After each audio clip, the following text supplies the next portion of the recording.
Watch Street Killer. Sorry about that, Bathwater. As you can see, well, if you can look at the chat, you'd be able to see that, for some godforsaken reason,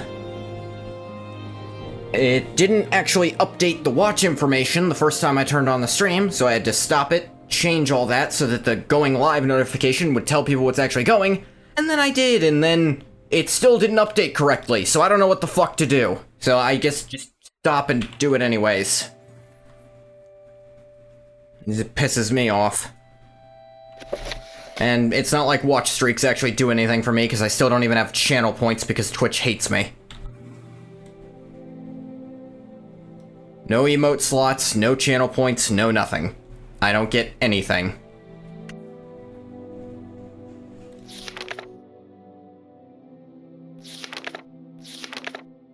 Belizra.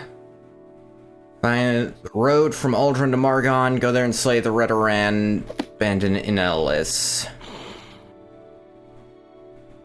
Did I do that? I don't think I did. Welcome, the day is yours. What shall we talk about? Talk about you not talking anymore. That sounds fun. Welcome. If you wish to talk, it is really no trouble at all. So, I do apologize for your worthless watch streak dying because of Twitch's incompetence, but it's also only dying because of Twitch's incompetence for other things. Or maybe it's my incompetence, I don't know. Maybe Twitch just thinks I don't deserve things yet. It's a little hard to get things if I don't have things to give people.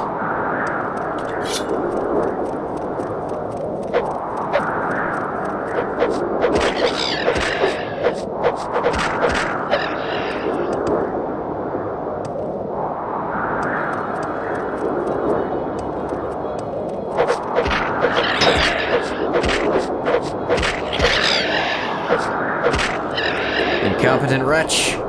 Yeah, I earned that. Ah! Cliff Racer fly so high. Cliff Racer flying. Quilla. Sorry it says I'm playing Dragon Quest IX still. Twitch didn't want to update the category, and then Stream Elements didn't want to update either, so fucking this is what we're left with.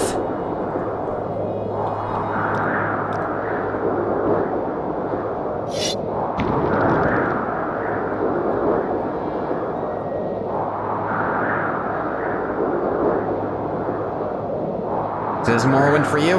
Yeah, but when I went live, it sent out a message, oh, he's playing Dragon Quest again. I know it says it now, but when I initially went live, it didn't update, so I had to send out 2 going live notifications. And it killed Bathwater's watch streak that doesn't do anything because I still don't get to have channel points.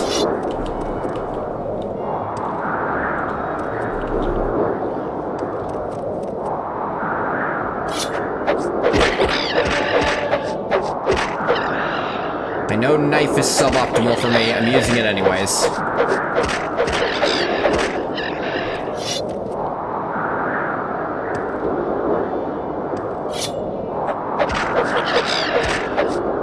You don't even have a watch streak? Okay, so you were just fucking with me then. But I suppose it wouldn't keep track on account of, you know, I don't have channel points, so they're probably not even checking.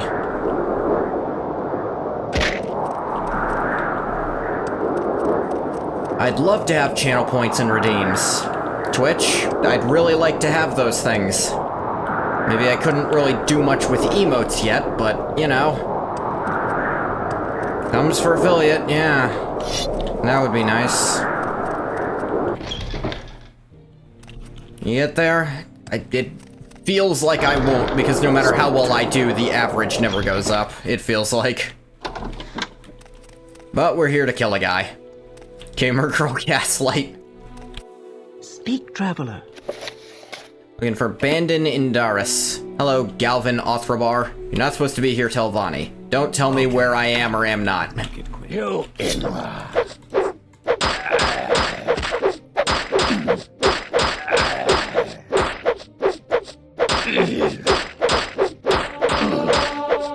You don't know what Twitch wants from me? I know what Twitch says it wants, but no matter how much I have that, they'll change the numbers.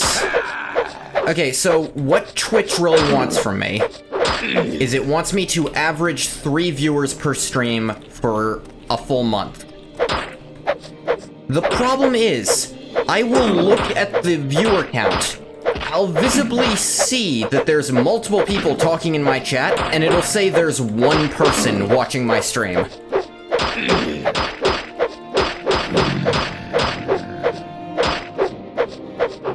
Feel like you've seen smaller channels get affiliate? So have I. I have to think there's something wrong with the algorithm, or something, and I'm just not allowed. Maybe it's because I made my channel too long ago, because this channel I actually just used for personal use and then I converted it.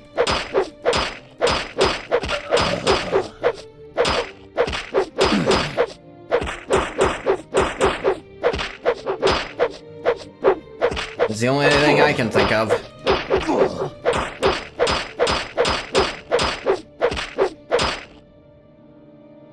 Yeah.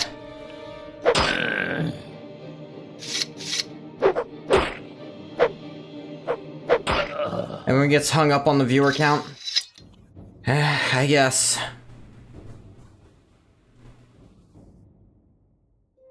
Is my current shirt exquisite? Yeah, extravagant is half as good. You did too? It's just, it's demoralizing that it feels like no matter how well I think I'm doing, the actual numbers Twitch shows me will not reflect that.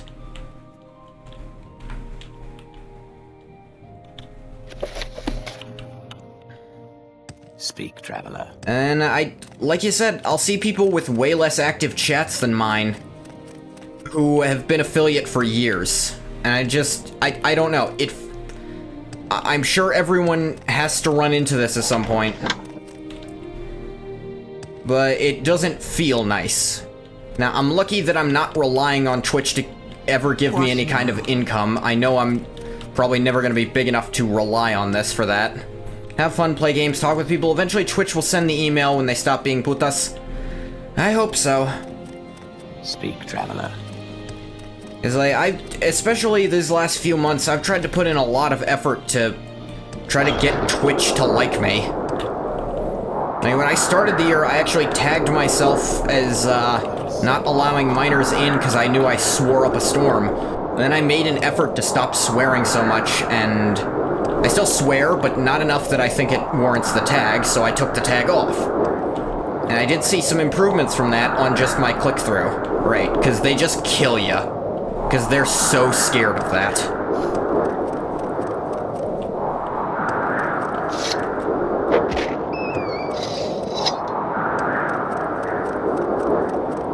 And, I started trying to find games people actually wanted to watch, because I noticed me just playing whatever the hell I felt like, it would be very eclectic for other people. So people who'd come in for my Digimon would then never show up again, because I didn't play that much more Digimon stuff. You will scare away all minors. Thank you, Bathwater. The thing is, I still don't want, like, a huge, very young following. Though I would like to get kids interested in discussion of writing and proper writing critique. Though, I'd have to be better at it, I think. That's another thing I need to do. The curse of the variety streamer, yeah. I tried to, you know, fight that a little by just having 2 slots that are always a gacha game of some kind, and that's picked me up some. It's usually Epic 7, and people will come in for that. But then sometimes it'll be Star Rail, because I want to play that too. There's plenty of overlap between different gacha games. Writing streams win? See, okay, I'd love to do that. I'm just so worried that it would be really, really boring. Because like, what visually is happening when I write something? Born to write, made to Digimon? I hope you meant Digimon.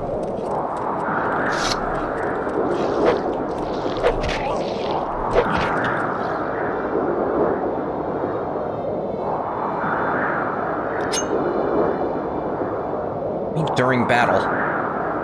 I'm not in a fight. Don't know if that would work as a stream? Yeah. And... because, like... I would love to do that. I would love to go through my creative process with people. But I feel like that would have to be something... If I tried to do that now, that would kill any amount of interest Twitch might ever have in me. More than a what's there to watch and all peanut scoury from chat probably wouldn't make writing any easier. Yeah, writing to a crowd sounds unpleasant at best.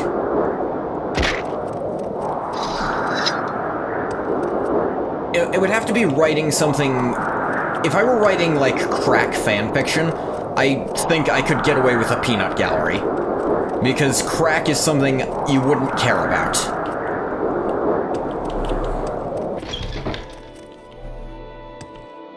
But I don't really enjoy writing that kind of thing, so... it's hard. The closest I've gotten are my reading streams, and my ones of reading the original Yu-Gi-Oh! Manga did well, but I think now that Twitch pays attention to me, they'd be pissed. They pay at least a little bit of attention. Maybe something like a Mad Libs. Yeah. Now that Twitch puts any amount of stock into what I put, not to say there's ever been a moderator in my chat to my knowledge, but I definitely wouldn't want to do that. I got away with it with the Team Fortress comics, because we know for a fact they don't care how much you share those, they put them up for free. An honor, to be sure. Welcome. My one way around possibly the DMCA problem is I considered... Think it'll rain? I might... Bathwater. One idea I had is... First of all, I'd want to do comics, and I would try to replicate specific panels in MS Paint and use those as the visual aid. Bathwater is Jeff Bezos confirmed. I don't know. Bathwater talks about being poor a lot. I feel like Bezos is a lot more proud of how rich he is. Or maybe that's just what Bezos Bathwater wants me to think. Muster Aryan... oh yeah.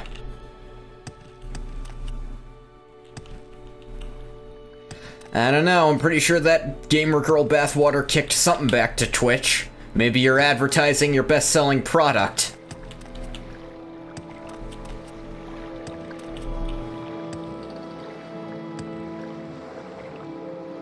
Oh yeah, I forgot.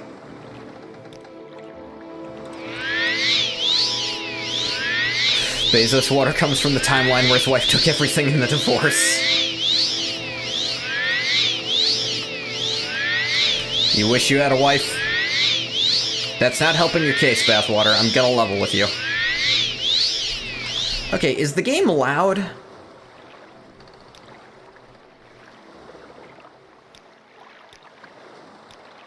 Turn down the master a little bit.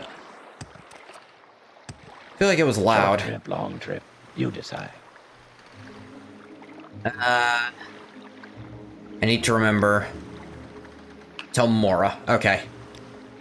I always forget if it's Tel Mora or Tel Brenora and have to check. Go ahead.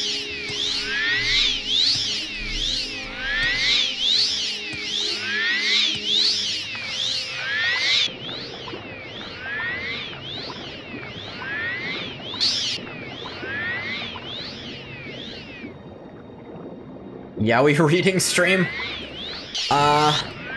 Okay. Here's the thing. I am not, in concept, opposed to a, like, hentai reading stream, because I actually knew someone who did one of those, but I would not put it on Twitch. I would never be able to put that on Twitch, ever. There are other sites where I could do that. Reading stream might be nice. No, the thing is, I've done them before. I think the last one I did, The first one I ever did was, I did it for the original Yu-Gi-Oh! Manga. And I loved doing that. Those were my favorite streams to do, because I had all these notes I could pick from and be like, oh, it's been friggin'... there was, migrating to Chatterbait. No, not Chatterbait. God damn it, no. I don't even want to say the name of the actual place I'm thinking of. But it wouldn't be that. Oh, and the reason I don't want to say the name is I don't want people to hear about it. I don't want Twitch to know it exists, because I feel like they'd find some way to ruin it. I don't know how, they just would.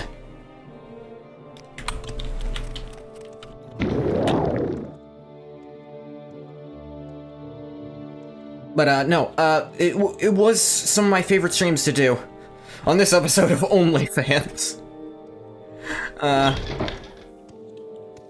You know what? I feel like I'd do okay on OnlyFans, solely because I am the one streamer in the world completely immune to the question of asking for feet pics. Like, look at this shit. Tail pics.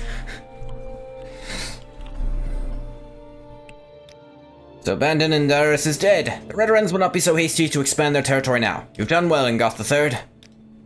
Chosen a title Magister, foregoing the chance to advance further in House Telvanni, but you changed your mind? What do you mean?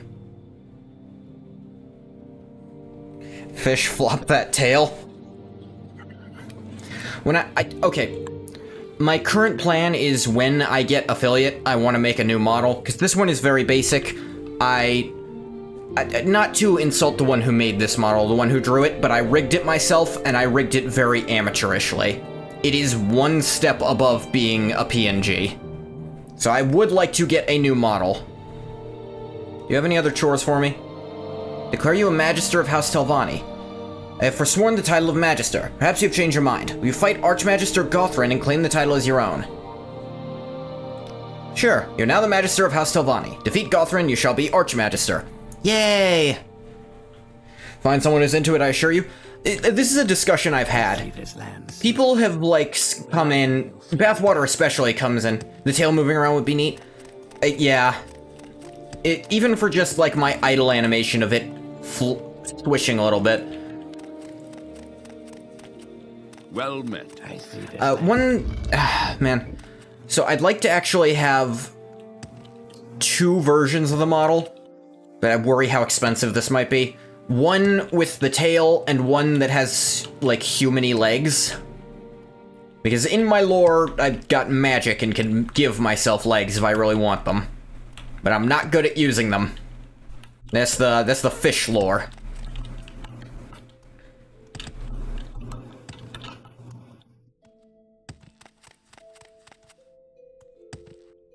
What was I getting? Oh yeah. Sims 3 mermaid legs. Is that where... I know there's some versions of Mermaid Myth where they have a tail only so long as they're submerged, and if they go out on dry land, it'll turn into regular legs. Legs with scales. I could do that as a sort of in-between on them. I still want to have the tail, because I like how unique my model is for having that.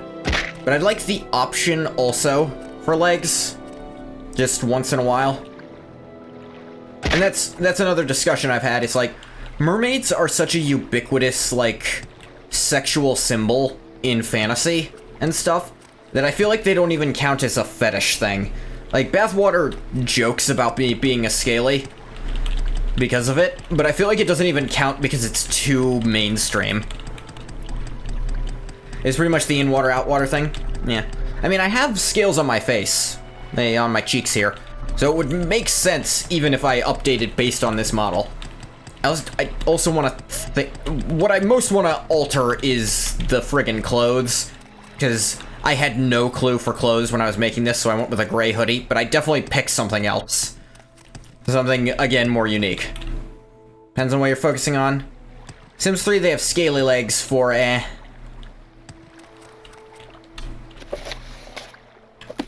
It occurs to me I didn't ask him where this Archmagister is. Saying the mainstream focus on them as a sex symbol focuses on the chest, which is human, not the tail, which is not. Yeah, you're not wrong, Quilla. And that is probably the one hole in my argument there. And, you know, is the whole male mermaids don't exist at all. Or usually if they call them merfolk, the more... If there's male ones... If mermaids are a sex symbol and Starbucks is a brothel, have you seen what that mermaid is actually doing? Like, have you ever actually looked at it? It's spreading its fins. Like, actually spreading them. Archmagister Gothrin, the current head of House Tovati. He has held this position for many years. If you need to speak with him, you may find him in Teleroon. If you have never been there, Teleroon is west of Sadrith Mora. Mark it on your map. Okay, see, that's what I was looking for. You just hate Starbucks? I don't drink coffee, so... A pleasure to meet you. My only experience at Starbucks was... there was a time in my life where I had even less money than I do now.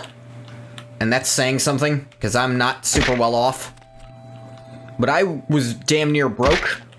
So I would actually... What I would do, I'd take my laptop to a Starbucks, I'd order a milkshake, and then... That would buy me 2 hours being there with their free Wi-Fi where I could play Dungeon Fighter Online.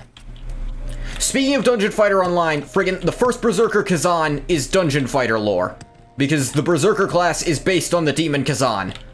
It's like, I recognize that immediately because I'm a fucking nerd for that game. And I think no one who's gonna buy that game is going to know or care about that.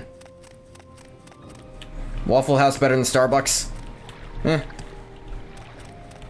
Rip Starbucks is a third place. Under sun and sky, Outlander, we greet you warmly.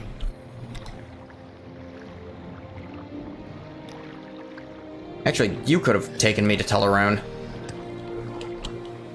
Can you take me to Teleroon? Outlander, what do you want? Oh, this is Teleroon. I could have walked here. Whatever. What am I doing with the maybe 100 gold I spent doing that? I used to have comfortable chairs and shit, now it's a glorified drive-thru. Yeah, I doubt I could do that nowadays. Because, like, at the time, the chairs were okay.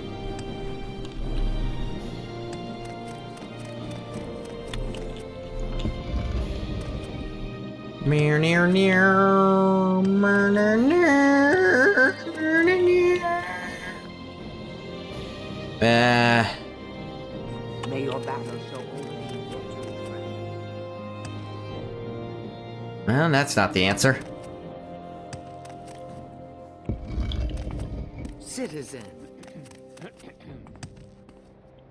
If PJs, you'll be going there, but even then, no, you won't. Yeah, man. I got off on so many tangents. Spent many an hour at the campus Starbucks in your early undergrad years. Aw, man, this was well over 10 years ago for me. That I was that poor. It was like, they were like constantly... The internet I had then was so shit, I couldn't play anything online. Like, it was just bad. The only time it would work, and this was insane to me at the time, if it was raining, it would work flawlessly. Otherwise, it was so spotty, I couldn't do anything online at all.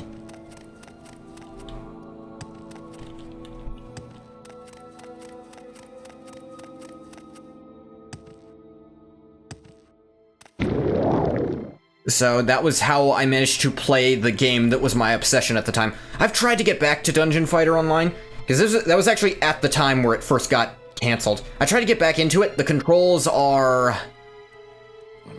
dated. It is very old keyboard controls. And I don't know if they ever added a way to map out like a controller, because fundamentally, it's a beat-em-up RPG. Rain was conducting the Wi-Fi signals or something. We had to... the best explanation I could come up with was that a wire was exposed or something. And... or like some electricity was exposed somewhere in the network. But when it rained, it could run through that and still work. You flatter me with your attention, Outlander. Hail, friend! Yeah, hi. Glad the Telvanni like me now. Truly a pleasure to see you. You're Gothrin. Yeah, steal from another Telvanni, still live. Then clearly you deserve whatever you stole. Murdering your opponents by magic or treachery is a traditional way of settling disputes. You win, then clearly your argument has more merit. Maybe expelled as in any other great house, but most Telvanni will not care or even know about it. The only time you've ever gotten coffee from them was because Chick-fil-A was out of coffee, it was 10 PM, you had essays due, and you were tired.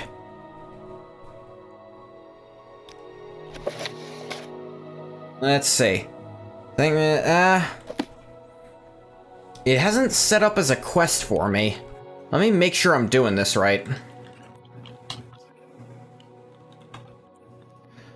House Telvanni.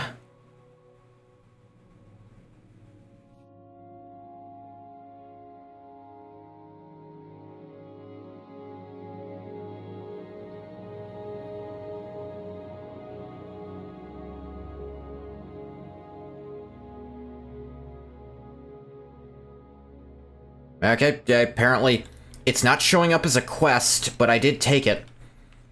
Waffle House does not have Wi-Fi. When did I last save? A while ago. Meh. He's got 2 Dremora.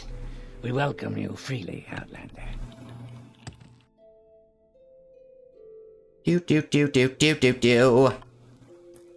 Let's just try it. Die, Fetcher.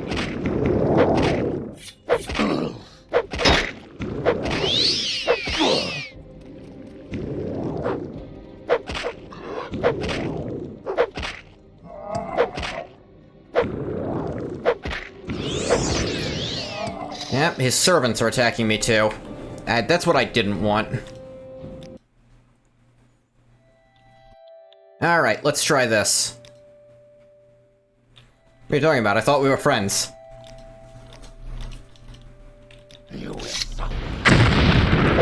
Alright, his Dremora are still gonna help him.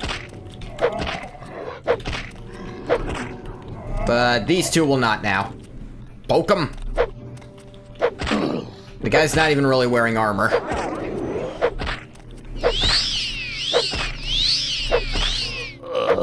He's casting fucking healing spells. I'm sorry, I thought Restoration was an acceptable Telvanni school. It is not an acceptable Mages Guild school either. Die!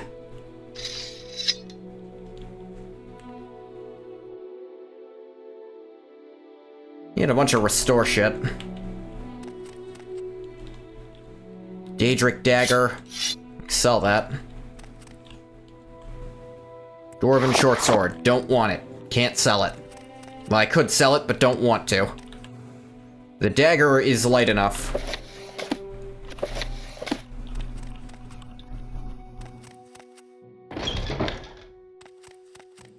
Okay, make sure I did this right. Because it wasn't showing up in my journal at all. I just talked to the guy, he's like, yeah, go beat him, you'll be Archmagister. Am I going this way? Whee!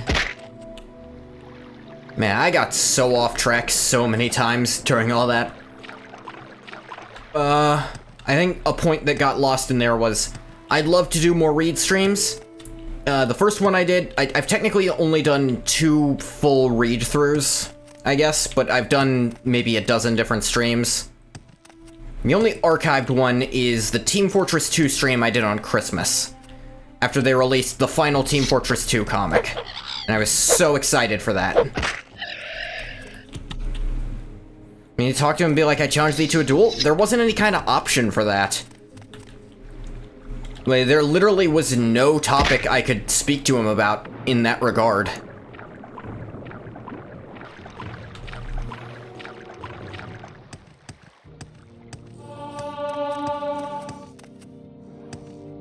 And the thing is, it didn't show up in my quest inventory, in my journal at all, that I'd even taken this on as a quest.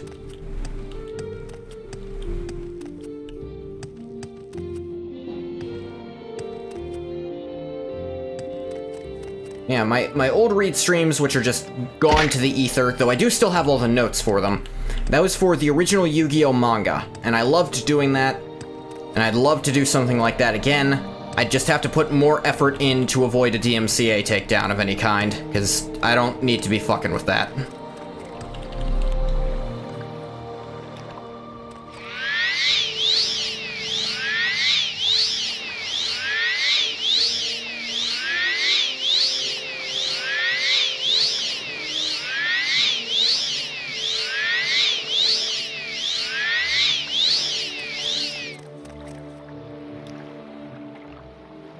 Elmora. What is this regarding, Argonian? It's regarding you shutting up.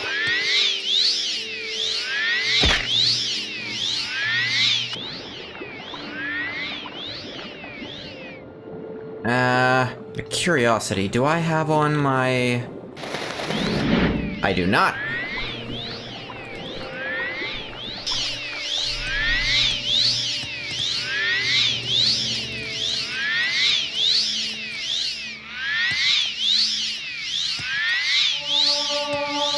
Restoration up.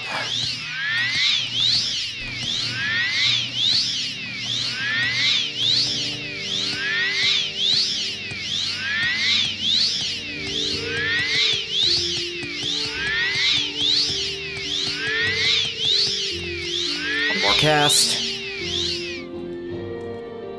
Then I switch to my pants. Pants of flying around at the speed of sound. One place to go, gotta follow my own road. Yeah.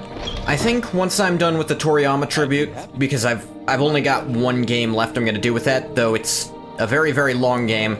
I do have an idea of some kind of read streams I could do. The support of the other counselors, Goth is dead. Congratulations, Archmagister Ngoth III. You're the new Archmagister of House Telvanni. Cool. May you find me worthy of your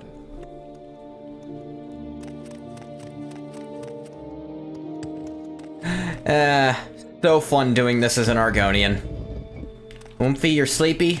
Go sleep if you got it, bathwater. Wee. Ow. Wee. Ow. Wee. Ow. Wee. No? Well, I'm not your dad. I can't make you. I think. Bathwater. You're... Yeah, I'd be like 7.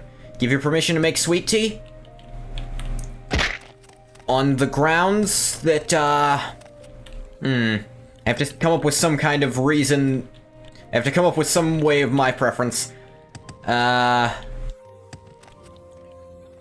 so long as you tell me what kind of sweet tea it is.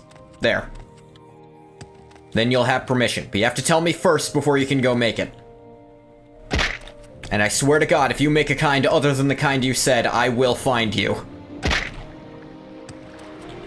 Alright, I think that's, Telvanni kinda done. Oh man, my journal has almost 250 pages. Fuck kind of question is that? It's just sweet tea? Okay, so unflavored. Because there's peach sweet tea, there's other kinds. There's some that have like fruit flavorings. And yeah, it's real. Alright. So, I suppose with that being done,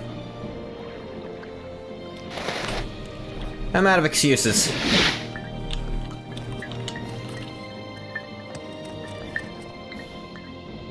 Do. Sugar, water, and tea. Yeah. Nerevarine. Face trials, pass them, but trials still lie before you. Urshalaku Nerevarine. Very well, you wish to be called Nerevarine. I know you, and am disposed to do so. First we must speak of need and duty. Before I name you Nerevarine, you must understand why a war leader is needed, so you may tell others. Before I name you Nerevarine, I must see what you know... See that you know your duty. Only when we have spoken of these things shall you be called Nerevarine. Need. Love you default to Peach? Yeah, but I mean, that stuff's everywhere. Even where I live. Like, peach sweet tea is everywhere here. It's the second most popular after regular. Know the words of the prophecies. The curse of Dagoth and the sixth house threatens our land. The false gods lie and offer false hope of protection. You bear the moon and star of Nerevar. Azura's hand is upon you. These are the proofs you must show to all people as Urshalaku Nerevarine. Curse of Dagoth. The unmourned house have come forth the 7 curses. The sixth house is a great evil, and a great danger to all people. This is the need. You have seen this need. You have fought the sixth house. You have known the curse of Corpus. You have harrowed Kolgarun, and seen the darkness that lies within. When you tell your story, others may be shown the proofs. Peach is like third there. I like the wind chime ambience. Ambience or ambiance. Yeah, I like it in this camp. It's kind of nice because it's super windy here. And it makes sense they'd have, like, I think it's like bone chimes, probably. The false gods, you've learned the lies of the tribunal and the false hope they offer of protection from Dagoth. 2 of them aren't even, frankly, promising shit. Only one of them's even pretending. We have heard the priest's-own words of the Apocrypha, and we know them to be true. We have heard the words of the dissident priests, and we know them to be true. The false gods have broken their promises and have taken up the tools of the enemy. It is a great evil and a great danger. Behind Arnold Palmer's. Actually, you know what? I need a minute. I will be right back. Alright, I'm back. Sorry about that.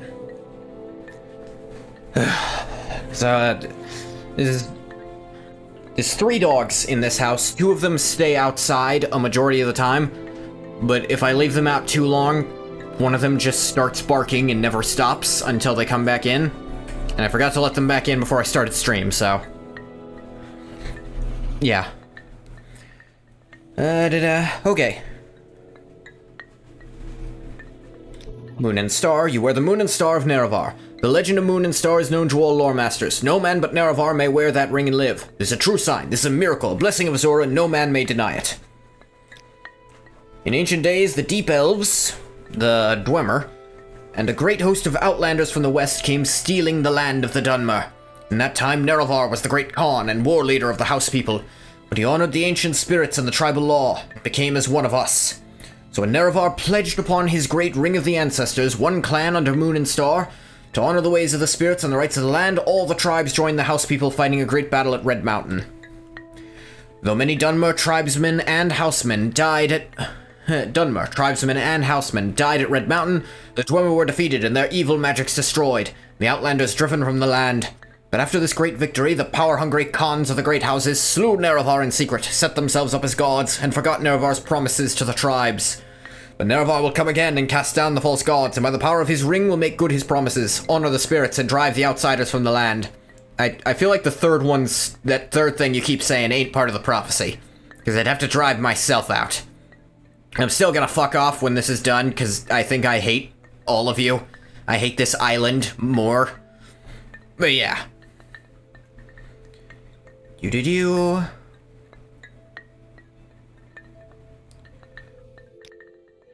wish we could, Never any face trial past them, but trial still lie before you.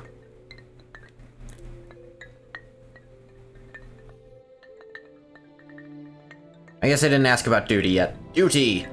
You shall be Nerevarine of all the tribes, and Hortator of all the great houses. You shall eat the sin of the unmourned house and free the false gods. You must defeat the sixth house and Dagoth. You must free the tribunal from their curse. This is the burden of prophecy. Shall be your duty as Urshalaku Nerevarine. Before my hearth and kin, and before the people of the wastes, I name you, Urshalaku Nerevarine, war leader of the Urshalaku, and protector of the people. In token of this, I give you the teeth, which shall be assigned to all Dunmer, that you are the Nerevarine, and that the Urshalaku shall follow you in all things, even unto death, until the enemy is defeated, or until you are dead, or until you give this back into my hand. Okay. Teeth of the Urshalaku has been added to your inventory. Now what's interesting is, before I did this, the story flag to make people think I've declared myself Nerevarine had already gone off. So, the whole wait to set this off so you can do stuff was pointless. There is no benefit to waiting because of... I have to think it's a glitch or something.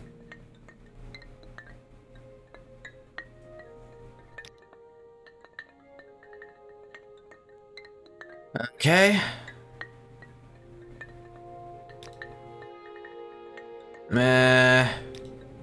I don't know where to begin. It is Sulmatul has named me Nerevarine, war leader of the Urshalaku and protector of the people, giving me the teeth and enchanted heirloom of the tribe, which shall be assigned to all Dunmer that the Urshalaku have named me Nerevarine. Teeth of the Urshalaku. Constant effect, resist paralysis 10%. I've seen worse. So I suppose this is the point where you kind of have to go by your own initiative to get further in the game. You have to go to the other camps. Like, I've been to the Arabanimsum camp.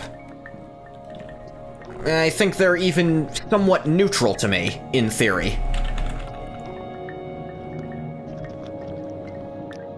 As for the other tribes, other tribe, other than them, I honestly don't remember. May I help you? Is there something you need? Wrong house.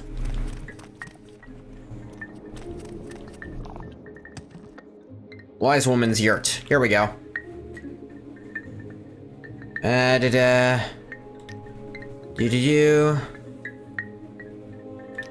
Nerevarine. Okay.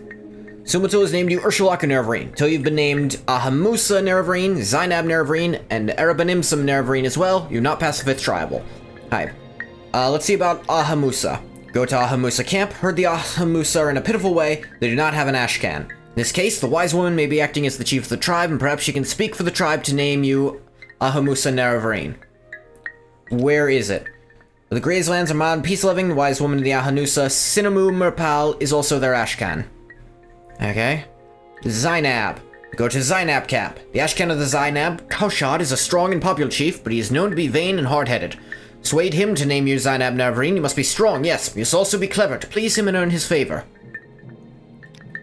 Ashland and the Zainab tribe are sly and crafty. Their camp is in the interior of the Grazelands. What are the Grazelands? Anyway, Arabanimsum. Let's go to Arabanimsum camp. The ashcan of the Arabanimsum, Ulath Pal, is a strong chief, but violent and cruel. He and his Gulakans are known as killers, and attack unarmed victims and betray the rules of hospitality. It is a difficult problem. Only the ashcan can name you Nerevarine, but this ashcan may not be willing, and even if he were, he is a bad chief, dishonorable, and not to be trusted. I do not know what you should do. Speak to the tribe's wise woman. Perhaps she will give you counsel. Welcome, friend. You're nearly a legend around here. Please. I should hope I'm literally a legend around here at this point. Okay, there's the Zainab camp. I did get that on my map now.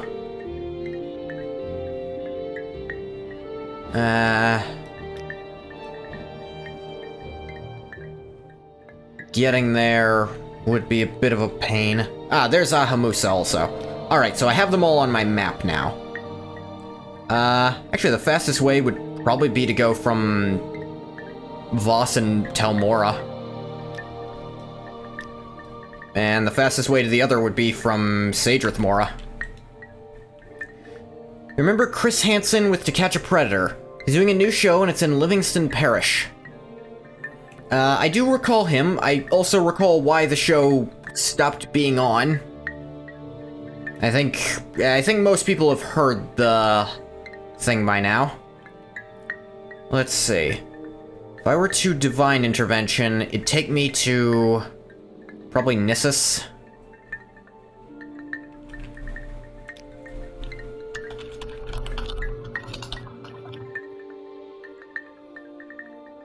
If I were to Civi... No, Civi took me to Nissus. What happened? Did he become the very thing he swore to destroy?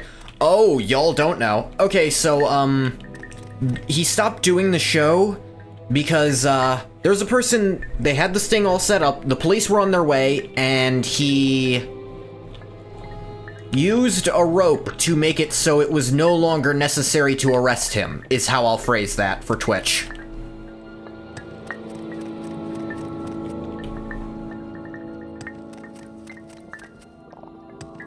The man did it to himself. I should clarify, because, you know.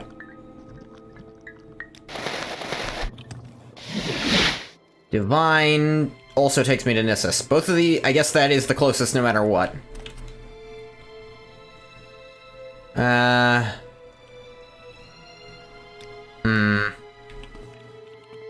He's back to it now. Blissy. I mean, I don't feel bad for the guy, but I feel bad for Chris Hansen, who was nearby when it happened, and that's not something he wanted to see, and it fucked him up so much he just stopped doing the show. Like, he knew Hansen was onto him? Yeah, he knew the cops were coming, and that episode never aired, for good reason, but I think footage still exists somewhere.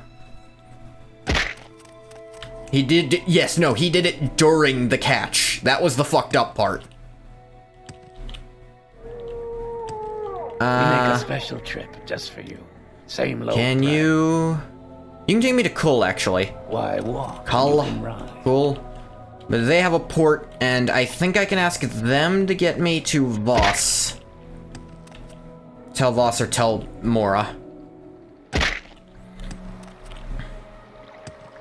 Livingston Parish. Good thing it wasn't Logan Paul catching him. Yeah.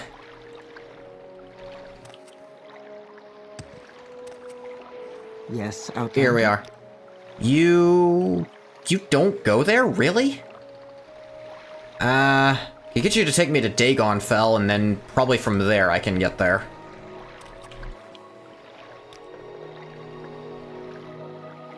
Yep. I'm listening. Tell Mora. Go ahead. Ahamusa is the closest, so we'll go there first. Now set a mark at Ahamusa next.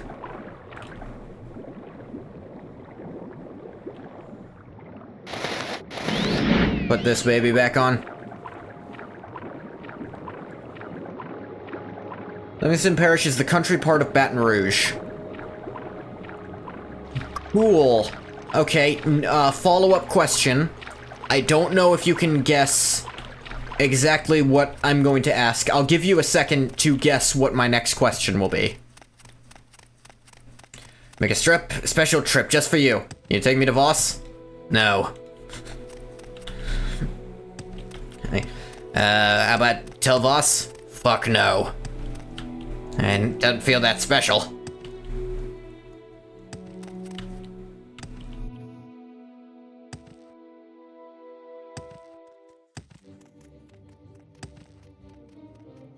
Is there meth? Yes. Not what my question was gonna be. The hell? Cashtis Illabel? Yes, sir. Emurat? What do you want?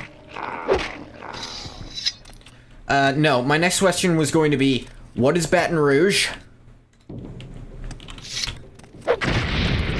Ow. Because I don't know. Tell Mora? In your dreams, Enoi. Jesus.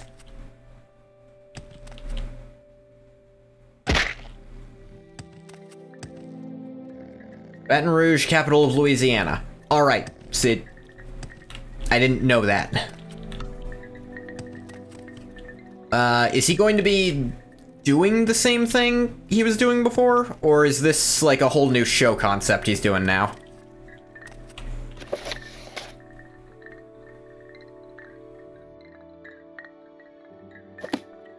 Louisiana's real? That's terrifying. Is there something you need?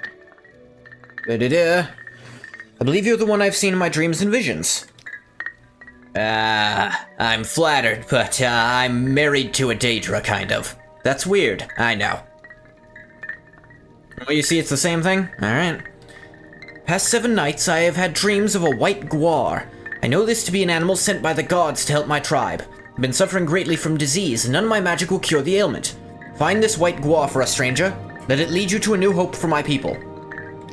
Okay. I knew you were the one. Go now. I'm certain this animal will appear for you. In my vision, I saw it where the path was forked, where the rocks grow from the earth like fingers on a hand. Right. Alright, I'll just assume this bitch isn't crazy. And, you know, try to get there, What do you want? Is this a path? I don't think this is a path. I think this is the only path. Because this looks like a path.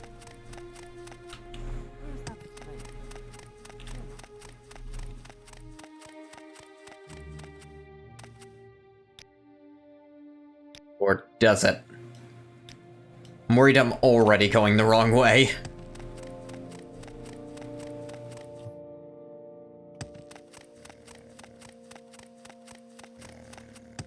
Now, if only they would release the German new seasons of Beyond Belief in the US would be so back. That would be so great.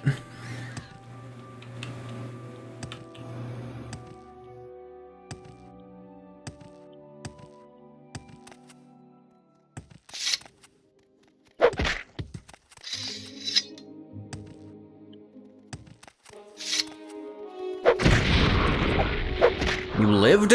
Not anymore.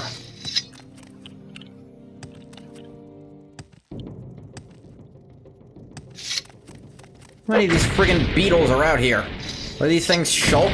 Ah, fucker. They're not even doing any damage. It's just annoying, the sound.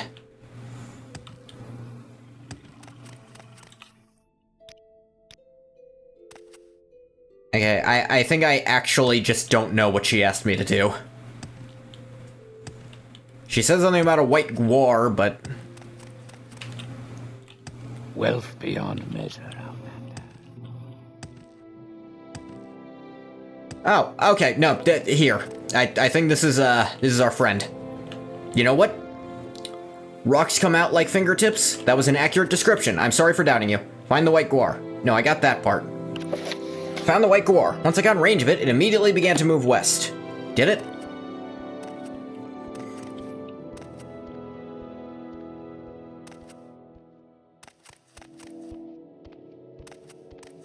Yes, lead me wherever. Whitey.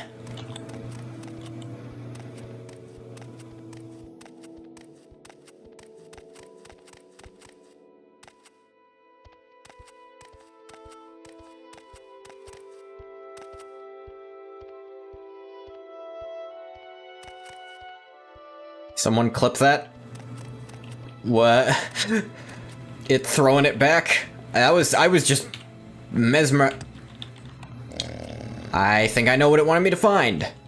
Ashimanu. Amulet of Ashimanu. A cure blight disease on self amulet. Huh. Take fish saying Whitey out of context. Okay, yeah, no, go for it. Do it. Right now. Fish, you can't call people Whitey? You'll find I can. Your human slurs mean nothing to me. I should rest and meditate. Fast. Will. And I'm luckier than ever.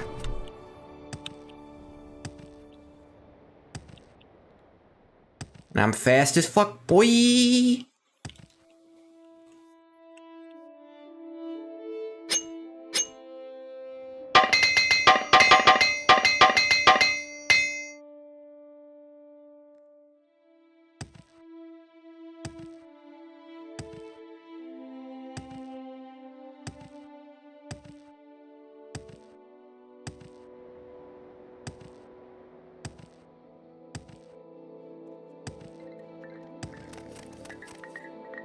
Tell me what you have found. You who have seen in my visions. Have you found the White Guar?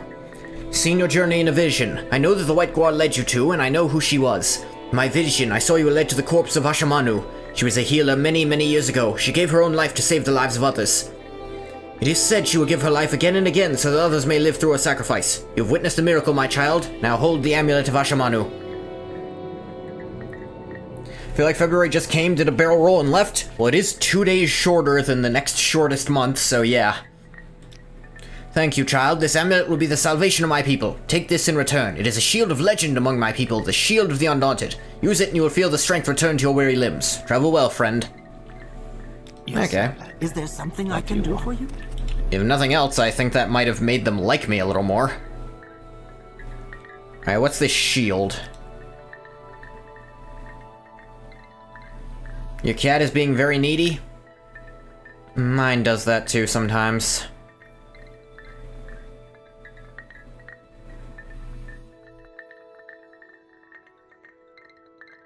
Shield of the Undaunted. Light with armor rating 2, restore fatigue 10 to 30. So it's just a worse version of the Shield of Shadows. In every regard. Okay. You're the wise woman, right? So you found the Amulet of Ashamanu. Yeah, I gave it to you. Then now the wise woman can cure the sickness, and we have heard you say you are Nervarine. We're very grateful. Something you need? This game needs one-handed spears? That would be cool. You come to claim the name of Nervarine. You want to speak with the wise woman, Sinamu Mirpal. First, you must show respect and speak to one of our Gulakans. Find them in their yurts. They'll speak with you. Go ahead. Sure. Who are the Gulakans?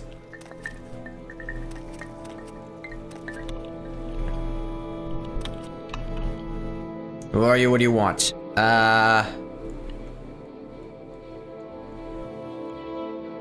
Wise women? something? Women can't... Bathwater. You can't say that. You come to claim the name of Nervarine. Hope you come to do the deeds of the Nervarine. We need the deeds, not the name. You must speak to the wise woman. We're a poor, sad tribe, without an Ashcan, and led by a wise woman. We are its Gulakans. Say this with shame, for we are as weak and helpless as children. Go to her, Outlander. Tell her you will do the deeds of a hero and save the Ahamusa. Maybe then you will have earned the name Nervarine. Alright, I guess I just had to talk to one of them and be like, hey, can I go talk to your wise woman? Yes, Outlander. How do you do? You know, oh, was it her here? Who are you? What do you want? You're Is there something I Numo. can do for you? Yes. You're not the people I was looking for, sorry. Yes, Outlander. What do you want? I'm trying to figure out Sinamu. That was her name. Wise woman's here. Here we are. You didn't need to know her name. We've recovered the amulet of Ashamanu. Urshamusa Rapli told me of her vision, and now you are come. You have done the tribe a great service. Perhaps you may do us a greater service yet. I have heard of an outlander who seeks to fulfill the Nervarine prophecies and be named Nervarine. Are you that outlander? You like the way she said, how do you do? Know these prophecies, we've also heard that an outlander comes to fulfill these prophecies. Perhaps you are that outlander, perhaps not. I know the prophecies, I know an outlander, clan friend of the Urshilaku, has done great deeds and claims to fulfill those prophecies. You that outlander, why are you here? What, who is the Ashcan of the Ahamusa? Have no Ashcan, wise woman, and I speak for the tribe. I'm never too busy for good talk. Want the Ahamusa to name me Nervarine. I will examine your proofs and you will tell me your story. And if I am satisfied, according to custom and with reference to prophecies, I'll name you Ahamusa Nervarine. There will be a price. The Ahamusa need a safe place. You will provide that safe place. Details. Seasons past, when threatened, the Ahamusa could take shelter in the ruins of Ald Daedroth. But now the priestess Hilareni Indavel has come and restored the Daedric Shrine. Worshippers of Sheogorath dwell there, protected by terrible sorceries and summonings. First, you will go to Ald Daedroth and make it safe for the Ahamusa. Then you will return and I will accompany you there. And if Ald Daedroth is a safe place for my people, then I'll name you Nervarine. Make it safe? Yeah, of course. Tell me about this Hilareni Indavel. All I know is that she is a Dunmer. She and her followers have defied the temple's ban against the worship of the four corners of the House of Troubles. The four Daedra Lords, Maroons Dagon, Molag Bal, Malakath, and Sheogorath. Since so many Ordinators are busy fighting the hosts of Dagoth or at Ghostgate, many of the abandoned Daedric sites are once again inhabited. Alright, where's all Daedroth? Shrine to Sheogorath Madlord. Surface ruins are on an island a great distance north as the racer flies. Okay, I can go north. Did you mark it? Sure enough, you did. Alright, I can go there. Whee! Ow. Do-do-do-do-do.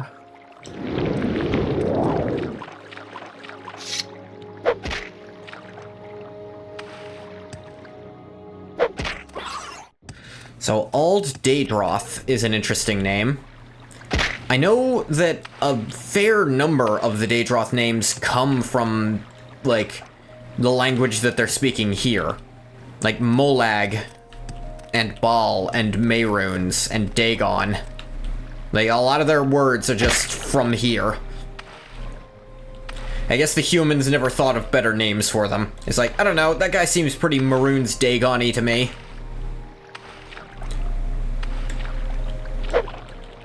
Alright, who just called me an Enwa? I will end you, Wah!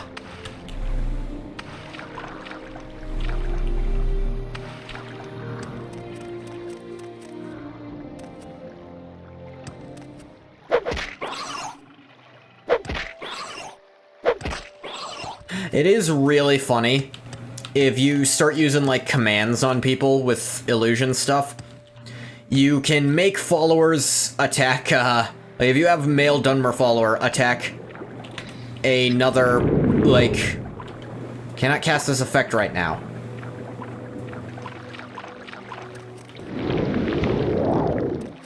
There's that better? Many of those words are remnants of a Proto-Elven language. Yeah, Aldmeris. Like, Aldmeris isn't spoken, but it's widely known. That is what the Aldmer said. That's how they talked. And that is still a known language. I don't think it's actively used anymore, but it's known, so that's good enough. Now, there might be an even older language.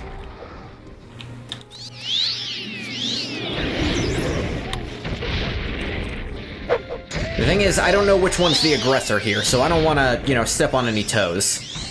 You two have fun. Similar enough to modern language to be understood? Yeah. And I mean, they found a book written in both Aldmeris and Dwemer, and you're able to use that to figure out what the hell the Dwemer language was like. Crimson Despair Amulet. Nah. The oldest language would be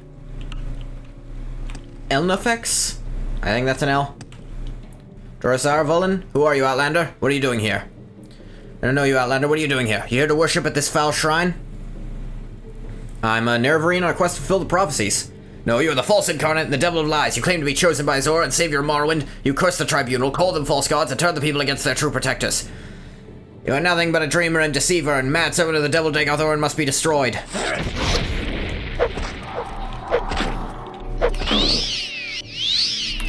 I probably should have gone a different direction to fight this guy. Or to avoid fighting this guy. I should have said, no, I'm here to loot the place. But maybe he still would have been pissed at me, who knows. Demon Mace. Ah, okay.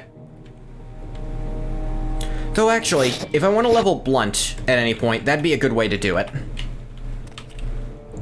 Because the Bound Mace just has a built-in Fortify Blunt skill, so it's actually not a bad idea. Language of the Elnafey, the first mortalish inhabitants of Nirn. Now, the problem with the... I think I know a little bit about the Elnafey. The problem is everyone disagrees on what became of them. And I mean, by everyone, I mean basically every culture. At least to some extent, disagrees on what they turned into. Now, I know the elves... The elves don't claim to be the Elnafey, I don't believe. They claim to be descended from the other Aedra-like spirits that existed. And they claim that the creation of the world is what made them mortal. Or at least some of them do.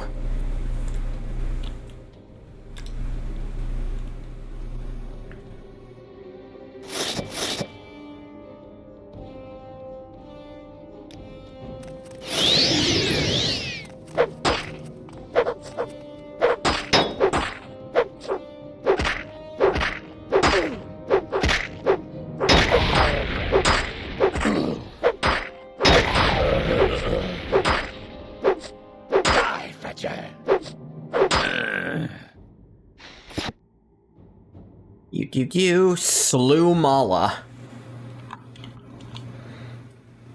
Crimson Despair. Yeah, that does a lot. The Elnafey were Aedric spirits. Okay, then I got a little mixed up. There's a lot of friggin' lore. I'm not gonna know it all off the top of my head, even if I do know it. So, I think the Altmare claim it, at least, and there's no Aldmare around anymore to call them on it. Say that they're what turned into...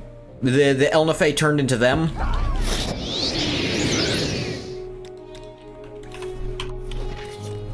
No, we got a fight going on. In the Aldmare philosophy, they were the first to step on the degradation of the divine into the profane existence of mortality. Under the impression they became men and elves. Here's the thing. I believe there's some disagreement on whether or not men came from that same thing.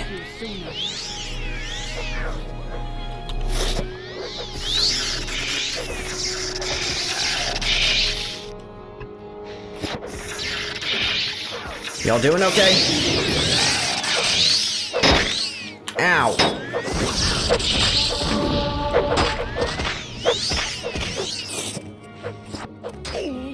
You idiot.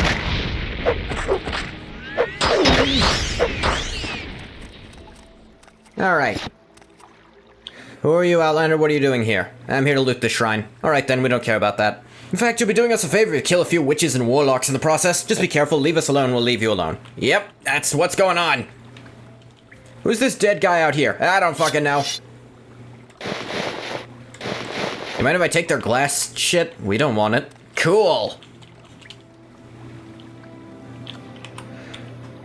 There's no way we're ever gonna find out what really happened. Just choose what you like the most. Alright, I choose that while all the spirits and ghost idiots were doing random crap, the trees just decided to, you know, do something useful and exist, and thus the Hist were born. Because the Hist claimed to be even older than the Elnafey. The Elnafey split into two groups. One stayed in Aldmeris and became the Aldmer. The other wandered Nirn and became the races of men.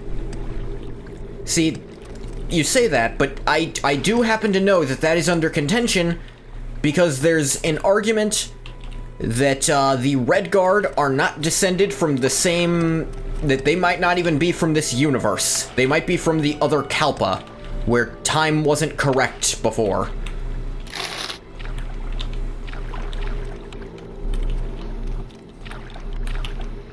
Oh, there's such weird shit.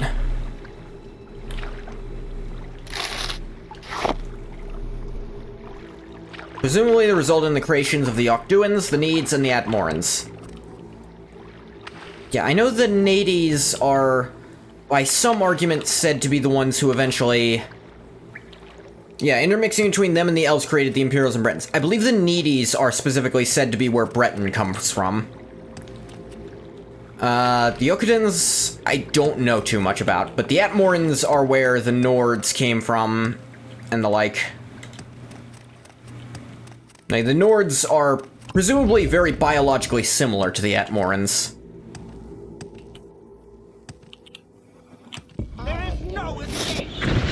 It's pronounced Needs. I heard the theory the Red Guards come from another Kalpa.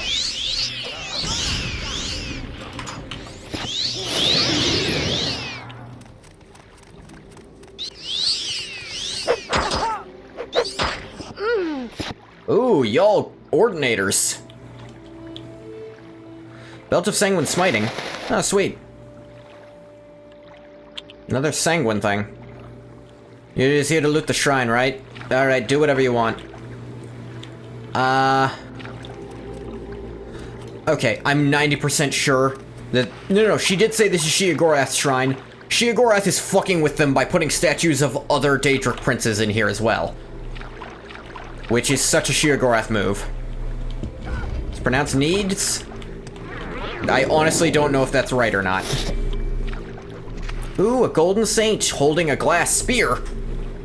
Actually, is a glass spear as good as an ebony one? I don't recall. Regardless. Do do do do do do a boot do do do do do do. Oh, can't recast this spell. Sure enough.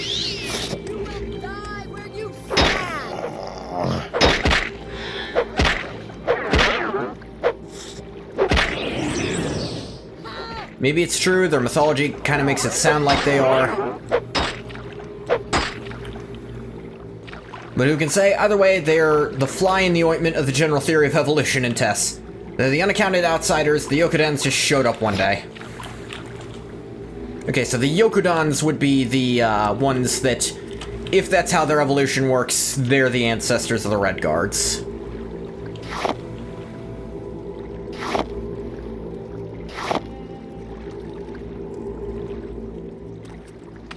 Hey, what's up? Glass staff. Oh, it's a staff. Feather shield.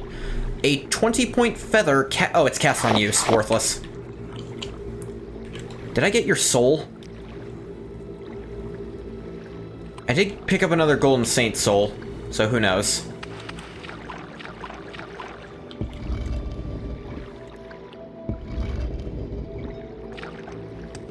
Yokudo was the ancient homeland of the Red Guards. Ah. So I suppose they do come from there. By the way, as with all Sheogorath shrines, it makes no logical sense when you try to go through the doors and try to connect them. Which, that's a small detail in Morrowind I love, and I feel like a lot of people don't notice it.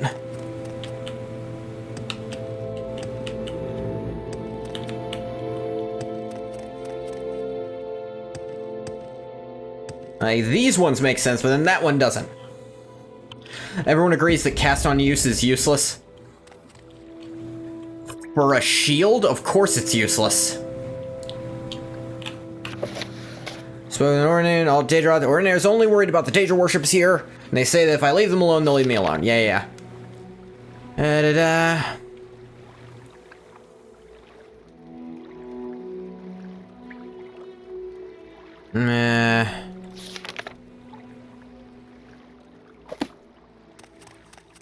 Have I made it safe yet? I think I've killed everyone here. Cast on use is useful. Why wouldn't it be? It's a free spell. Well, here's the thing. I have no say over... Okay.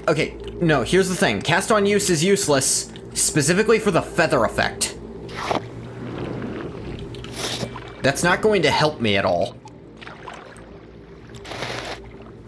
I don't want the stupid robes on. Looks so dumb.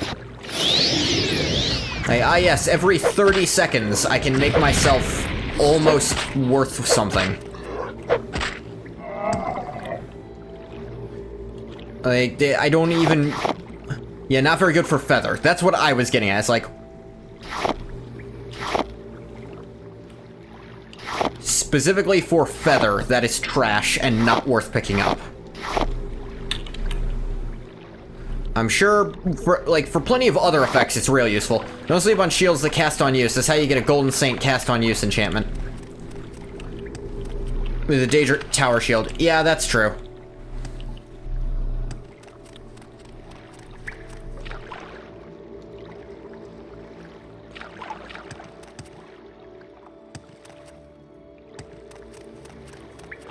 Yeah, Sheogorath put a statue of friggin' Azura in here. Just to fuck with his own followers, I bet. If you can't tell who's in charge, it's probably Sheogorath. No item in the game with a big enough capacity.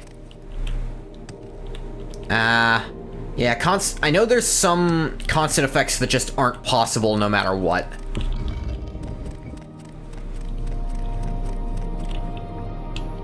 Gnawtooth. Ooh, another Sanguine thing. Although, because I already killed the guy, I don't know if I can even get Sanguine, finish the Sanguine quest, but I'll pick up all the stuff for funsies.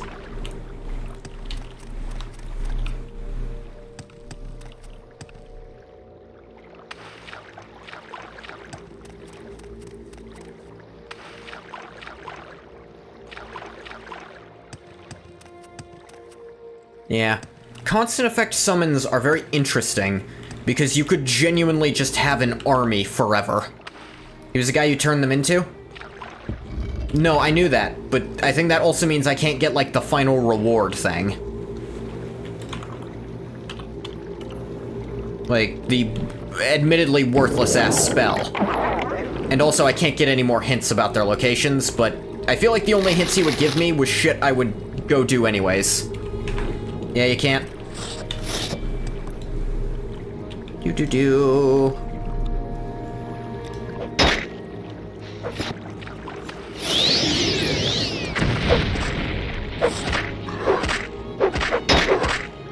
If I just beat on you forever. Do you have a Daedric Warhammer? That's badass. Can I have this? I actually could have this if I so wanted, but I think that's actually too heavy for me. And a bunch of shit I gotta go do the creeper shuffle with. Back when Todd was cool and let you kill quest givers. The thing is, killing him as a quest was also part of a quest. Yeah, kind of. I mean, he did give me an out to not have to kill him, but I chose to anyway because... I'll get back to you. Okay, this statue of Sheogorath... That's interesting. It shows as a statue of Sheogorath, but I can't interact with it. Usually, maybe not. Usually if it shows there, you can interact with them, but that one's not letting me. Odd.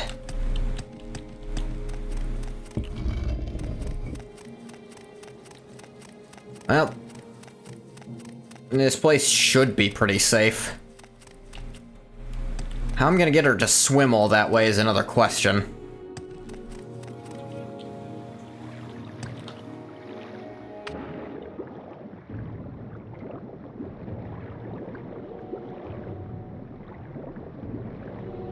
Do.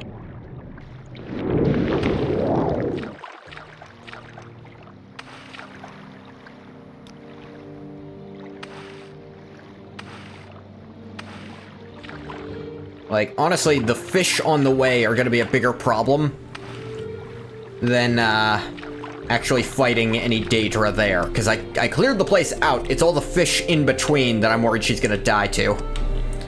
Todd was cool and let you kill quest givers. Yeah, they undid that in Oblivion because Todd was so keen on doing Return of the King and...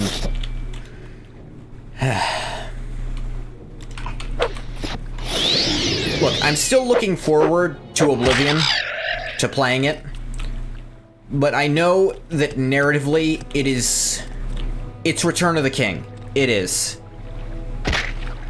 And, look, Lord of the Rings is one of the greatest books ever. Like, book series, you could more accurately say. It just is. And the Peter Jackson movies are some of the best adaptations ever, because the stuff they cut out is like stuff that just wouldn't work in the movie medium. I don't think it would have worked for the movie to just stop everything they were doing and sing for 20 minutes.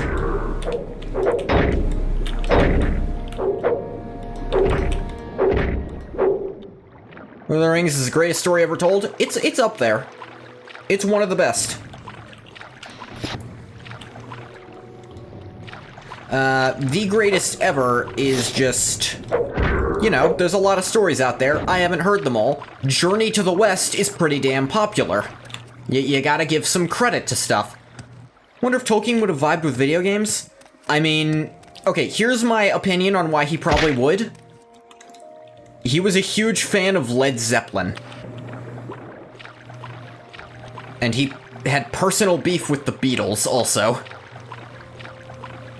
Like, he actually loved rock and roll, but he hated the Beatles specifically. So I think video games he would have seen as something very cool, especially more narrative-focused ones. Probably not, but it'd be funny. No, I think he would. Because he was a fan of storytelling as a concept.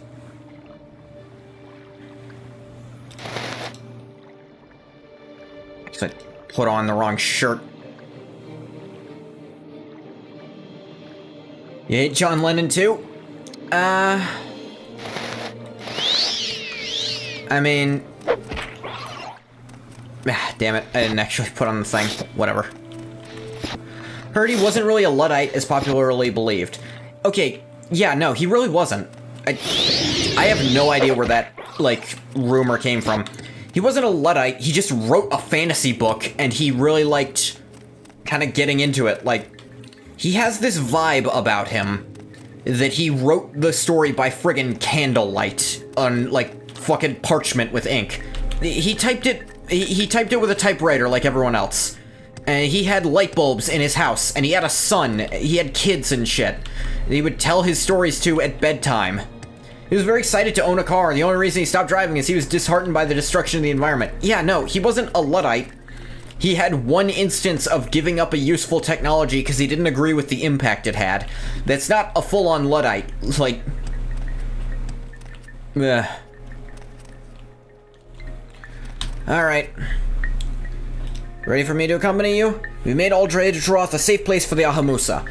Pass in safety to the old sanctuary and to see this great statue in the inner shrine. The place is safe for my people. If all Daedroth is safe, are you ready to me accompany you? Okay. Please accompany me. Very well. I am going to save to be safe, because escorting sucks. Yes, come with me. He definitely loved nature a lot. Yeah, no, and that shined through in his writing as well. Like, I think ultimately he was an optimist, because everything he wrote was so optimistic. And I don't think he saw technology as inherently evil. I think he saw specific technologies as not ready yet. Fish, please be your escort. Where do you need to go, Bathwater? And also, how fast do you run? Do you run as fast as I do? But, actually, you should probably be able to run faster than me. In fairness. It's not a high bar. I'm gonna level with you. If you can move at least as fast as I can, then it's fine, Bathwater. We can work with this. And don't automatically attack everything you see, either. Sure, I'd go... I think Lord of the Rings is somewhat pessimistic overall. Oh, okay, she has water walking on. That makes this way easier. You have no fucking legs? Listen here. In the immediate, good triumphs over evil, yes, but in the long term, the world is losing its magic, it's becoming less wonderful. That's not really true. No, I'd say that is the single ultimate victory, is how it ends. The single ultimate victory over evil, there will no longer be any great evils. Because the last one was beaten, and I think the idea that that can happen is very optimistic. And magic isn't disappearing from the world, per se. It's that magic is no longer needed to fight it, and the ordinary people for whom magic was never attainable anyway, it won't change for them. Like, the way of life of the hobbits, he really doesn't put anything against. Their way of life of just being and growing things. Like, adventure is fun, and people can still go adventure if they so desire. But the thing about magic in Tolkien's world is it's as terrible as it is great, in a lot of ways. Just vibing? Yeah, just vibing. That's how hobbits lived. Which is why a farming simulator based in the Shire was a natural idea, though I wonder if they're gonna fuck it up somehow. They're gonna find a way to fuck it up, because they fuck up everything, Lord of the Rings, eventually. You know, Shadow of Mordor was great, and then Shadow of War, they found a bunch of ways to fuck that one up.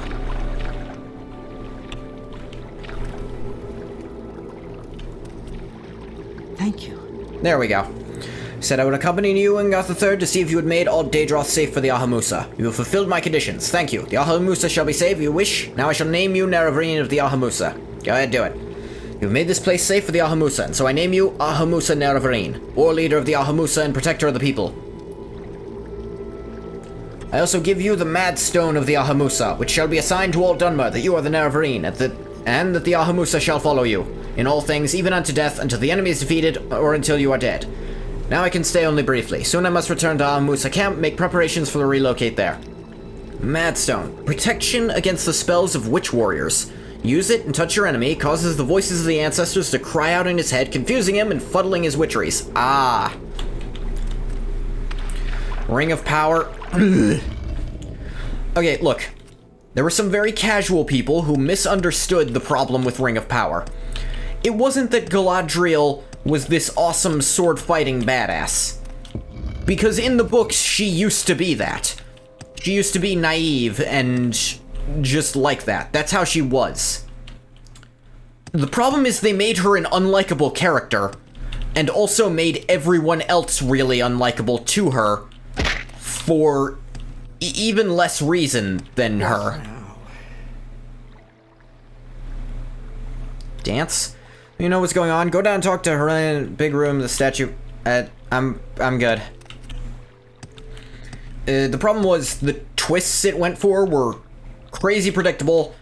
I didn't like any of the characters, including Galadriel, who was a slam dunk to give a good hero's journey to. It would have been so easy. Hey, how's it going? Say what you want or go away. Like, oh, that really helpful human guy? The guy you're almost positive is going to betray the shit out of the good guys as soon as he gets a chance? Yeah, he does. The guy they think is the bad guy, who doesn't remember anything and looks like a young Gandalf. Yeah, it's a young Gandalf. Madstone was a kidney stone passed by a great Ashcan of yore. Such maddening agony he experienced that he died upon its passing, and his soul entered the stone. It has been passed down by the tribe ever since. What's great is that I would 100% believe that if they told me. Like, yeah, I believe you think that, you fucking weirdos.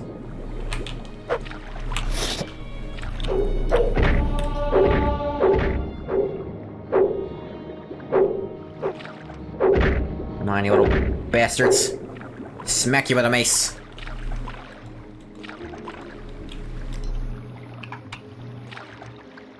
What am I doing?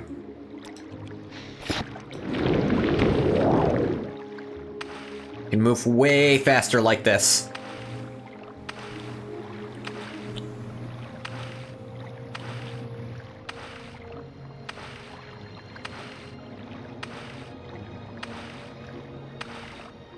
But yeah, making Galadriel this adventuring sword person, that was fine. What didn't make sense is the first episode, like, starts with her finding proof that, like, there's something going on in there. And everyone responds by just saying, you didn't find proof. Like, a way more meaningful way to do the story would be to have her not find anything up there. And actually make us question it. Instead of, she's right, because we have no, you know, confidence in writing an ambiguous story, even at the start. Is like, it literally didn't make sense in the plot for them to say she needs to leave, because she literally just found proof that what she was saying was true. Alright, now to get to the Zainab.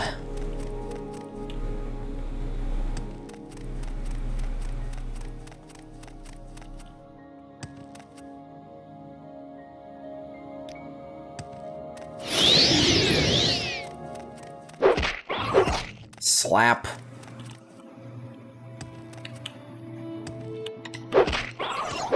Slap. I just don't like her because she's a woman and she does creepy mirror shit. Yeah, you know, I don't like people who do creepy mirror shit either. It's weird. Would Tolkien like Morrowind, do you think? Actually, that's a good question. Because how much of Morrowind do you think is symbolism? I don't think most of it is symbolic. I think he would... Okay, so here's the thing. Tolkien fucking hated symbolism and metaphor. He despised it. You are supposed to take his stories at face value. Don't try to look for something like that from them. All the people who do and try to find problematic things about him are ignoring the arguably the most problematic thing about him, which was his hatred of, like, his idea really was say what you mean.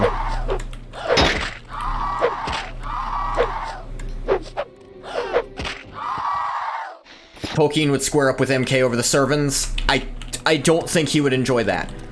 But the basic plot in and of itself of a person coming up, like, this outlander who no one believes in because they're not from here. They're all racists. And then this outlander, in spite of all that, saves them. I think that basic bones, I think he would like that. I think he would be less a fan of some of the deeper lore of Elder Scrolls, just because that's not how he likes to do it.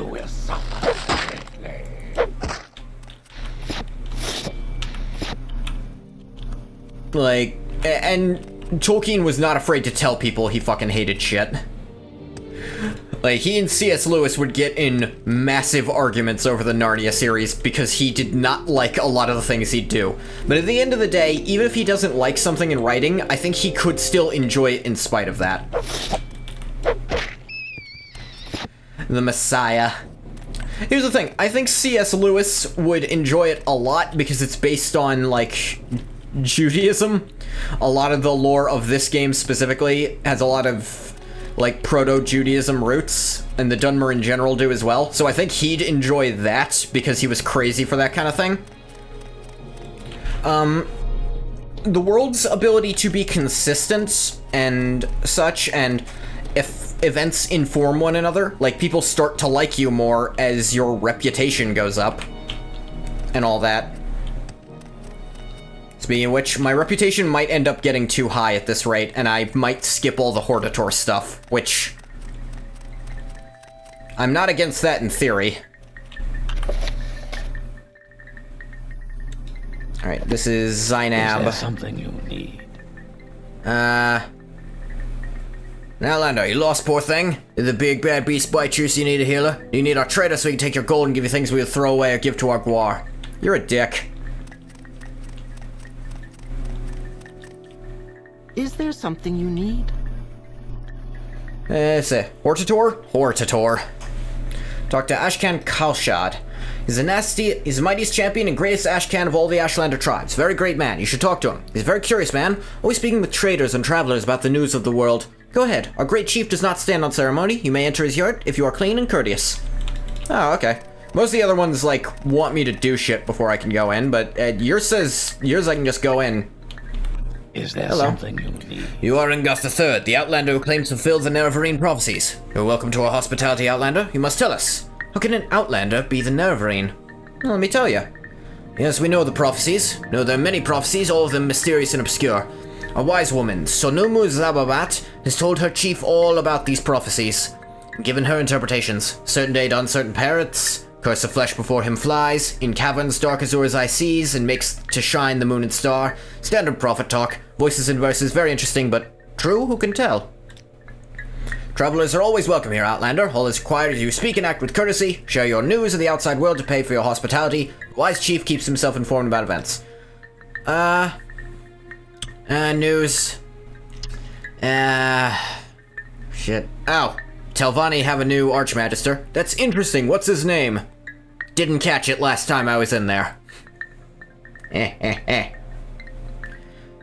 Wouldn't say he hated symbolism. In the foreword I read he railed against allegory. That's what I meant, allegory. I couldn't think of that word, so I tried to come up with shit. Allegory was stupid and was like the person telling it trying to lead you along to their conclusion. Yeah. I don't think Morrowind is largely allegorical. Like, I think I think some of the stories in Morrowind, there would be some stuff he'd rail against. But ultimately, the bare bones, especially because ultimately Morrowind is kind of an open-ended story. So even if it is allegorical, he seemed to find it personally insulting even, yeah. Allegory? Algor. Yep. We other tribes are troubled by blightstorms, monsters. We're the mighty Zainab. Such things do not bother us. Nerevarine. We've heard the rumors. We know you to be the Outlander who claims to fulfill the Nerevarine prophecies. How can an Outlander be the Nerevarine? Must admit, that just sounds silly. Seem pleasant enough and strong and healthy for an Outlander. Excuse me if I'm not disposed to take your demands seriously. I kind of get where you're coming from. Let's see. Ashkan Quashid scoffed when I asked him to name me Zainab Nerevarine. He seems to doubt that an Outlander could ever become the Nerevarine. Maybe if I could improve his disposition toward me, he might take me more seriously. Alright. Dispose.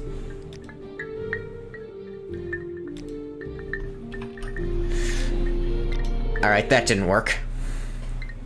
May I help you? Hang on. No, I don't have any speechcraft stuff. I know I have Ring of Moon and Star on, which is personality. Actually, searching stuff doesn't let me find that, which annoying.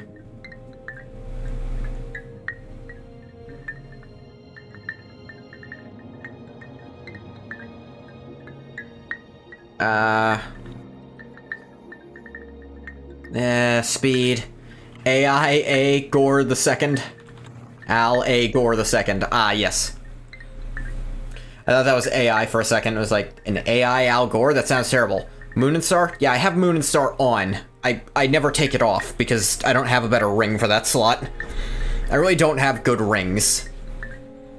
Just in general. Yeah, I've got... My personality is 60, which is okay. I think you could read that as allegory.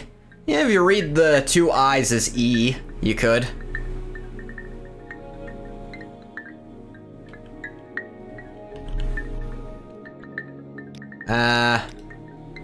This is suitable.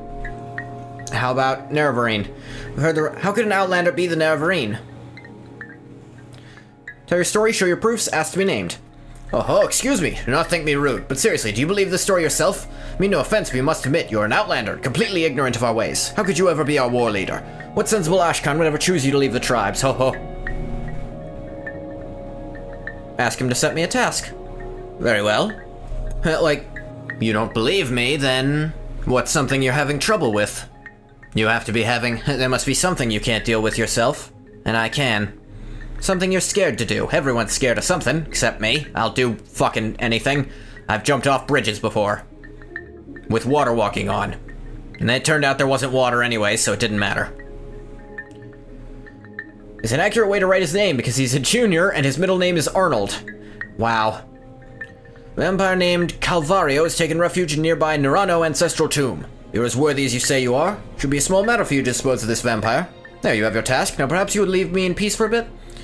Small update. Calvario is a vampire. Young one, but quite dangerous, of course. I'm sure an adventurer of your wide experience would know. Probably driven out of his lair by older, more powerful vampires. Would never offer advice to someone of your reputation. No, I don't need it. I'm gonna stab him until he stops existing. A visit to the potion makers and enchanters of Telvos and Telmora might be in order. I don't use them myself, but they say potions and scrolls would be quite handy. Okay, do you have directions to Nerano? Oh, it's to the north, but you're a stranger and may get lost. Listen, go west from our camp until you reach the mountains, then turn north, follow the mountains, keeping them on your left. You pass the ruins of Nishuleft, keep your eyes to the east, looking for an entrance flanked by 2 trees on the western slope of a hill in the center of the Grazelands. It'll be Nerano Ancestral Tomb. You had an idea and found a way to make it happen. That's an allegory for persistence. Okay. Okay, go west from our camp until you reach the mountains, then turn north and follow the mountains. Alright. I got it. Should probably get out, then turn west.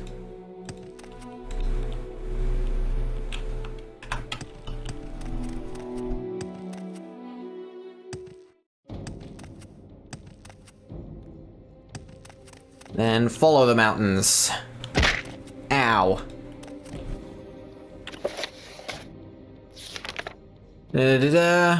Turn north and follow the mountains, keeping them on your left. Pass the ruins of Nishuleft, keep your eyes to the east. Nishuleft. Never been to Nishuleft. I think. You know, saying go west doesn't mean much when you're basically already adjacent to the mountains. At least I assume these are the mountains. Maybe I'm just fucking stupid.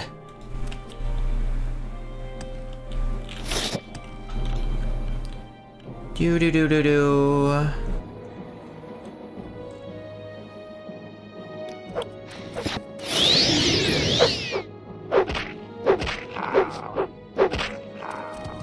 Yeah,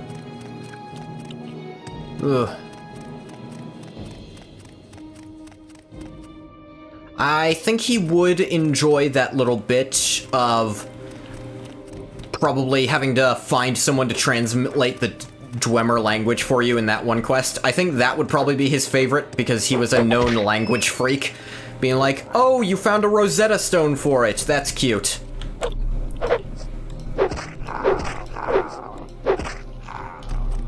This is Nishuleft. Say. Keep your eyes to the east. When you pass the ruins of Nishuleft, keep your eyes to the east, looking for an entrance flanked by 2 trees on the western slope of a hill in the center of the Grazelands. He loves Anglo-Saxons, and so do you. He'd probably be mad when he discovered it's all fake, though. There is no Dwemer Conlang. Yeah. It's literally gibberish. Actually, I don't know if that's entirely true. Not all of it is, because people have been able to translate certain parts of the, that stuff. It's just there's not a lot that can be translated.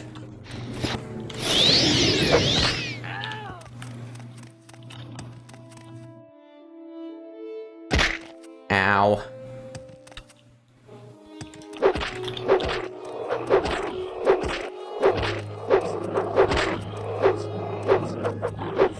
Honestly, I should just stand here and let you attack me. It's literally gibberish. There's some of it that isn't, is the thing.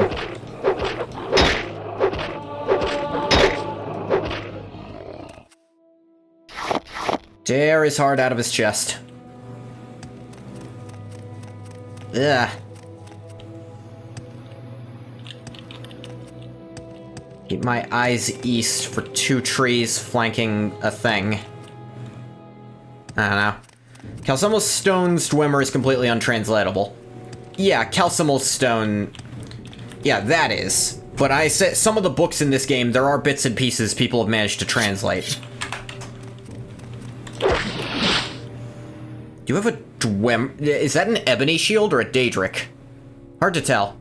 I have an official English version provided by the developers and can translate the Falmer part using Aliad.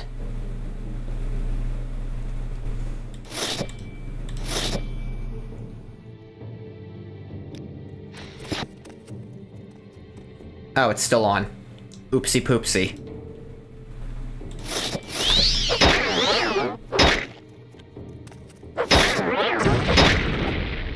Are you fucking kidding me? It wore off literally while I was equipping it.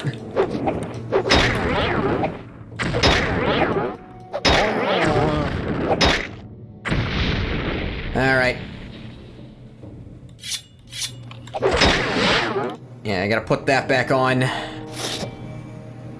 What do you mean, finish my attack? I'm not in the middle of an attack animation game.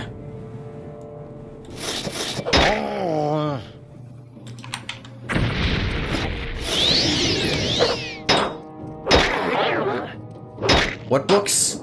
The books you find that are written in the Dwemer language that you need to get translated to be able to figure out what happened to the Dwemer in this game. There's bits and pieces people online have translated. Orcish Tower Shield. Nope.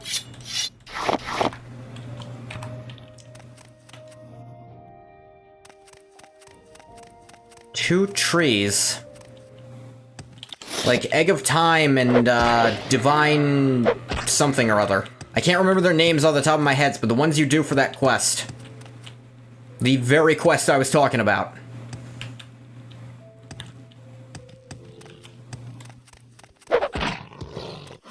Seen the raw text, just a bunch of gibberish characters. Alright, I'm just not gonna argue with you, okay?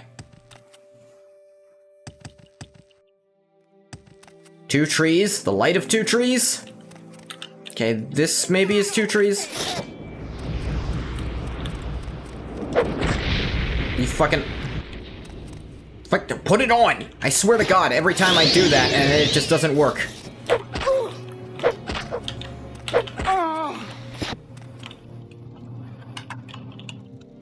The hell was their problem?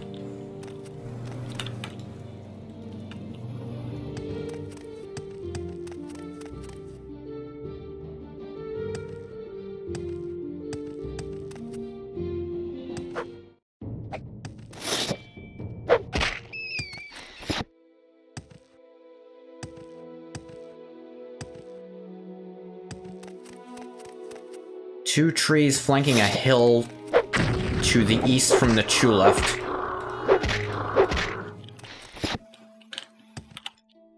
I said turn your eyes east. Does that mean literally go east? Argument, I generally don't know what you're talking about. There's no translation of those texts. That's why I said I'm not going to argue with you. You say you don't see anyone who's apparently translated any of it. I thought I'd heard that, so I'm not going to argue, because we both think one thing, and there's nothing we can do to prove it's the other one. No, I don't mean in-game.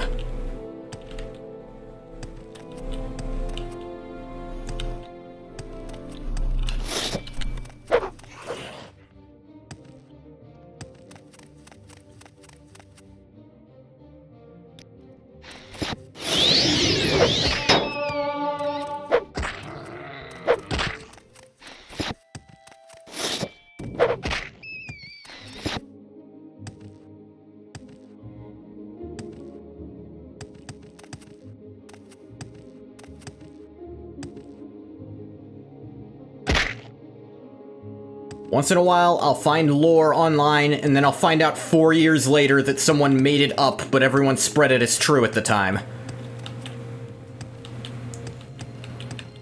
Maybe that's happening, maybe you're not finding the thing I thought I found, maybe I'm just remembering wrong. I don't care, I'm not gonna make any arguments.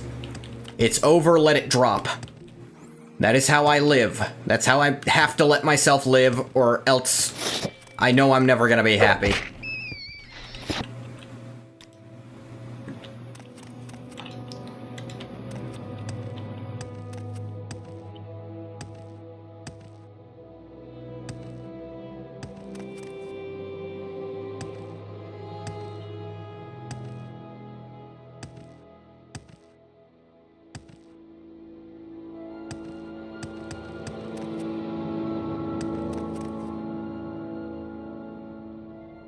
I fucking missed something.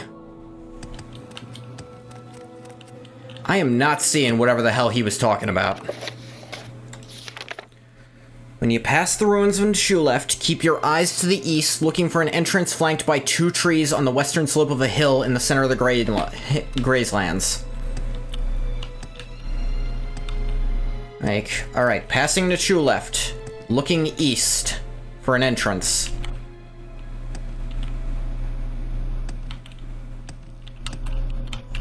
Two trees will apparently flank it.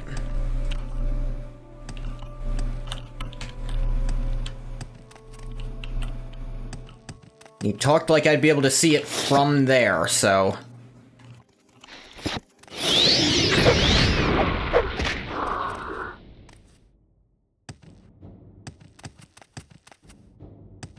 There we go. After passing the... It's like... Nichulef's like the halfway point, dude.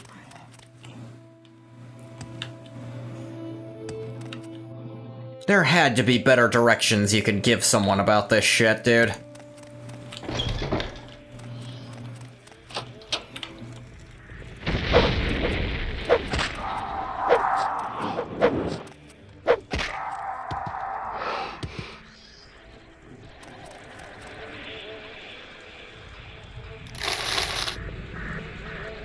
Did I get any... Nope. They didn't manage to drain any of my stats, that's nice.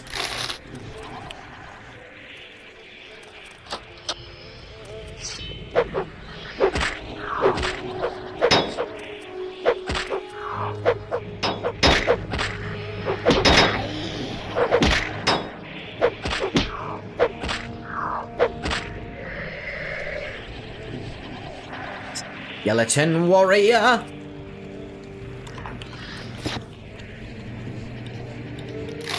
Gold. Rusty key into Indarin Tomb. Okay. Note from Bazarak. Morris, you boys better clear out. Our position was given away and we were raided by the bastard Gorus. Sent a small band of the dead to Dralis and wiped out all but Leuven. He was able to make it back here to Nellis to warn us. They're clearing out and heading for a new location. I suggest you and your boys get out of there as soon as possible. We have a snitch in our organization. Let me find out who it is and I'll feed their flesh to the crabs. Seems as though he knows all our raiding routes. Just a matter of time before Gorus sends them damned and dead your way. I'll never turn those goods over to that necro. What's fair is fair, and he had to pay up. You know where I'm coming from. Sending Ursine to deliver this message to you. She'll deliver a key so you can gain entry into the rendezvous point. See you soon. Good luck, brother. Bacharach. Ransom of Zarek. Ooh, free athletics level. Morris. Key to Nerano chest. Gold. Gold. Second barrier ring. Worthless. Not even gonna pick it up. Don't want it.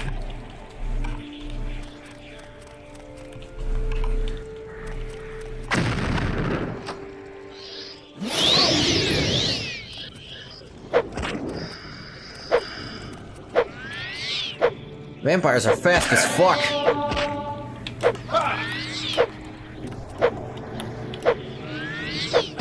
You fucking mind?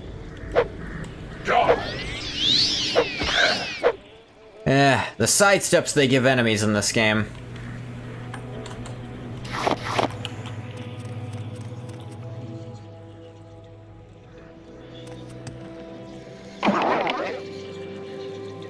Good job. Wasn't shit in there.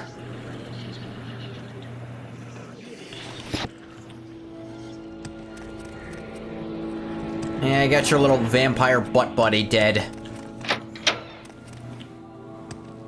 I did get a key to, I think, another tomb. That's interesting.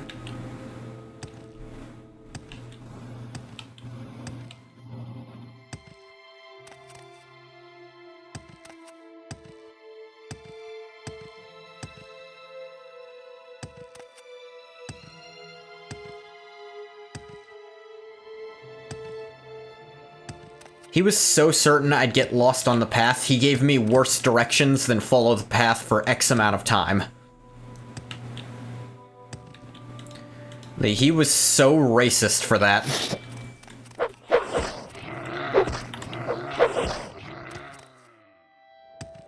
Not that I'm surprised.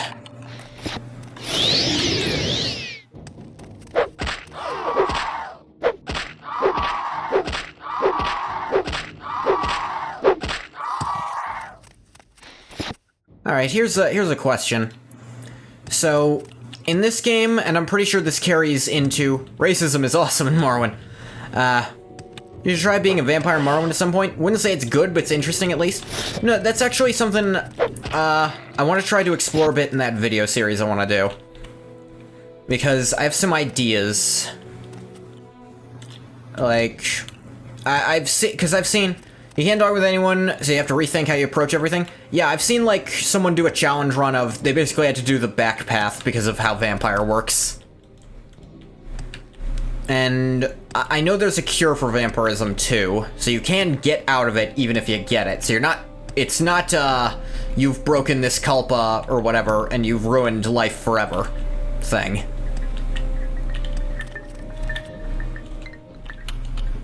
Welcome, Outlander. Yeah, I make Calvario dead. Well then, perhaps I was mistaken. Perhaps you should be the Nerevarine. Well, so you killed the vampire Calvario.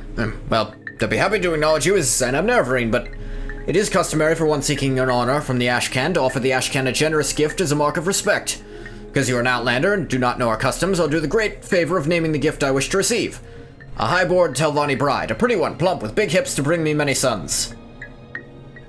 Well... Remember I said there was a new Archmagister of the Telvanni? Yes, I doubt he'd be very keen. It's me. Let me talk to some people. I might be able to arrange that. Oh no. This part is funny. Where will you find a highborn Telvanni bride? That is simple. You should visit highborn Telvanni lords. Inform them that Ashcan Kaushad of the lordly Zainab would do them the honor of making their daughter his bride. Surely many Telvanni lords would be honored to receive such an honor.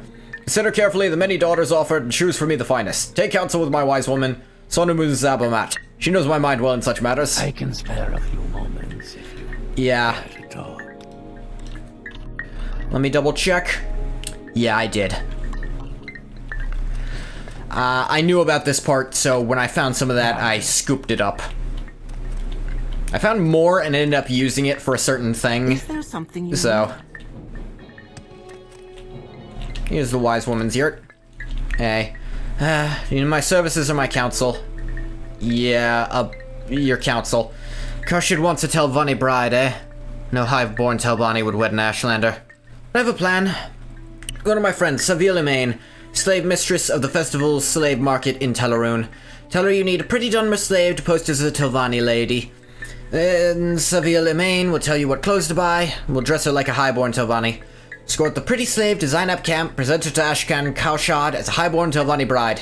He won't know the difference. Slave mistress, festival slave market in Teleroon. Market is on the northwest side of the village, that's where you'll find her. Look, I'm literally the Archmagister of the Telvanni. I feel like I could come up with something a little bit better than this. Though I suppose the point is, I don't need to. Where was Teleroon? That's Teleroon. So I can boat from Voss up here.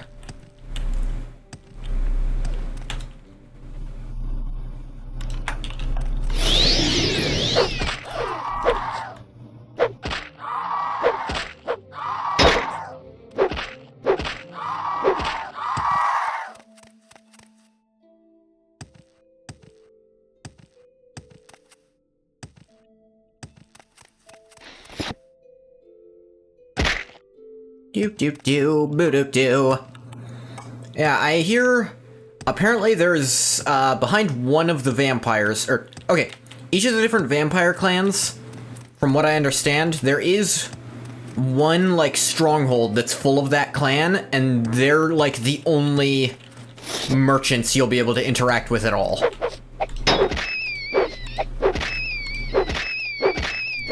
But I hear they also have unique quests. So, and I'm to understand, one of those quests actually gives access to the strongest weapon in the game, which has a really weird name. And I think it has that name because one of the fans... Not a lot per, though. Yeah, I know it's like, maybe 2. But it's like a way to make sure you can still fix your shit.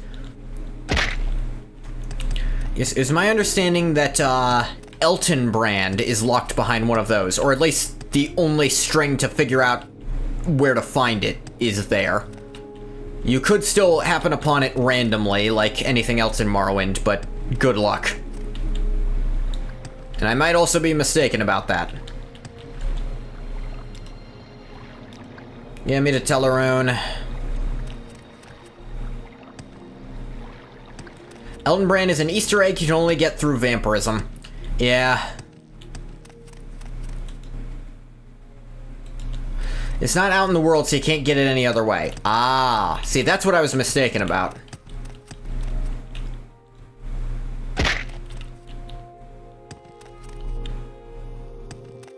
There's a variant of Gold Brand, which is the artifact for the Boethia quest. Yeah. Who was it named for? It's named for was it a basketball player? Was that it? Was it baseball or something? Someone on the team was a fan, on the dev team was a fan of some sports team, and so that's why it's named Elton. I would have preferred it was a music reference, but it's not.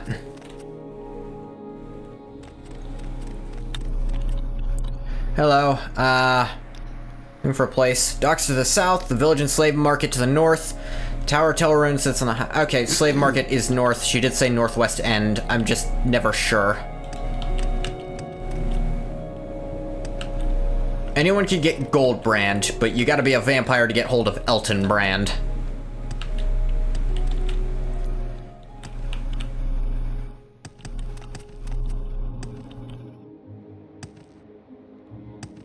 Now, it being a variant of Gold Brand, what does that specifically mean? Ow.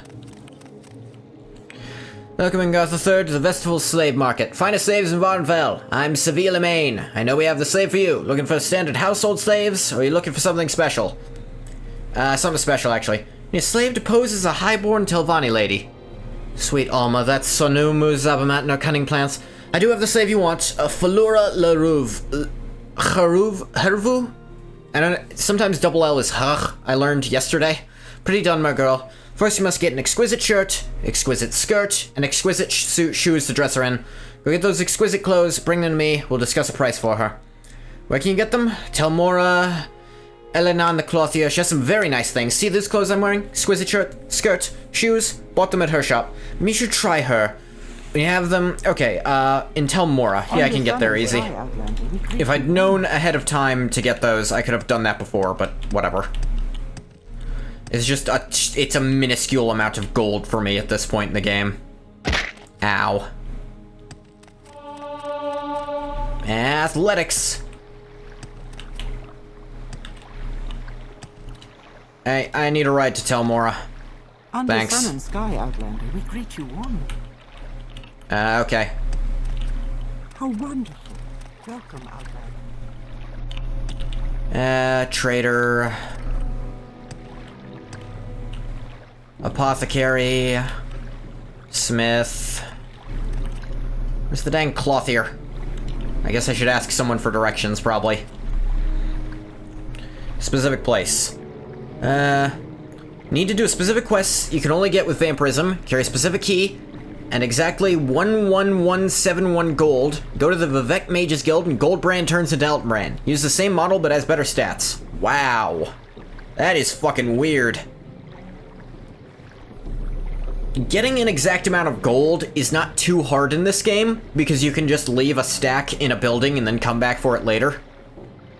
And now, getting to 11,000 gold might take you a minute. You gotta do some creeper shuffles for that, but you can get there. It's very convenient. No one ever goes to bed in this game. I mean, yeah.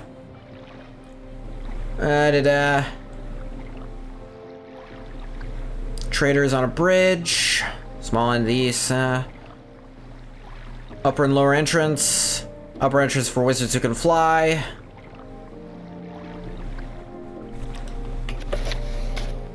Nah.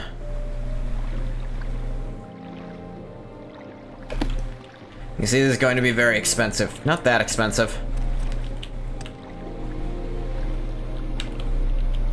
Name for a baseball player named Elton Brand, who Mark Nelson was a fan of. He was on the team Duke Blue Devils, which is referenced in the ID for Elton Brand, Blue Brand.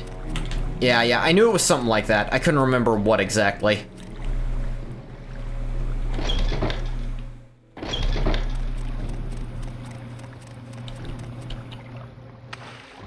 Tell you what, E should be exquisite clothes.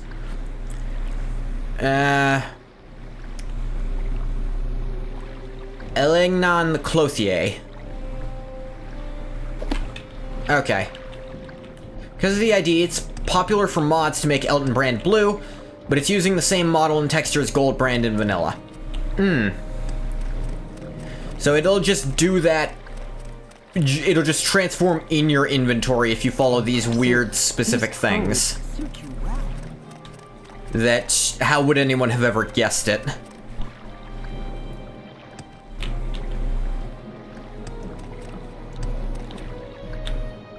Yes.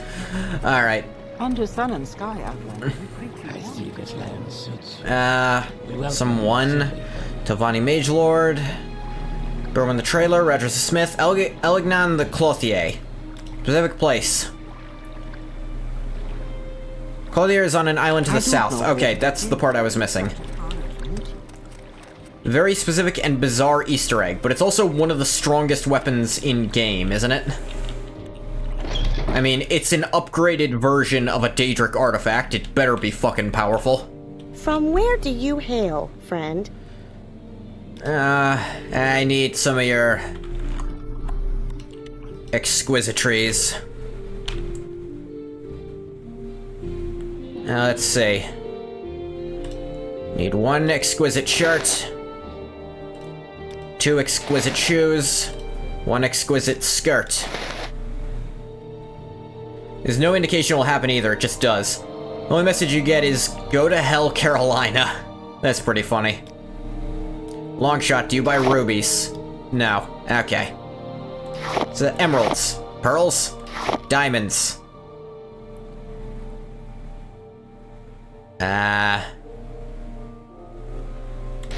You buy this old robe off me? And these rings I don't need. This belt and this ring too. This ring. These two also. If Pete Hines were a developer for Modern Warfare, what the hell is wrong with me? Morrowind, it would be a soccer reference. Interesting. There we go. Alright, I got the exquisite stuff. Probably gonna go to Creeper, do some shuffling for money, then probably, enchant something for... Probably... Actually, you know what? I have an exquisite amulet, but I'm probably not gonna be able to make anything better. I'm gonna actually go to her. I'm gonna buy some exquisite pants to enchant. I'm probably gonna enchant them with Fortify Strength, just from all that carry capacity. This quest tends to cause a controversy to flare up every few years because you have to basically traffic a sex slave. Yeah. You don't get the option to not. It's like, yeah, I feel like as Archmagister of the Telvanni, I should probably have at least one other option. Like, maybe I could go Like, if nothing else, I could just write out a certificate of authenticity for someone who is willing to do it. Like, I could just write it, be like, yeah, I'm the Archmagister. I say she is. Are you gonna question me on that? All right, I'm Is listening. like, I feel like that alone should give you some option. Or maybe like, hey, one of your daughters want to marry off or something. Anyway, extravagant. Do you have some better exquisite pants? No, just these? Alright, I'll take them, and I'll enchant them later.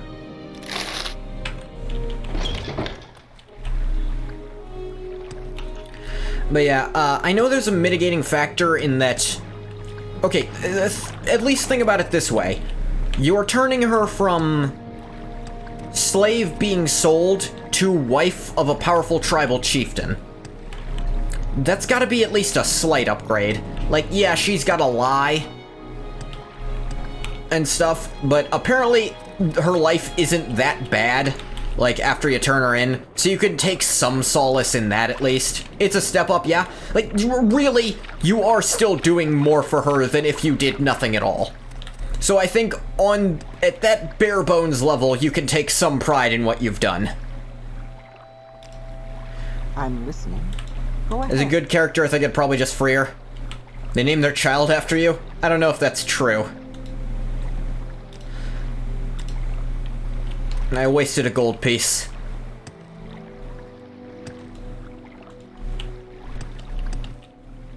Though if they do...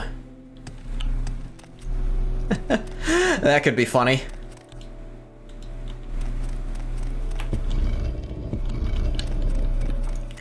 Okay, so because of how I changed something, you remember distinctly they say that. I'm not saying you're wrong, Bathwater. But, and if you're right, then that gives me an idea for something. I'll see if I can do it. I hope I'll remember this. Be funny if a Dunmer female member of Telvanni could offer themselves. Yeah, especially if I'm the Archmagister, like, hey, who wants to do me a fucking favor and I'll owe you one? Alright, you wanna go marry an Ursula? You wanna go marry an Ashlander? Is he at least the chief Ashlander of that tribe? What do I get? I'll owe you one. Just name something you want, I'll give it to you. Okay. If we say, fuck no, you're clearly no highborn Telvanni lady, you whore. That would be really funny.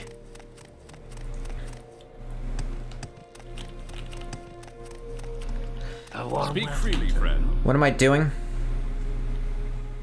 It's underground.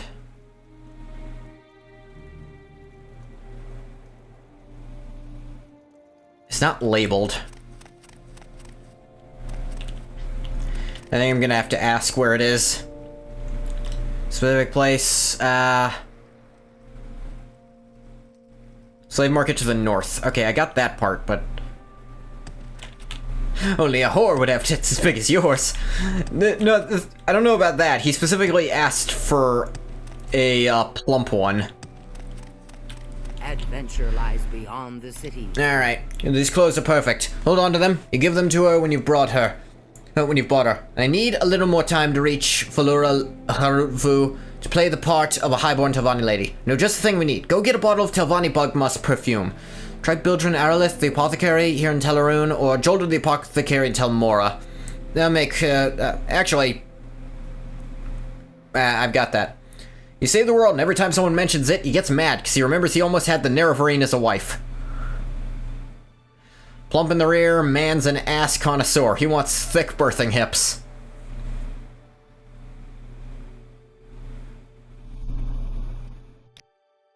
You have the Telvanni bug musk? Excellent. No, don't give it to me. You'll give it to her when you've bought her. Now let me tell you the price. This superb specimen, skillfully coached to play her part in your little scheme, I'm pleased to accept from you the modest sum of 1,200 drakes. I only offer you the special price out of my friendship for Sonamu Zabamat. You say that like that's a number that scares me. Here. Seville's slave pod key. Very good. Thank you for your custom and come back soon. Now here's the key to her cage. Remove her slave braces. When you're ready, you should speak to Falaru Haruvu. Give her the presents, the exquisite clothes, the Telvanni Bugmas. Explain to her that she's to follow you back to Zainab camp to meet her future husband, Ashkan Kashad. Must save yourself for Uncle Crassius.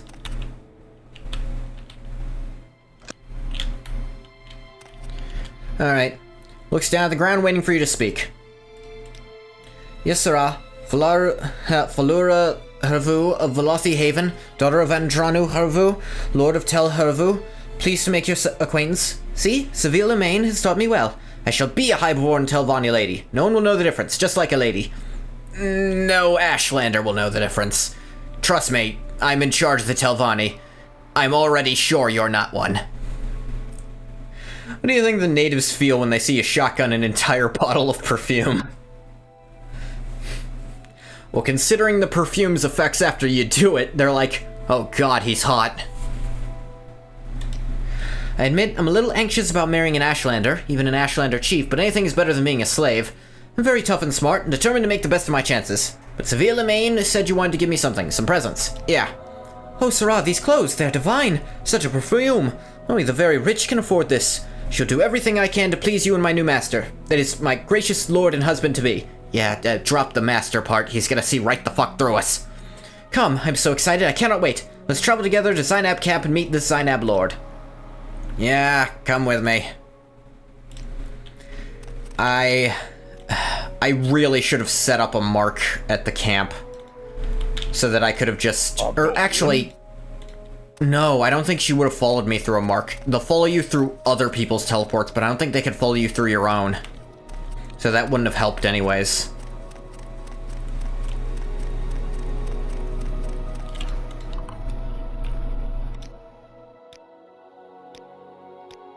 Can't even tell her she can just leave if she wants after you deliver. Yeah. I mean, to be fair, where would she go? She doesn't have a lot of prospects. What's stopping them from just saying, hey, you were a slave 10 minutes ago, you're not at your master right now, that means you're a slave again. Like, what honestly stops them from just doing that? At least here she has some level of security from that specific eventuality. Play along for a while until he gives you whatever stupid tribal trinket makes you the Nerevarine. Yeah, like, I understand where you're coming from, but at the same time, what options does she actually have if you just let her go? Like, there are those Argonian slaves you take the bracers and collar off, and the Khajiit ones too. So maybe there's an option, and, you know, there is, like, their underground railroad that you can do, like, one quest for, I think. Yeah, give me the Voss. She's a Dunmer, not likely anyone would assume she's a slave. Yeah, I guess if she stayed away from this specific area, she'd probably be fine. It's... yeah... But, I mean... yeah. I'm not saying you're not wrong. I'm saying she seems to at least kind of think this is a good opportunity for her. Like, Chieftain's wife is still... I think she's weighing her options and she thinks this is the best she can do. Because honestly, if she were not having a good time over in the Ashlander camp, apparently this is a very well-liked chieftain, but if he started being a bastard, they might not like him so much anymore. And they might help her leave. Because apparently women have pretty decent rights among the Ashlanders. It's better to be a tribal nobility than a common peasant. It's better to be tribal nobility than a fucking slave, at least.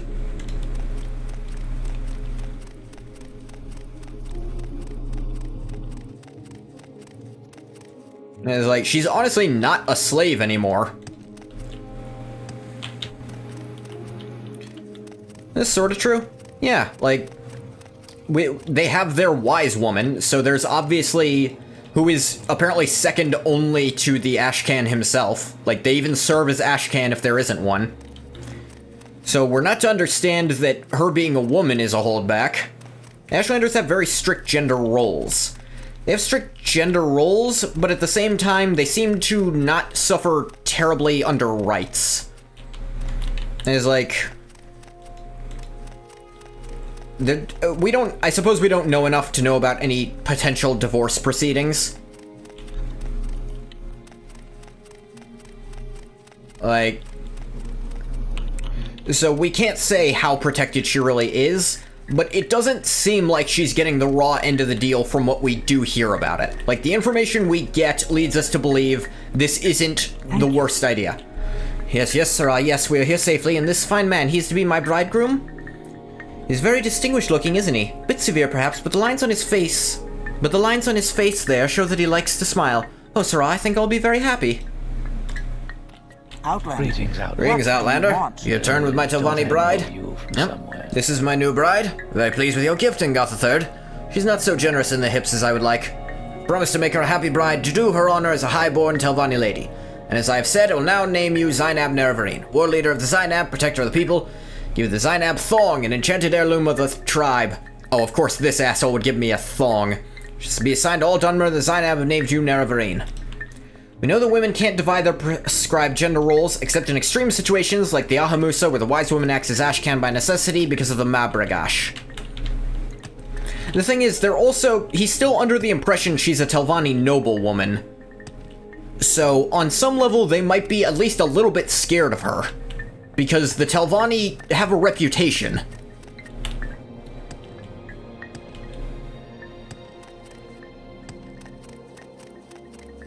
Alright, so that's only... all that's left then are the Arabanimsum, who... honestly, I can kind of get to them...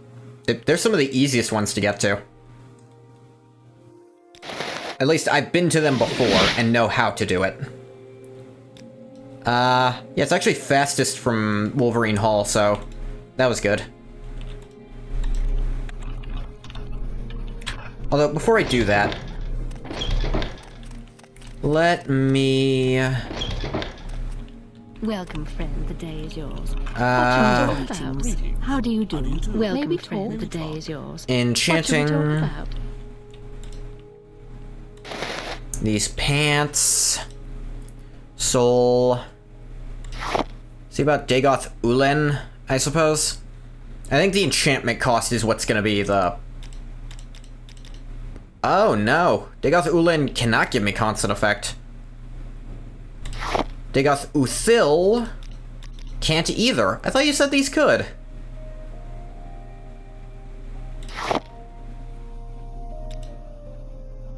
I'm not gonna bother soul trapping them anymore. Fortify attribute. Strength. Oop, that's way too many. I could get up to 23 if I'm not afraid of RNGing it, but... if I don't want to RNG, I could get 12 and just work with that. I suppose I could just equip it and unequip it until I get a number I want. Anything over 12 is still worth doing it like this. Fish, what should you have for dinner? Ooh. Tell you what, in honor of your spelling, have some fish. Have some kind of seafood.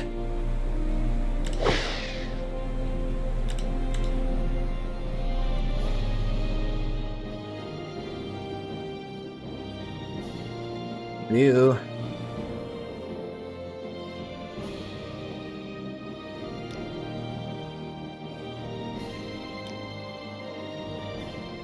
Alright.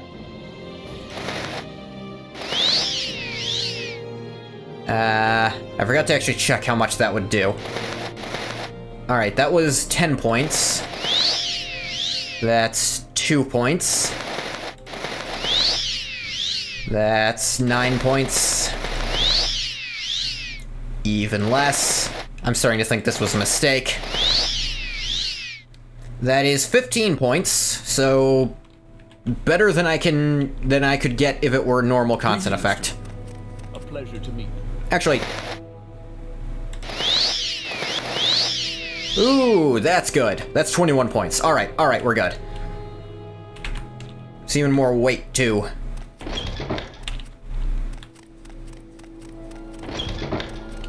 You don't think you have any? You don't have any kind of seafood whatsoever?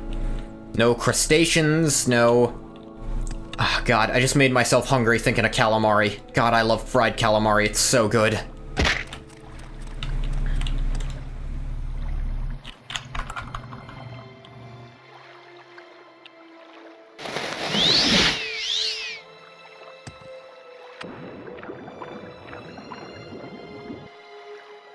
Do-do-do. Now I can walk on the water.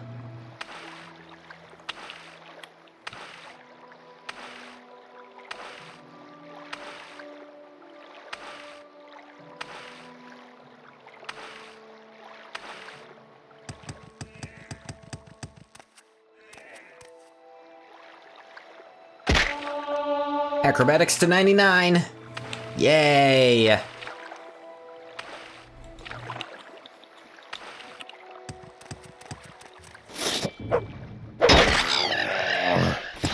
Yeah, extra strength also means I hit harder.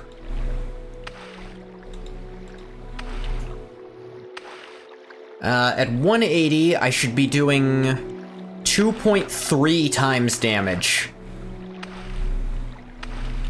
Just always.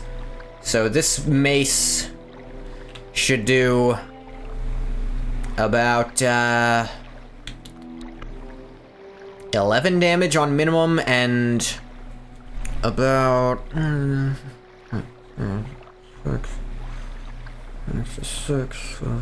about somewhere around 60 damage on max. Just because I'm that cool. It's still enough to one-shot most of this crap.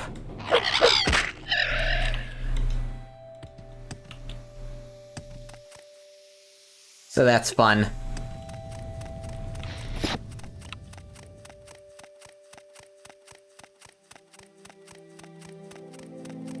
But no, if you don't have any seafood of any kind... Dang. Hey, that was all of my plan. In that case, something with cheese. Because, you know what? And I would have suggested something with seafood and cheese. Because there's these... no, you can't eat me. At least not like that.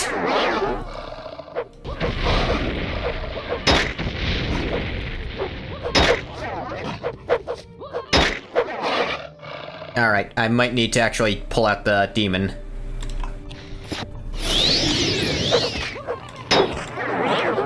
Yep.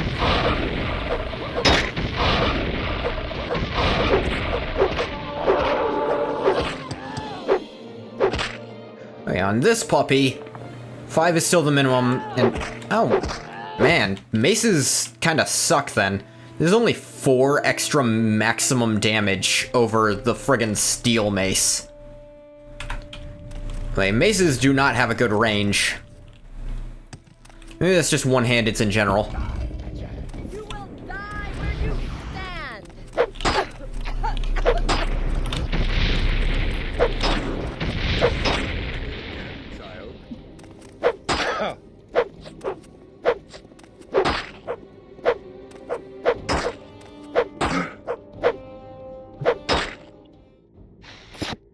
I suppose even a few points extra maximum, when you've got enough strength to carry the shit, starts adding up. Because 4 points extra max is actually about 9 points extra max when I'm wielding it.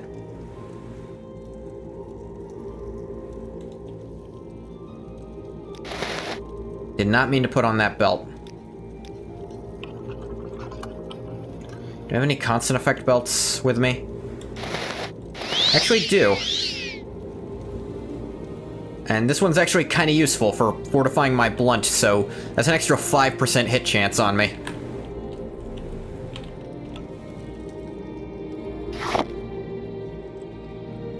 Hello, Molag Ball.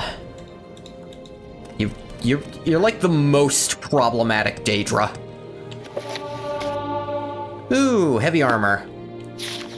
I don't think it's controversial to say Molag Ball's probably the most cancelable on Twitter among the Daedric princes. Honestly, cancelable by law as well. Yeah, that's what he's the god of. Among other things.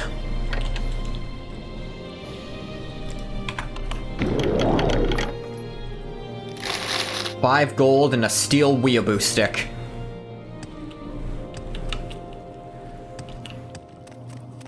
I do like the explanation of, well, the Akaviri armies actually made it into Morrowind, so there's a lot more Akaviri shit around here. Whereas Skyrim, they really didn't get that far that fast, so there's not a lot there.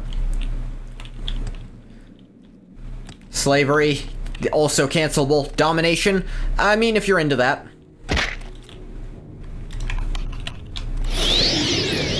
Some people are cool with getting dominated.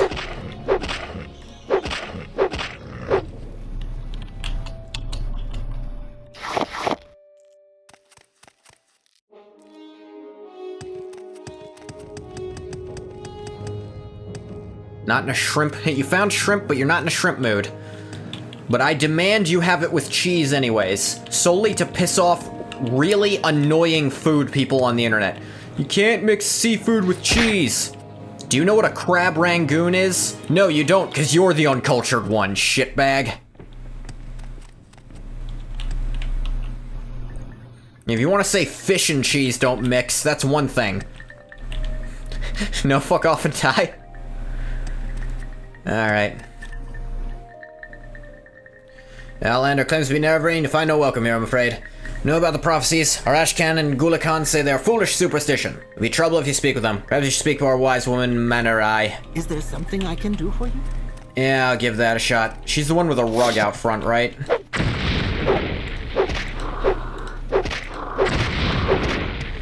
Can't mix cheese and watch me, bitch. Yeah, absolutely.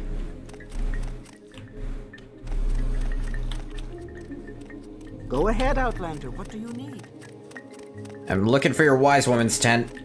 Why? What is this tent that doesn't have a door?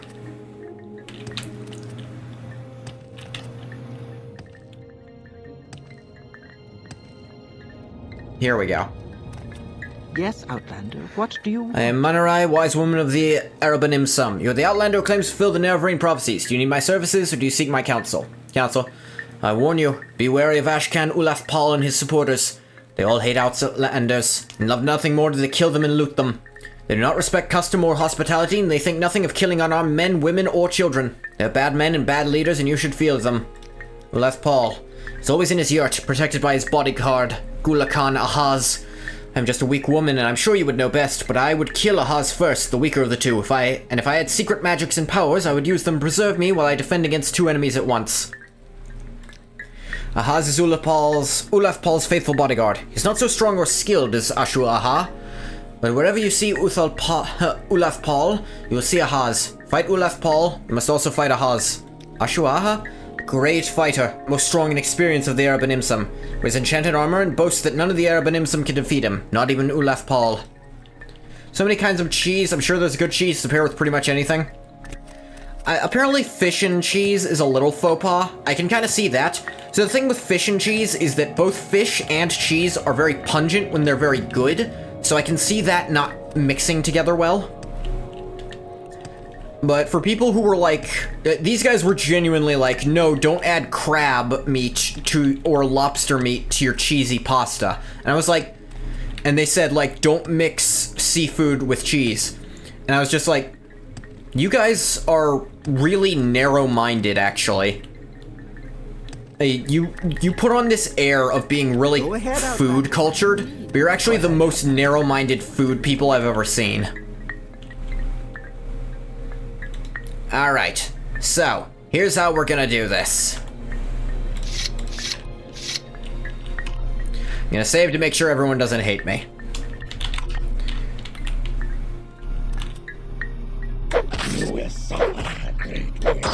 No crime to report.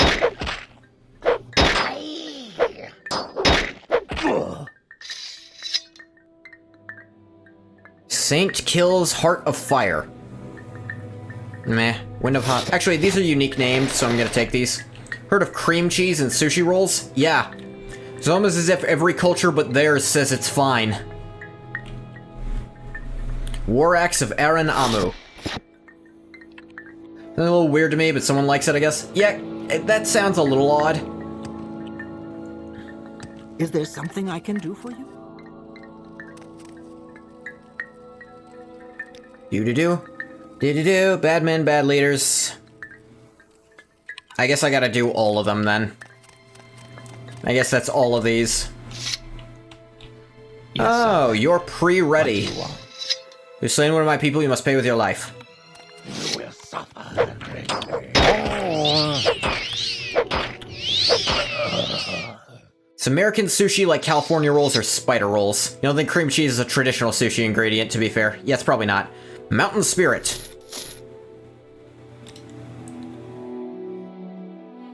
Constant effect shield, 10 points. That's actually pretty good.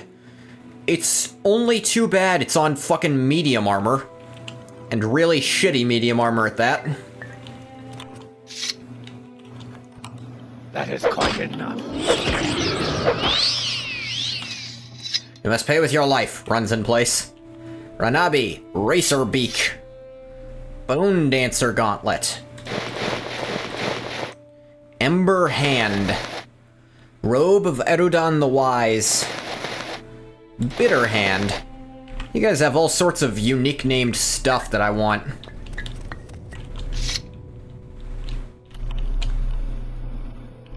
Yes, Outlander. What do you want?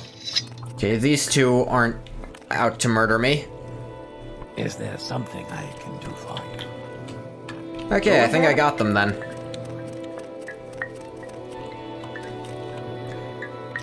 Da-da-da. Have you ever tried to believe these prophecies more foolish superstition? I do not know myself what to think. Did I do this wrong? Go ahead, Outlander. What do you need? Like, pretty sure I got all the dangerous ones. Are there more living in other yurts?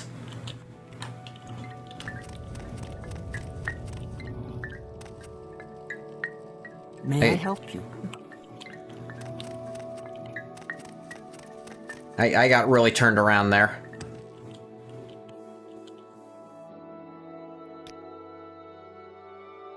Is there something I can do Go for ahead, you? Outlander.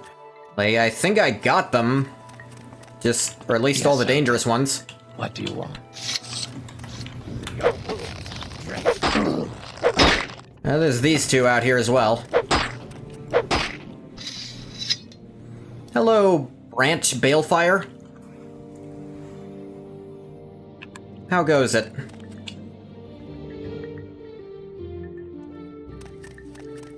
Was that all I needed?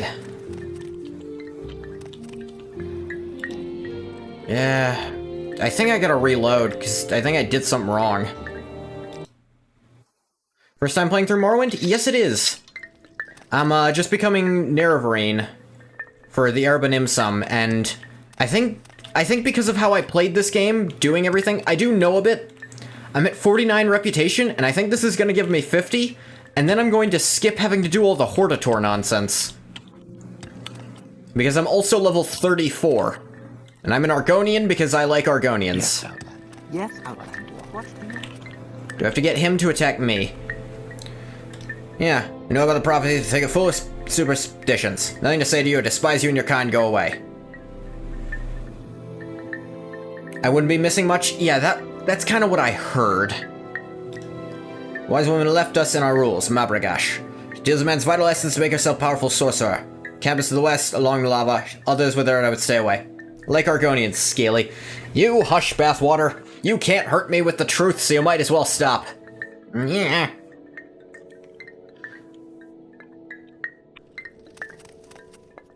Pretty partial to Argonians as well? Then you are in good company. Yes, Outlander. What do you want? Hey, okay, you wish to be named Erebanimsum Neverine. Never. Not while Ashcan Ulethpal and his war-loving Erebanimsum live. They all hate Outlanders and are proud and haughty. Will never suffer an Outlander to rule them. You would be Neverine of the Erebanimsum, you must kill Ulethpal and his supporters, the Gulakans, Ahaz, Ranabi, and Ashuahi. Then you must help me make peace-loving Erbanimsum Gulakan Hanamu Arashkan. Ashkan Hanamu would then name you Nervarine Erbanimsum. Argonian or Breton? Then you're in very good company, because Breton is the other most popular race in this chat. Oh. Cat! Oh my gosh, School of Cat, thanks for the raid! Hey, it's been a minute. He left, he had to go to work? Alright, I'm gonna shout him out anyways.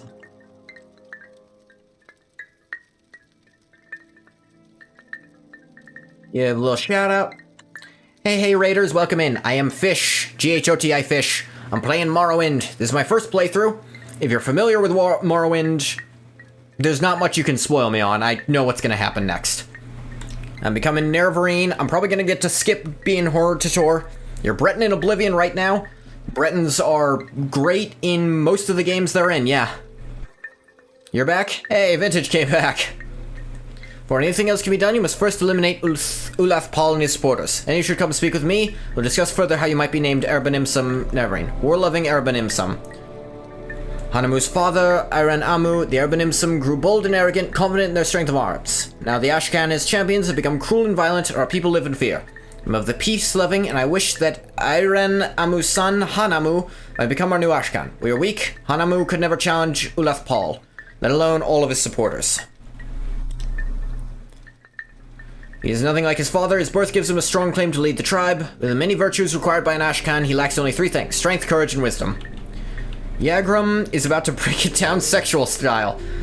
I've kind of already dealt with Bagarn, so I don't know how accurate that'd be.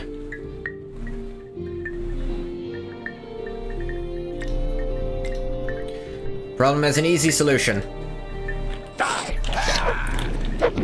Sure it does.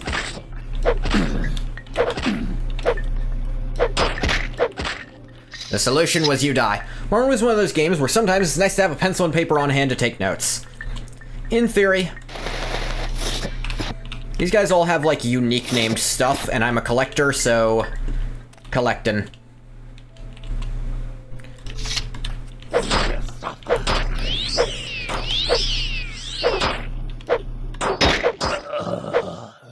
I've only played Skyrim and Oblivion, but you're waiting for when Morrowind is on sale.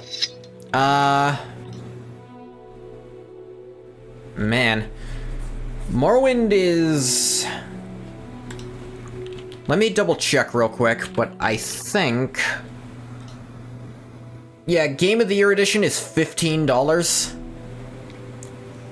On Steam. If you already own Oblivion on Steam, it's... actually 10% off as well. Although... if you already own Skyrim Special Edition and Oblivion Game of the Year, you can get it 10% off. But... I actually own every piece of this, but it still wants to charge me a bunch of 20 bucks for the one item I don't already have. What one item would that be? Oh, Game of the Year Deluxe for Oblivion. I have regular Game of the Year for Oblivion. Okay. 10 normally, I think? It's 15 normally. You only 8.14 on Steam right now?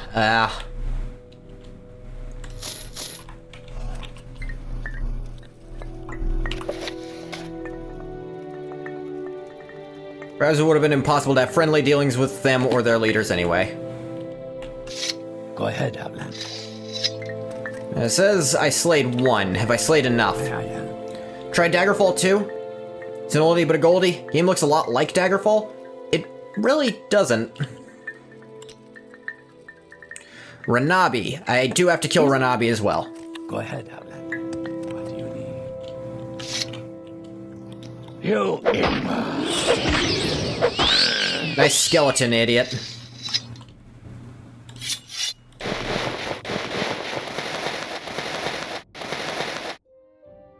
You can see the mix between Daggerfall and I would call this the halfway point between those two.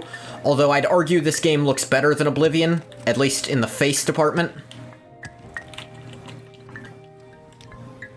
If Ashkan Ulaf Paul and his supporters dead, we may consider the Nervine prophecies and how you might be named Erbanimsum Nervarine. Spores out of the way, simple matter to be named Nervarine of the Urban Imsum. All you need to do is persuade Gulakan Han Amu to become the Ashcan of the Urban Imsum. Seek him out in his Gulak Yurt. Be prepared, however, Han Amu is not the material one would choose when looking to make an Ashcan. He may be difficult to persuade. Go ahead, Outlander. What do you need? You like the faces in Oblivion. They're very potato-y. Oblivion, they were trying to do things with emotions. I get they were trying to. I don't think it worked. It's very robotic, yeah. Like, they'll just suddenly stop talking, make a face, and start talking with that face, and it'll look weird. Go ahead, Outlander. Alright. What do you need? No matter what Marinai says, I'm not interested. I don't want to be Ashcan. Yes, I recognize it. Ranabi wore that robe, the robe of Erudan the Wise. It was handed down to Ranabi through his family. What has that to do with me wanting to be Ashcan? Give him the robe and show the robe and make a little speech.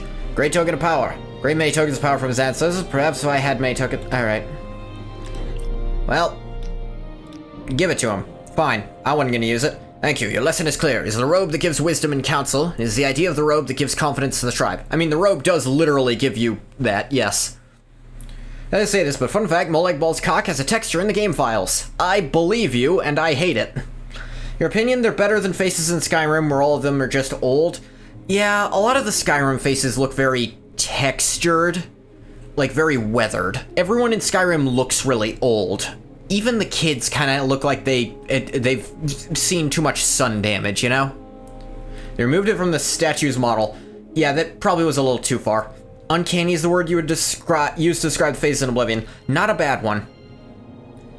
The Ashcan who wears the robe, the Ashcan who accepts responsibility for the safety of the tribe, who holds the fate of the tribe in his hands. Sobering lesson, I must give it thought.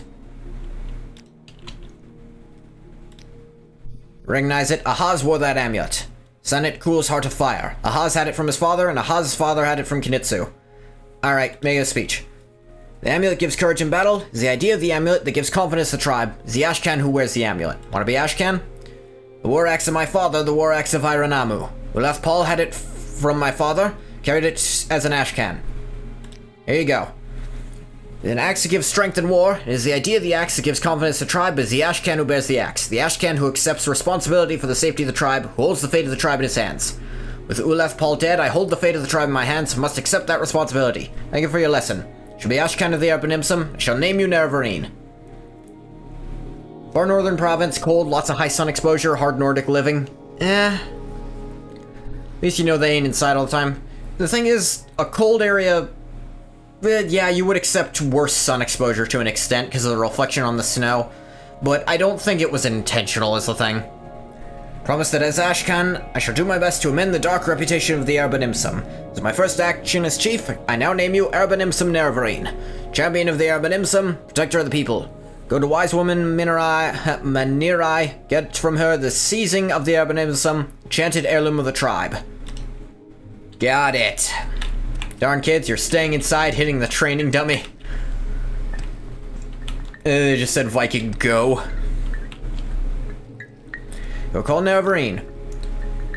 Perhaps we shall see what that means. Yeah.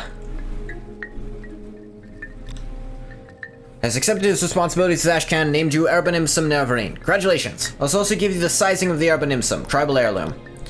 Here, take this enchanted token, and all shall know we've named you Nervarine and champion. Yep, that gets me to 50 reputation exactly.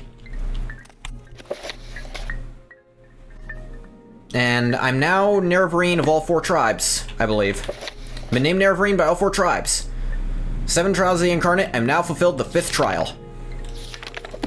May I help you? You win! The Dunmer come from Valenwood. Why is there a big Disapora of them in Morrowind and Vardenfell? Disapora?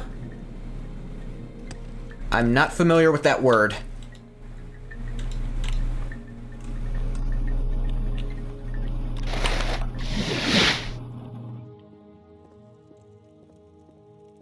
Wood elves come from Valenwood. Yeah, actually. Diaspora. Greetings. I don't know if you're correcting or if not. But no, they claim they used to be the Chimere, which came from the Aldmere, who came from Aldmeris, which is somewhere. Population. Ah, okay. It's an exodus of a group of people. Okay, okay. There we go. Think like the Jewish diaspora. Okay, that's not a word I've encountered before, and I'm embarrassed. It is really no trouble at all. With pleasure. I went the wrong place. Go ahead. I'm all Actually, not ears. fully wrong. I can do the creeper shuffle. Why did they move to Vardenfell? Because they were Daedra worshippers, and the Aldmer did not appreciate that.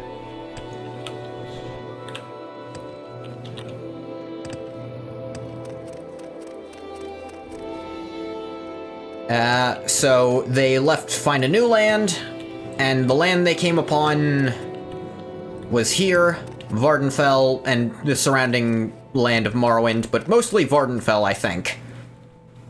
What say?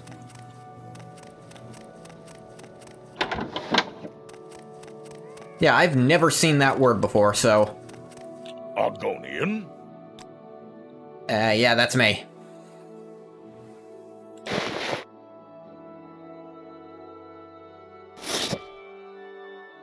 Let's see.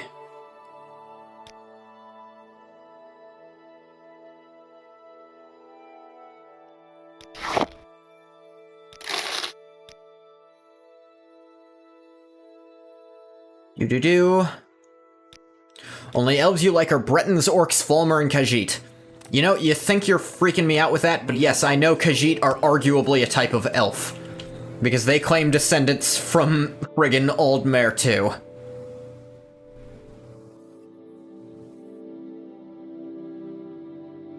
They have a lot of glass blades to sell.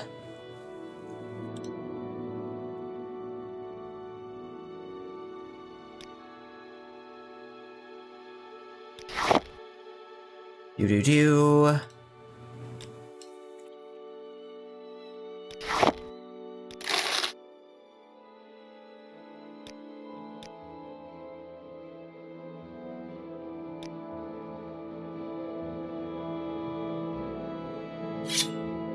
Do-do-do.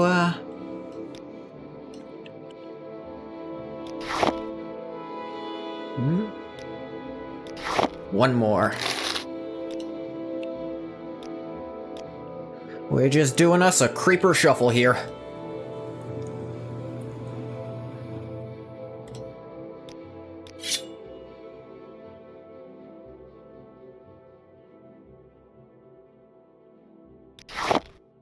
Oop.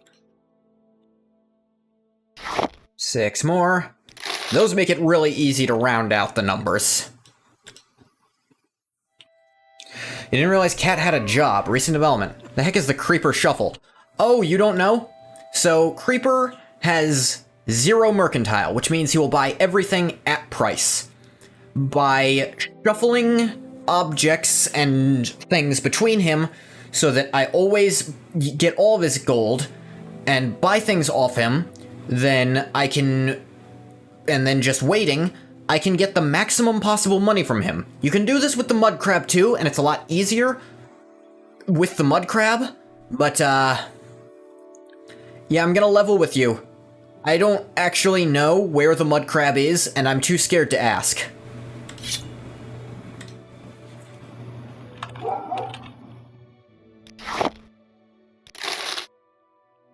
Valenwood was recently pretty devastated by the Camoran usurper in the early Third Era, and then the 5-year war during the Simulacrum. Like a dance move from Minecraft. That'd be why Bosmer are leaving, I guess, but yeah, Dunmer don't come from Valenwood. I'm not sure where specifically they claim Aldmeris is. I actually just don't know. Do-do-do.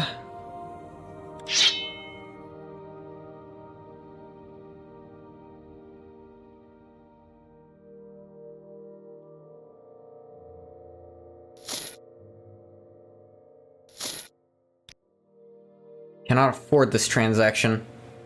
Oh, I forgot to wait a day. Oops. No one knows where Aldmeris is anymore. It's lost. Fair enough. You know the location of the talking mud crab? I'm sure you do. I'm sure most people do, in fact. Like, people who play Morrowind really play Morrowind.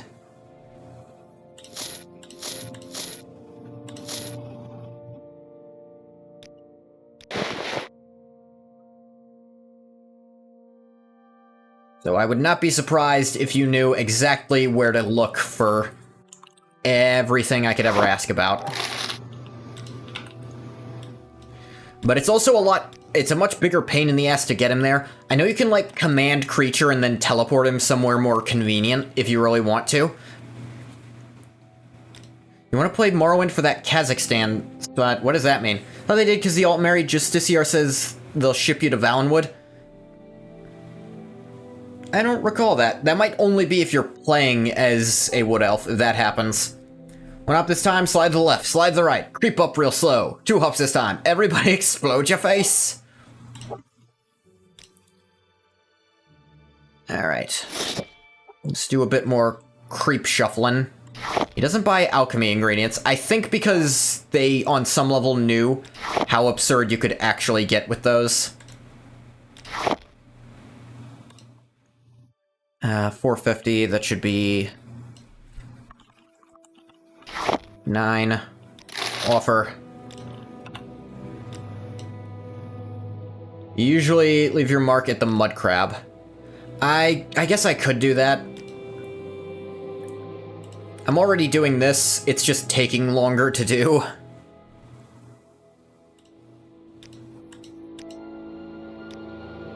You know what, can I, and then all of these? No, even all of those aren't enough.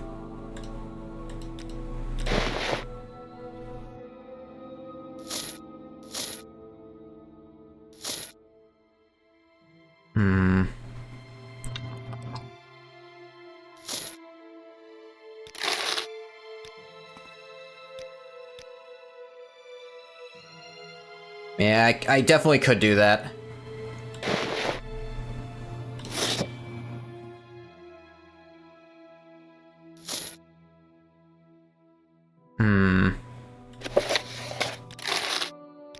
May your kills be quick. For now, I'm just doing this.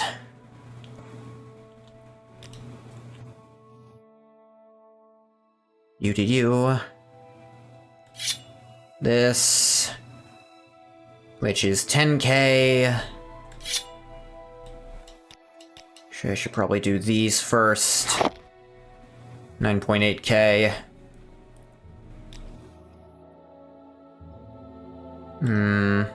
She's just 100.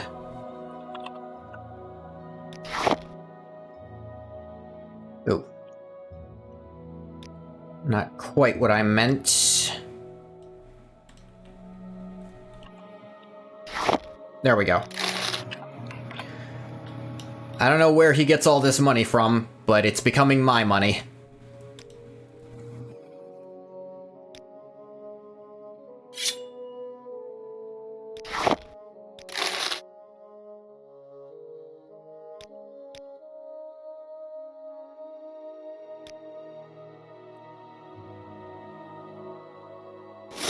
You.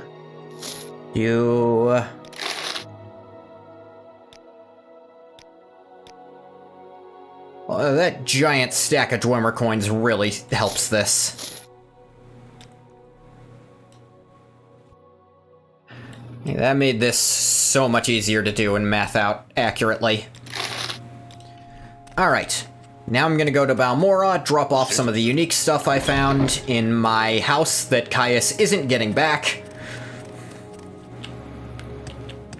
Clavicus's pocketbook, I bet. I'm very happy to make your acquaintance. That'd be really funny. The Daedric Prince of Deals, just, one lesser Daedra got into his, like, checking account. And now has everything. Welcome, friend. The day is yours. What should we talk about? And he's using it to make very shit trades. Welcome, friend. Creeper is actually Barbas. Oh, that would be great.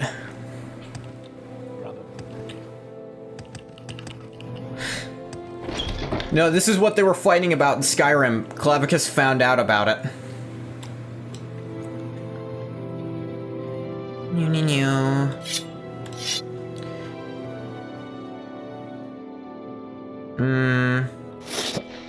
Yeah, my staff.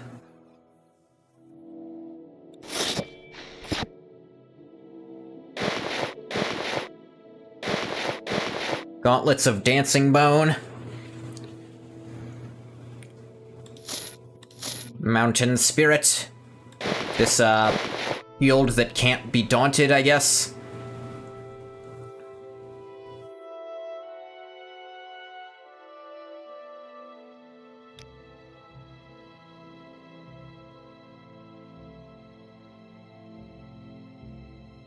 Anything else that I don't need?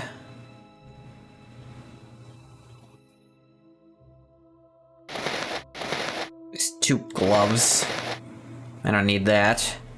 I don't need these ones either, for that matter.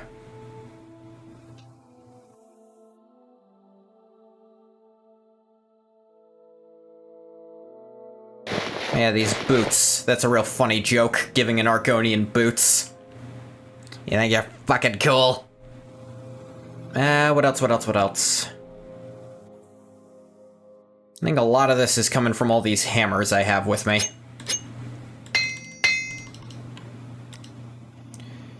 Let's try using some of them up.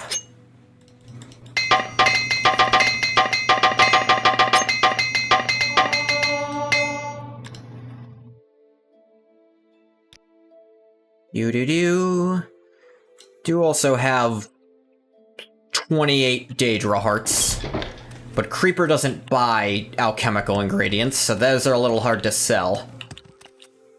Maybe I should just stop picking them up and instead this will work.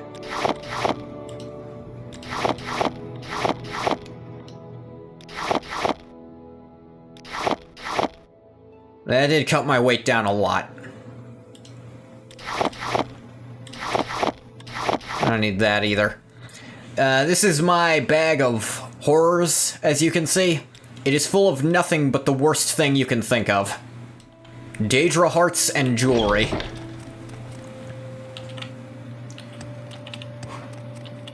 Okay, now... I have 50 reputation, but I'm gonna be honest, I don't actually know how to activate this alternate skip the Hortator thing. Like, I actually don't know how to do it. The way I heard it was I'd just be invited, but I don't know where I have to go for that to happen. So, if anyone feels like giving me a hint, I would not be opposed. Because if I can skip that and get through the full main story just right here, right now, I will. I'm not against it.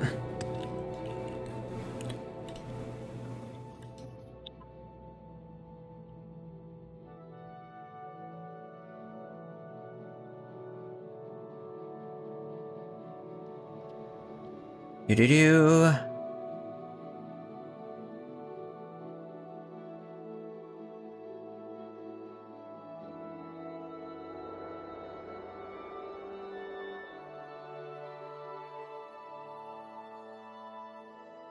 Oh. Okay. According to this, I could have skipped the 5th as well, but a lot of my stuff came from doing the 5th stuff. The 5th was the Nerevarine stuff, but apparently the 4th and 5th you're supposed to do in that order. But if I already did the 4th, do I now? Meet the prerequisite. Okay.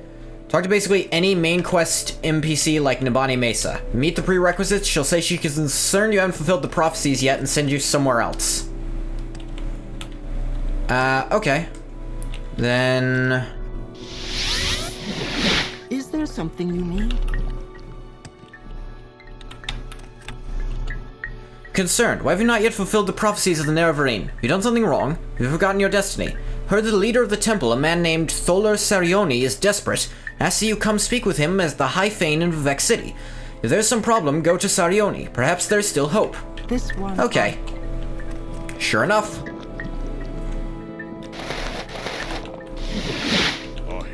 Om Civi to Nissus. Yeah, sure enough. Thank you. This place looks like a Star Wars town. Yep, that's actually, that's one of the ways they were able to sell this game to Todd Howard to let them make it, is they said, oh, it'll be like Star Wars. Because that's what he was into at the time. And unfortunately, then he got into Lord of the Rings, so Oblivion happened. But, you know... You think the elves should be moved to Atmora, though? Where it's so cold, time doesn't move either? I think that's a little harsh. Why walk when you can ride?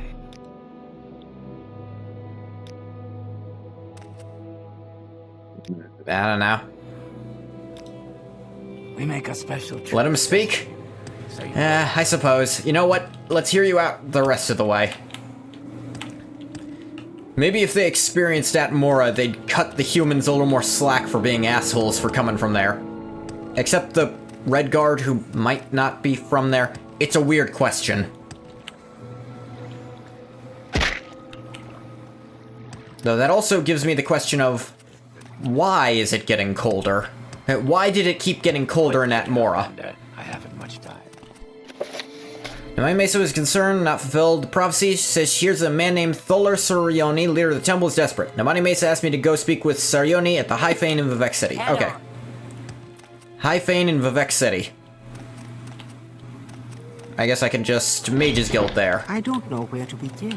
It is such an honor to meet you. Yeah, I'm pretty cool.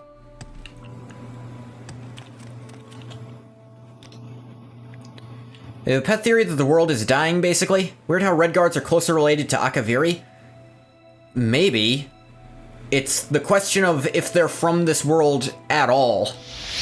With pleasure. They might be closer to Akavir, or they might be a complete, like, foreign power entirely that's not even from friggin' Nirn. Or they might be a living dragon break from a previous Kalpa from before Nirn. It's really hard to tell sometimes.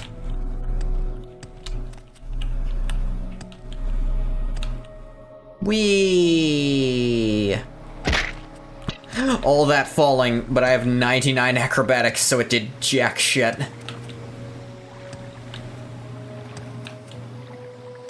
That's great.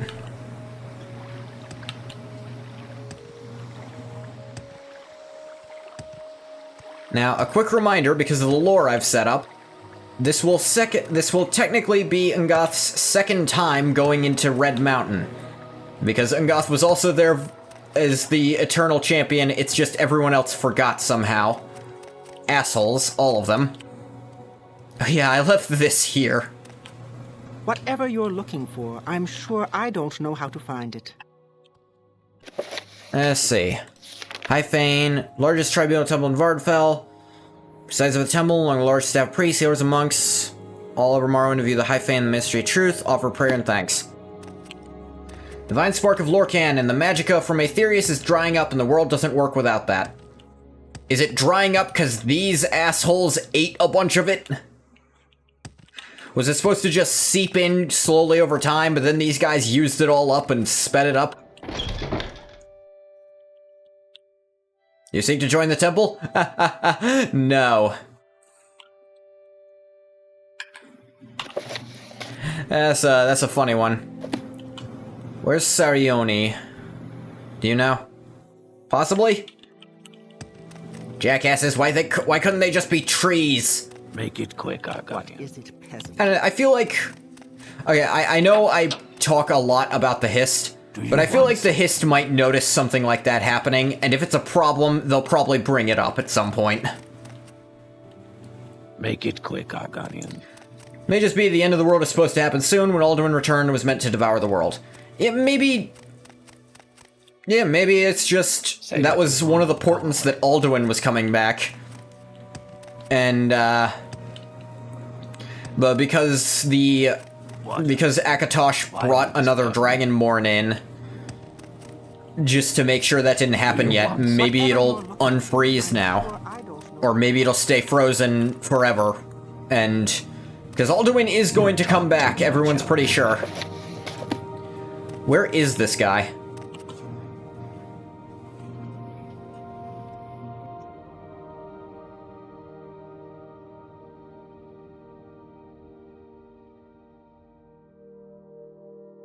Someone in particular?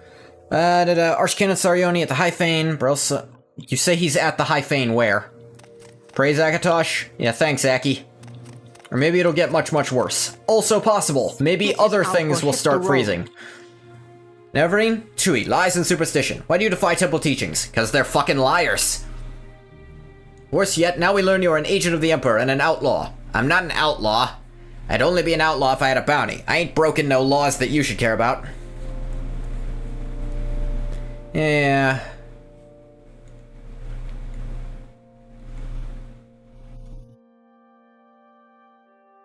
Love this greeting because who writes out Tui?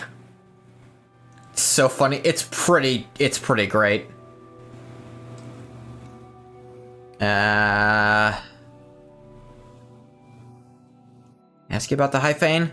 Largest Cansarioni, I can't even ask you about the Archcanon. Lion superstition. You talk too much, Outlander. Okay, a man named Tholer Sarioni. Yeah, Nabani Mesa. His first name is Tholer. Did I miss him then? Make it quick, Argon. I'm at the High Fane, and there's not really, like, any other rooms I can go into. Say what you want or go away.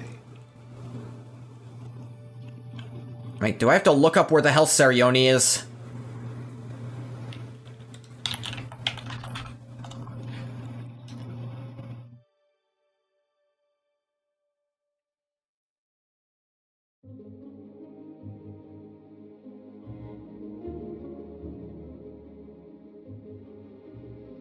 Okay. I see. I don't know how I would have figured this out on my own. He's behind that locked door, yeah.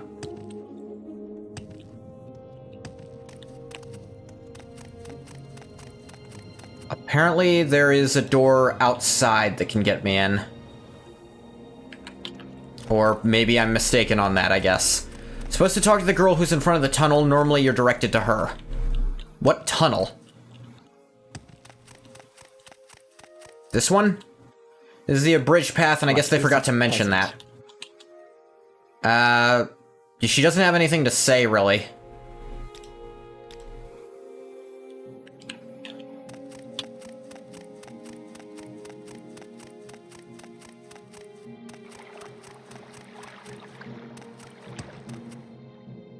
I mean, I can chameleon my way through if I have to.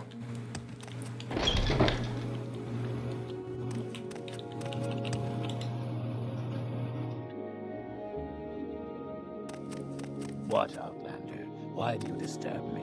I'm not. Go away.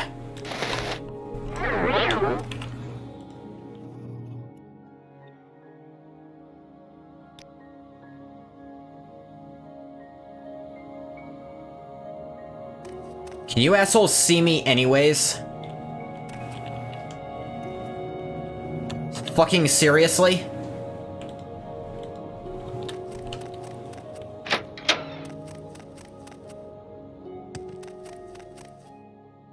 Supposed to be an alternate way in, but there isn't.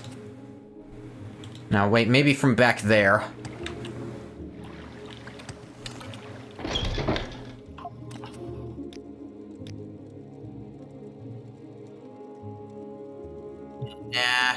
Remember, you're supposed to receive a letter from the Archcanon when you go to the Redoran Hollow quest, which directs you to talk to that lady if you become Hortator Neverine.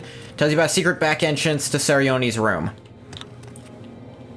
Instead, they chose to not do that because they chose not to, and there's genuinely nothing I can fucking do about it.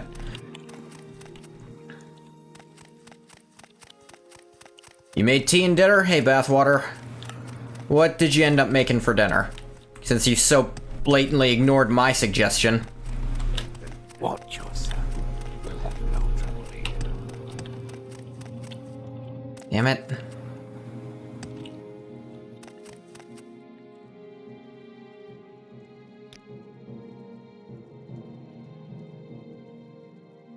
Okay, here. Pizza? What'd you have on your pizza?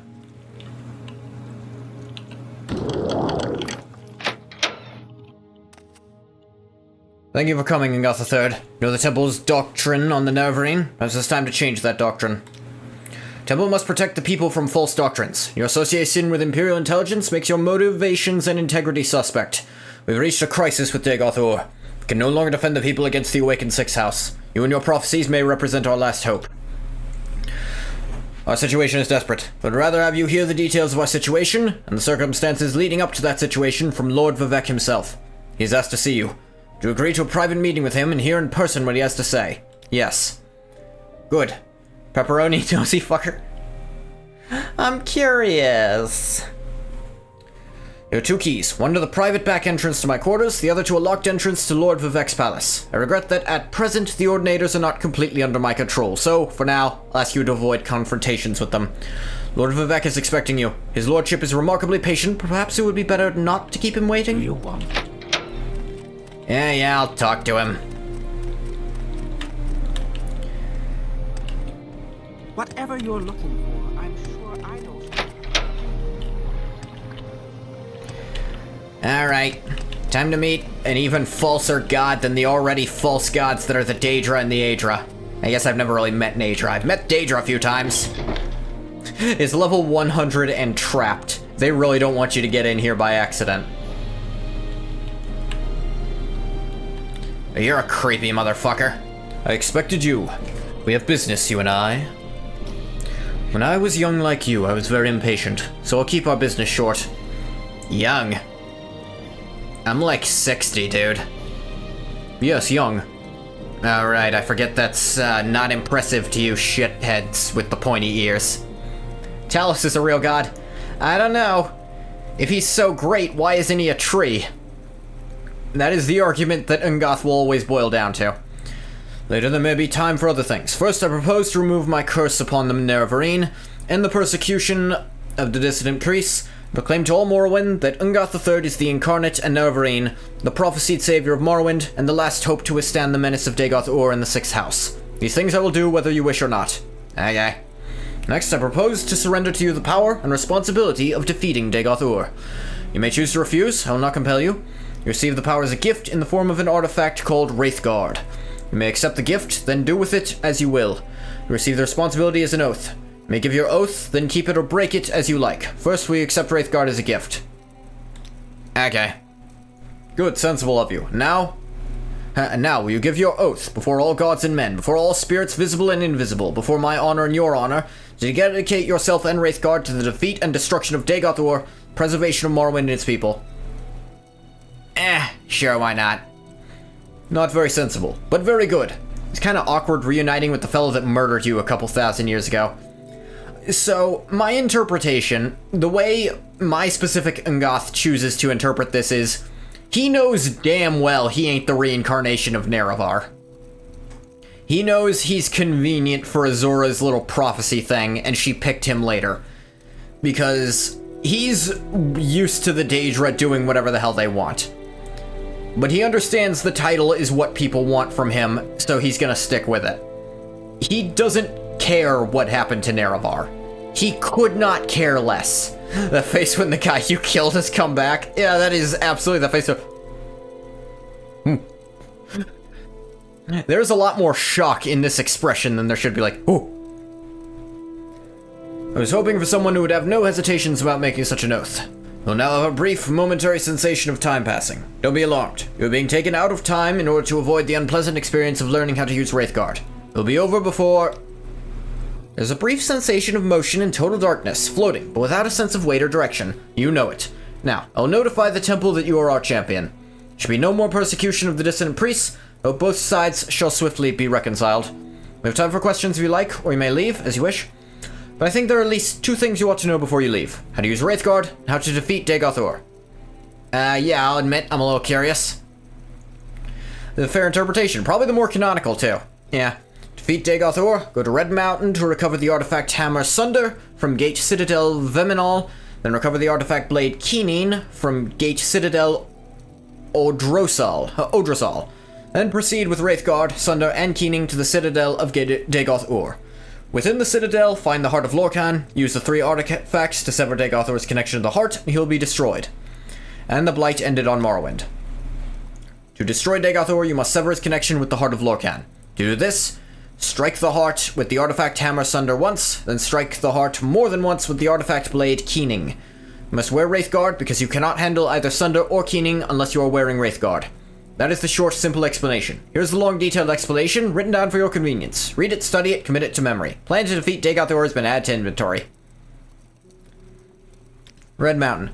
My library have made available 2 conflicting accounts of the events of Red Mountain, my own true account, and another false account common among the Ashlanders and preserved in the Apocrypha. I don't care whether you believe my account or not, I leave it up to you to judge which is true. My library. I want your trust and willing cooperation, so I've had the priests make copies of a number of documents. They're here for you to read or take with you. Take a look at them, help yourself. About Dagothor, the former Lord High Counselor of House Dagoth. He was of Lord Nerevar's generation, older than we, and a mighty sorcerer and enchanted in life. In his sustained shadow immortality, he appears to be highly intelligent, severely deluded immortal monster with unparalleled supernatural abilities. He appears, by turns, lucid and deranged, compassionate and bestial, profoundly wise and profoundly disordered. In short, he is a mad god. Council.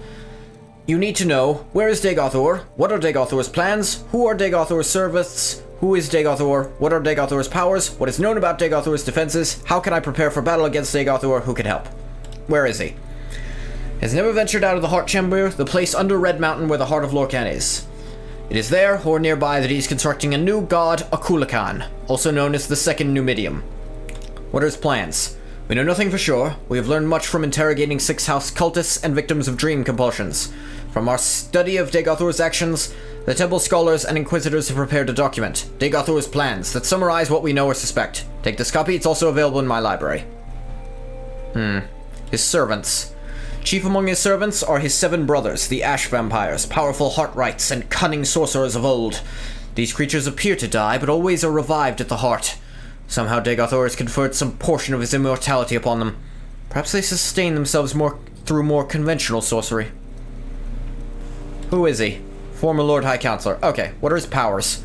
He's able to send his mind into the dreams of susceptible victims across vast distances. Victims are either swayed by his compulsions or driven mad. He also seems nearly invulnerable to physical and magical harm. His flesh, and the flesh of his followers, evolves towards a mutable, magical form. Dagothor in the highest ranks can control the distorted manifestations of their flesh. Lower ranks lose control of their bodies and become mindless corpus monsters. What are his defenses?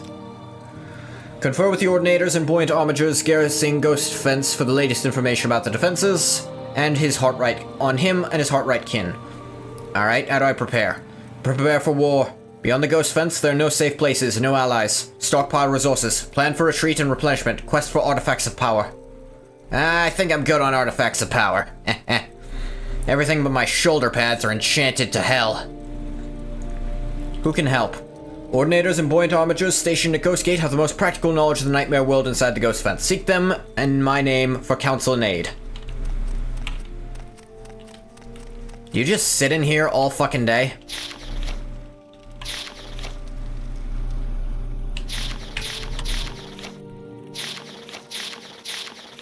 I could read those right now, but I kind of want to go fight Dagothor.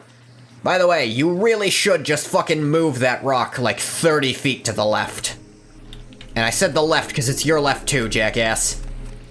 Like, move it like a little more so it lands in the water instead of right on top of your shit. Or actually, instead of freezing it in time like a jackass, you could have just slowed it down. You froze it in time because you're doing a Sword of Damocles thing. Real classic conundrum there, but you're also a dickhead.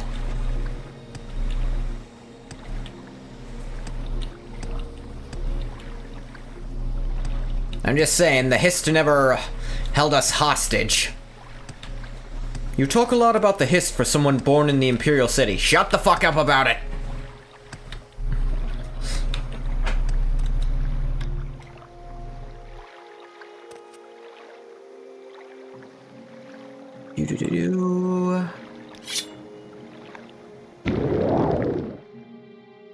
Heaven, made in heaven, made made in heaven. It was all meant to be.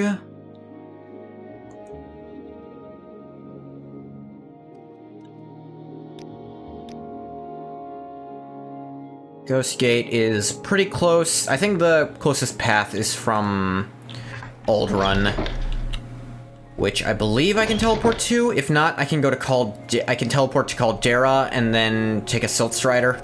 Or hell, maybe I could walk from Caldera. I can fly pretty far. Nah, I can just teleport to Old Run. By the way, I'm also leader of the Mages Guild because I said so. The other guy was jealous, so I shot him with a spear from the top ropes. Yeah, Dagoth has been in 2 arena matches, despite being the Eternal Champion. Both times, he walked in from the spectator side, jumped down into the pit, spear pointed downwards, and just bisected them.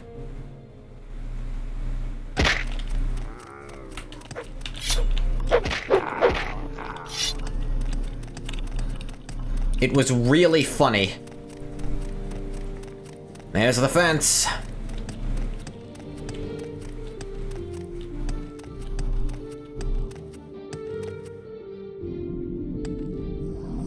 Ooh. Wee.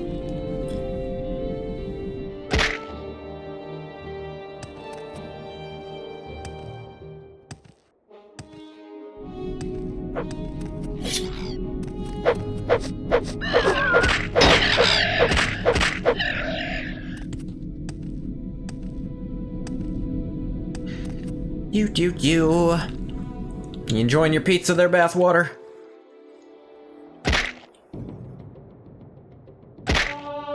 Acrobatics to 100, that's what I was looking for.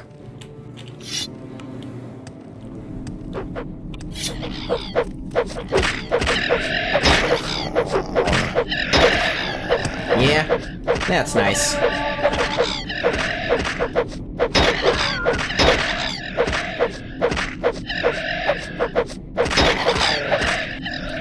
Just leveling up Short Blade a little, I guess.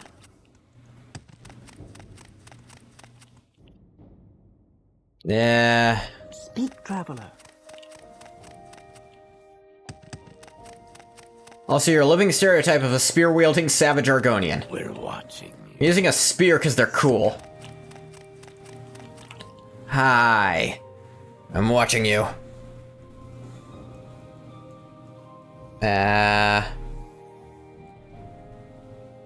Buoyant Armigers? Yeah, okay, you guys don't have shit to say to me. I'm gonna level. I don't think these guys are gonna talk to me, even if I say I'm coming in Vivek's name.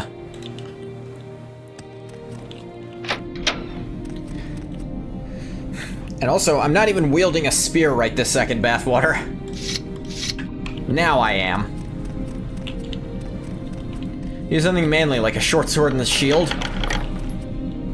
I mean, in Arena, he did use a sword and shield. But then in Daggerfall, he switched to two-handed stuff, because shields in Daggerfall aren't that great, from what I can tell. Or a bastard sword. No, I use a katana, because they're cool. Alright, Dagoth, fuckhead.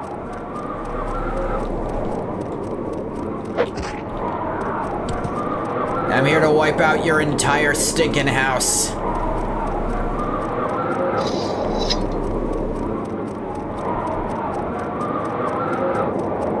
I do have a shield. It just doesn't work while you have a two-handed weapon, but it still adds to my, like, armor count.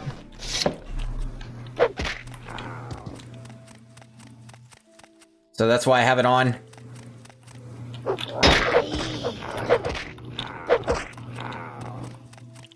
A lot of friggin' Nyx hounds in here.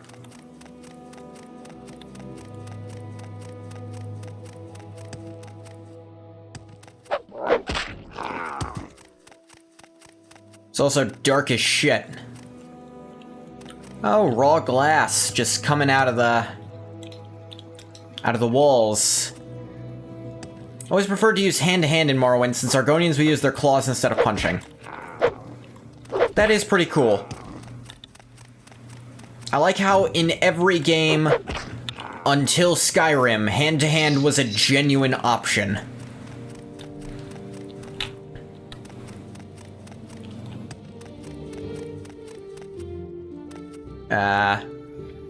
Anytime now. Raw glass deposits here are the richest in the world. Don't think you can just come in here and pick the stuff up. This mine belongs to the Emperor. What is this say? regarding Argonia? Imperial Legion, move along. Yeah, I'm literally the highest ranking Imperial Legionnaire in the entire country right now. Sarah. What say you? I don't know if you shits have realized that part yet. I also cleared out all the Nyx hounds that were out here. Yeah, even in Arena, there was a good thing to use hand-to-hand for. There wasn't like a skill for it, but the final boss, Jaegar Thorn, Jagger Thorn, as we like to call him sometimes.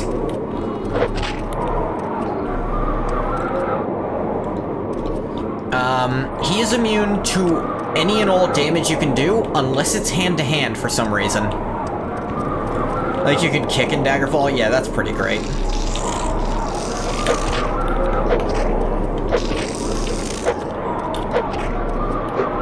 Freaking elephant-faced bastard. Ash Ghoul. It's a small thing, but it's cool. Yeah, I like it. Then in Daggerfall, hand-to-hand kinda still works like that, because nothing can really resist hand-to-hand damage in Daggerfall.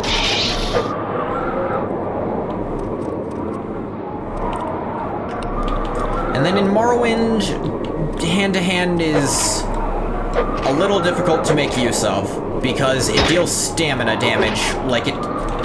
Which it also... They decided to keep that for friggin' Fallout 3 in New Vegas, which... You know?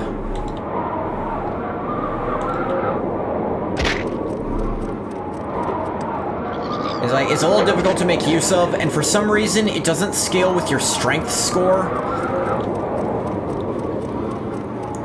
I'll never understand that, frankly. Oh yeah, Wraithguard. Shield 10 points, Reflect 20, Resist Blight Disease 50, Pointless, Resist Shock, Fire, Frost, Magicka, and Poison 10. And Wraithguard is a right hand, but that's fortifying my Strength 20 points right now, so, no. Use a spell to drain stamina, then hand-to-hand for the kill. Yeah, that's a great idea until you run into one of the many, many enemies with Reflect. Especially when you start getting into the DLC.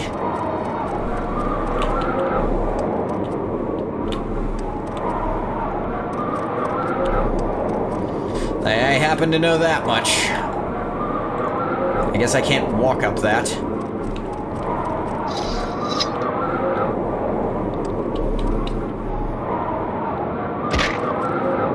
And hand-to-hand just scales very poorly. So it still takes a while to kill stuff with it.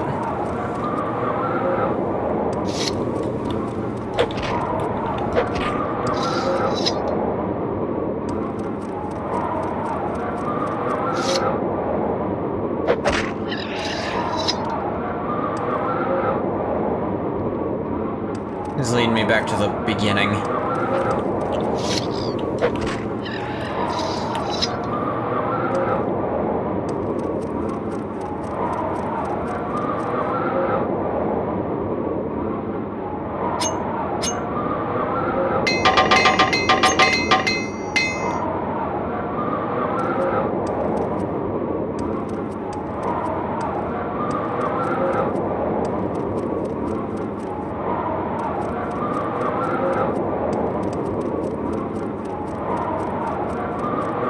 Fucking windy. Ash storms are annoying. Fine, I'll fly there. What harm is there in me flying wherever I feel like?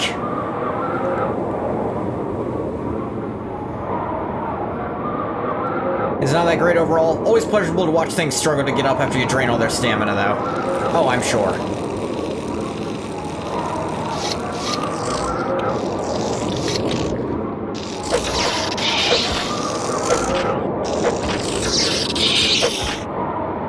Ooh, ooh. Little freeze there for a sec. That was concerning. Let's, safety save in case of that. I should really stop taking out Daedra hearts. I have nowhere to put the damn things. Not like I sell them. I just have a bag full of Daedra hearts back at Caius's house he's not getting back from me.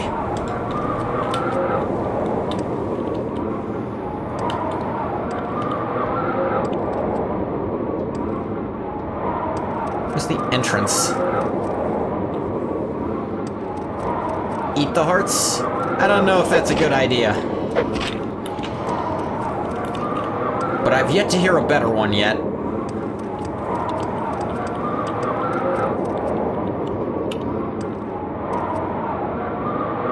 Seriously, where's the entrance to this damn thing? Over there? Ah, here it is. There's a Dwemer ruin. Ooh, a golden saint. You second that notion? Well, looks like we're really coming to a decision on what to do with the Daedra hearts.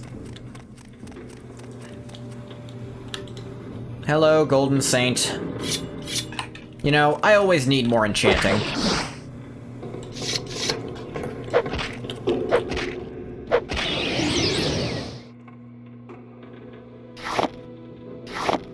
What is this? Indoril shield. Lame. Daedric katana. Oh, that's cool. Why couldn't it be a Daedric friggin' spear? Come and look upon the Daedra heart. There should be a chef in Elder Scrolls 6 who sends you on a quest to get like 20 Daedra hearts to make the best meal in the game. That'd be pretty good. Daedra heart has no effect on you. It's a little gamey. Ah, shit. I just realized there might be something a little wrong with that. I just remembered, because of... Okay, this is because of a weird thing that happened when I was playing, in Daggerfall, when I got to Aetherius, a Daedra Seducer just kind of fell for the Daedric skill. And so I made the joke that Ungoth ended up marrying her. That she fell for the Riz. So, Ungoth III, this is still... It's still the same guy. He goes by a new name every time the Hist awakens him again. But it's still the same person. It was Ungoth the First in Arena, the second in Daggerfall, the third in Morrowind, and it'll be the fifth in Skyrim. Why? I'll get to that.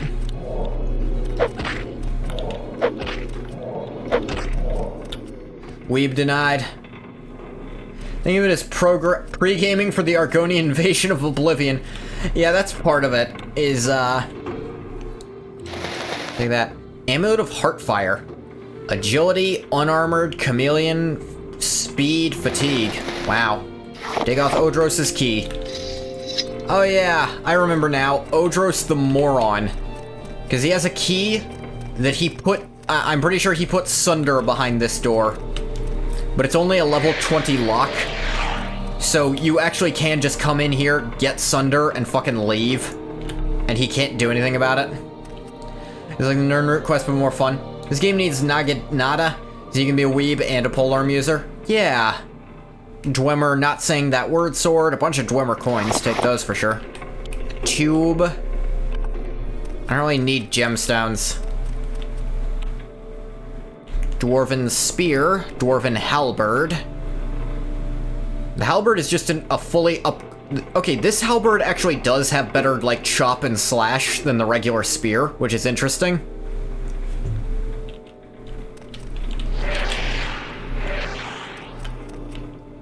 Ah, yes. Oh, no, it was Keening, not Sunder. So Keening, constant effect, Fortify Magicka 50, Health 30, Attack 30, Agility 20, and Speed 20. So Keening is actually probably an amazing weapon and totally worth building, like, friggin' Shortblade just for that. Though the fact you need Wraithguard to put it on would mean you'd have to build heavy armor too. Or you could just say fuck it and wear Wraithguard with otherwise full light armor if you really wanted to. Who's gonna stop you?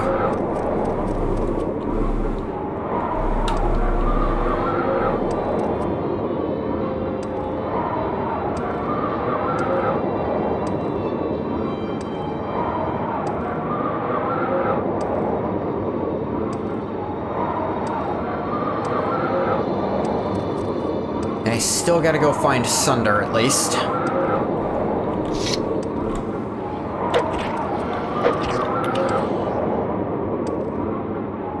Now, I know that, so, if you don't... okay, so what they intended in the game was that by killing all the Ash Vampires, you'd make Dagoth Ore weaker. But I also know that it doesn't fucking work. That literally, it just doesn't work, even though they wanted it to in the game.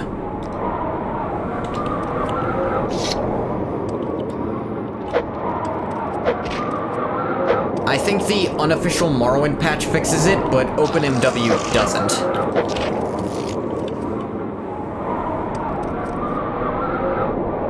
It can work. It can work if you visit Dagoth Ore first. Oh. Well, I already didn't do that, so I'm not gonna bother. That is a weird glitch to happen.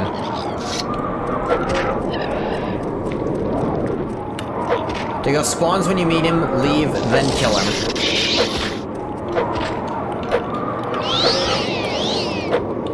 The reason it doesn't work is the script cannot reference an unloaded reference. I see.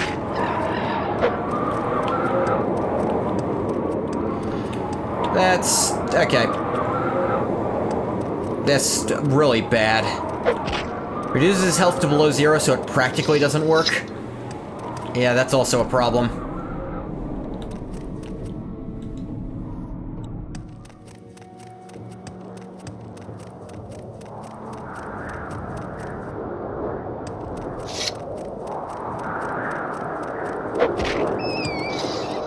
It's not a blight storm on this side, at least.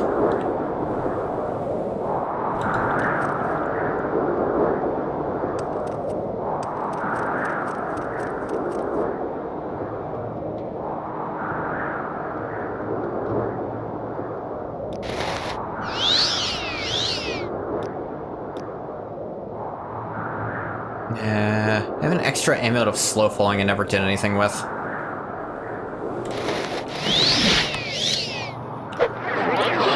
You son of a fuck.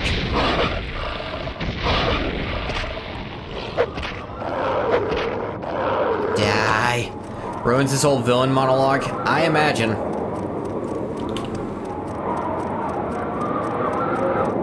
Now great, it's back to being a blight storm.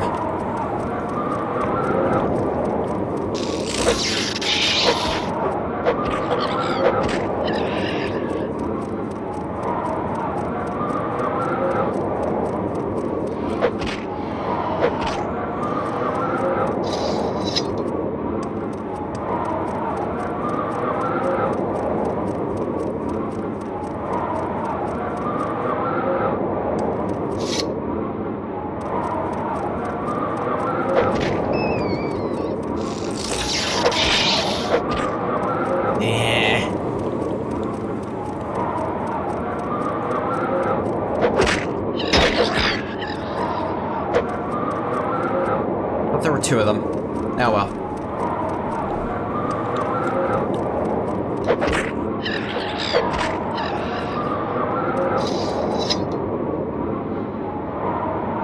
Is this Trellianula? Okay. I know I only have to go into the ones to get Sunder and Keening, but I don't know, I like the idea of assaulting the entire place. Now trying to take them down entirely. That hurt, jackass! Ah.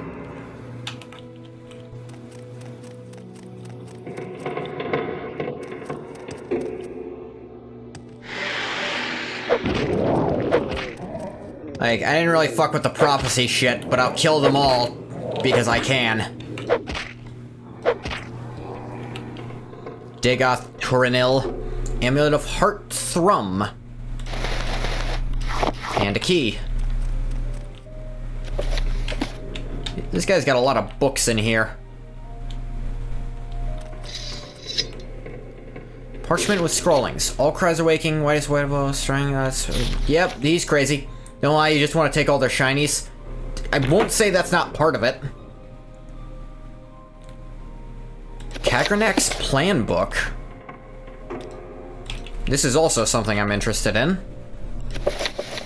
Contents of this handwritten journal are in an unfamiliar script in an unknown language. There are many complex diagrams, heavily annotated with numbers and strange symbols. The title page, however, is clearly marked in Aldald Maris, Kagranak's plan. Yeah, Sermon 7. Block up.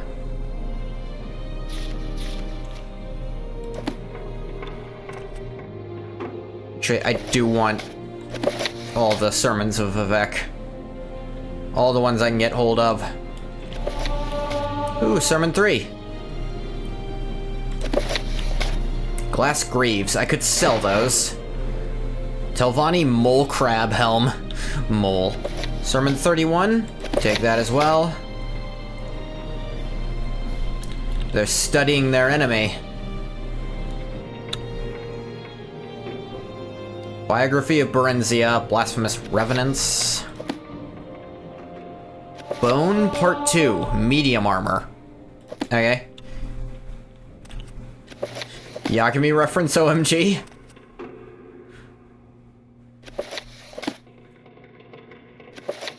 Found some papers by a buoyant armiger, Galar Rithari. In them he gives hints as to how vampirism may be cured. Suggests the cure may be obtained with the help of a Daedric prince, perhaps Molag Bal.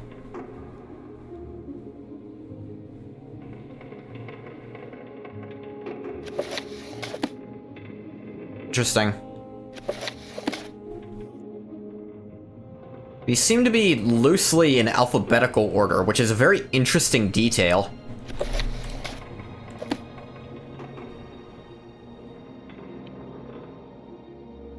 Or, you know, creators just put them there. Judge Eyes predicted by Morrowind 2002!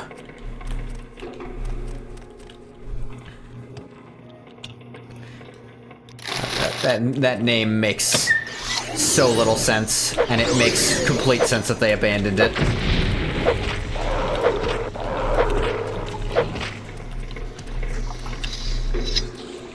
I'm not gonna say that didn't fucking hurt, but I'll be fine in a minute, because I can regenerate. The interesting habit of Sixth House cultists towards arranging. Yeah, that's very fascinating. Cleaver of St. Felms. A one-handed axe. Cast when strike, feather 20 points on self, rain magicka 15 points on self. Wow, that's shit. I'm gonna take it anyway. Ancestor's Ring. Take your glass stuff to sell too. You notice all the weirdly stacked chairs and collections of stacked septums in the shape of the Dagoth symbol? Yeah, they stack shit. So much. Is Dagoth or just autistic? And he's, you know, fed that into all of his minions now?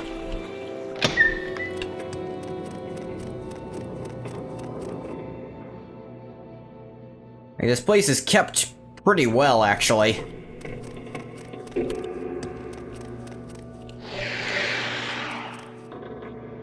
Probably.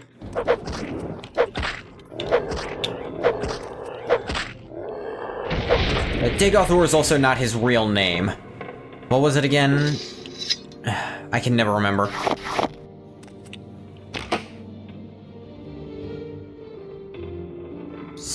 He just kept stuff in a chest. Game is an allegory for curing autism by murdering the source. Voryn Dagoth, that's what his real name was. Although, arguably, he also isn't Voryn Dagoth. He's a construct of the heart that has Voryn Dagoth's memories. But there's also the mantling question of if he acts like Voryn Dagoth and thinks he's Voryn Dagoth, he might as well be Voryn Dagoth.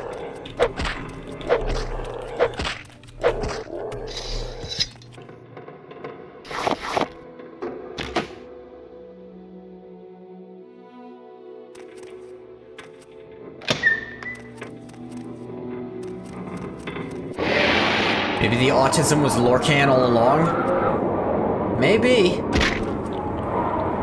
Lore. He doesn't really act or think like Voryn Dagoth, though, who is by all accounts a good and loyal man. But Voryn, he does also think that Induril Nerevar betrayed him. So, you have to think what that would do to him, along with taking from the heart and going fucking crazy.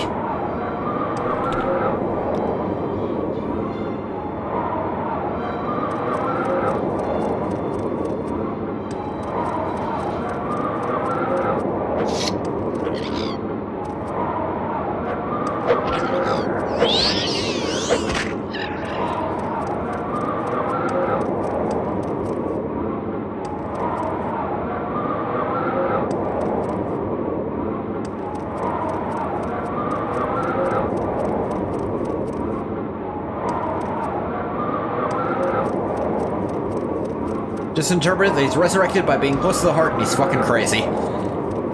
I think there's a little more room for nuance than that. But at the same time, you can say there's no nuance at all. He's just fucking insane. You're free to have that interpretation if you want, Bathwater. Knock off Argonian!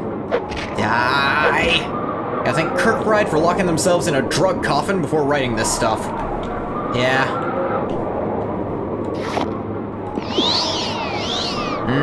Delicious. Maybe. I think Voryn Dagoth is fully dead. He died beneath Red Mountain centuries ago. What lingers in the heart is a fragment of his feelings of rage and betrayal, which have over the centuries ruminated and developed his demented ego and self-awareness. I buy it.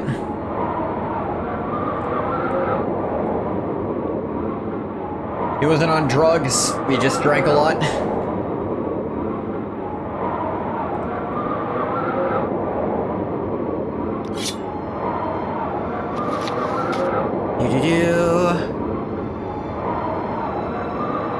Luminol, yeah.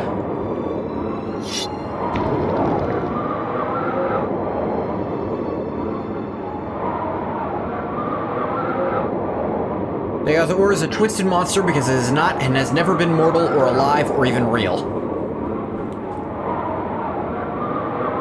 I think that's a fair interpretation. I think there's a bit more tragedy to it, though. The way I interpret it personally. The way I interpret it is what came back might have, for a brief moment, been that person. Or at least had some shadow of that person in it. But the rage and the hatred and taking in something he is not twisted him. Because Sothasil, Vivek, and Almalexia, none of them came out what they were before from taking of the heart. None of them are still who they used to be. Almalexia puts on a good show of pretending to be, but she still let that twist her into something worse. And she only becomes even worse when she loses it again. Because now, I don't think that old part of her is still alive anymore. Now she's just that empty madness that she took in.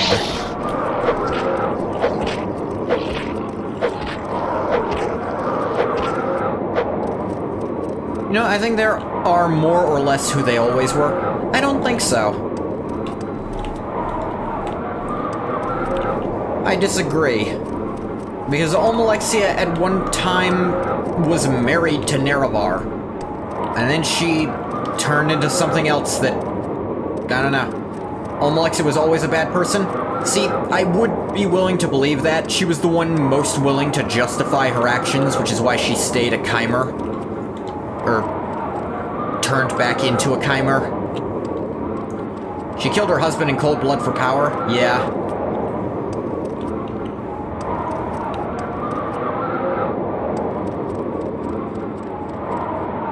That is true. But yeah, it's a weird one.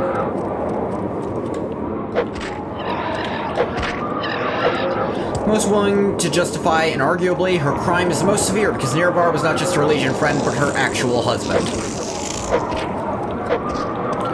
fucking murdered their king. Nerevar wasn't their king, he was more like the general of their army, but close enough, frankly. They're definitely not good people.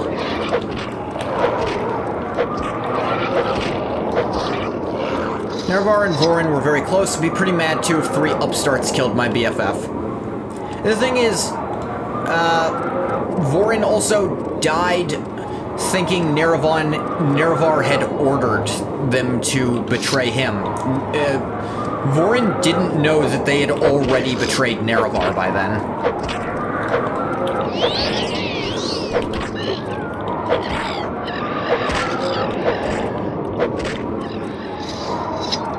So he thinks Nerevar betrayed him, and he thinks everyone betrayed him. At least, he died thinking that, and Dagoth is, on some level, the embodiment of that false belief.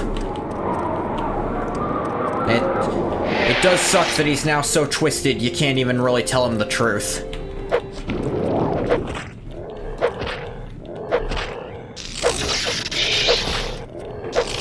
Sothasil, I believe, was genuinely's belief that the ends justify the means. What he did would bring an era of peace to his people.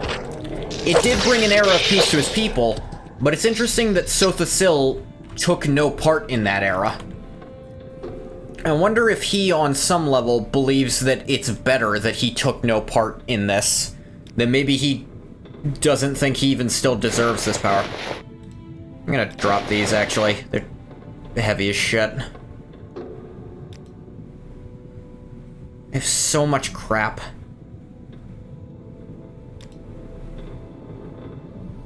This is unique, so I want to keep it, but oh my god, is it heavy. I'm gonna drop these. It's unique, but it's not unique enough for me to care.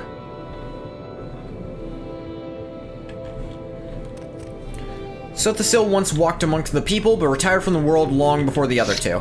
I remember reading that Dagoth was killed by Nerevar and his buddies.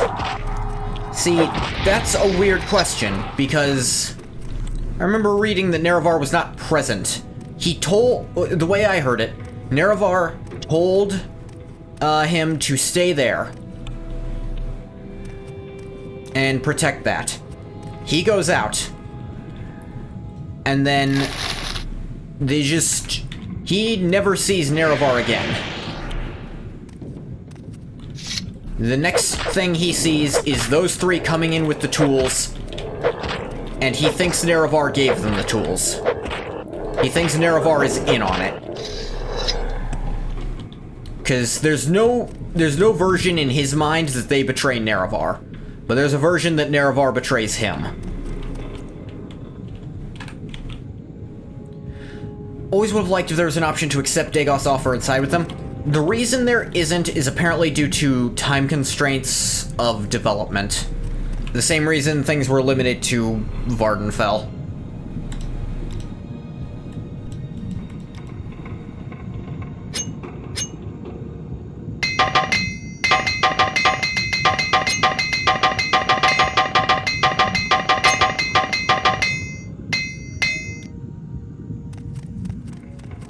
So, like, there is a lot of dummied out stuff of you were supposed to be able to take it and then you could go a completely different path with it. And I wouldn't have minded, in the same way the back path of, like, kill literally everyone isn't canon, and I don't mind that. I wouldn't mind if they decided that's not the version of the story that's gonna be canon. Like, you know. Because that's the version of the story where everyone fucking dies. And you can't really keep going with a story from there. Details of the Battle of Red Mountain are vague and contradictory. Vivek's account claims that they returned to the chamber with Nerevar to retrieve the tools Nerevar had entrusted to his safekeeping, and Voryn Dagoth attacked them, seemingly driven to madness and confusion by the heart's influence. But Vivek has come to believe that he had found a way to tap the heart on his own while he was alone. But, you know Vivek. Can never take everything he says with full credulity.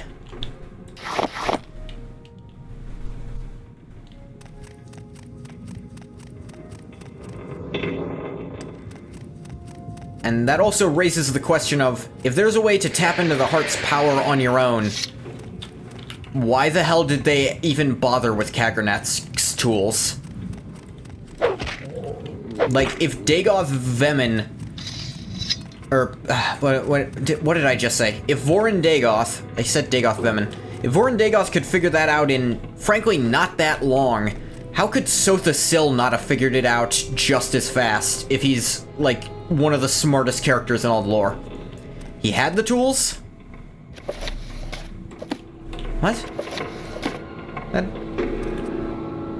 I not reading that right? Ashlanders say he was murdered before they became gods. The temple says he died fighting Dagoth. I believe there's a bit of truth to both.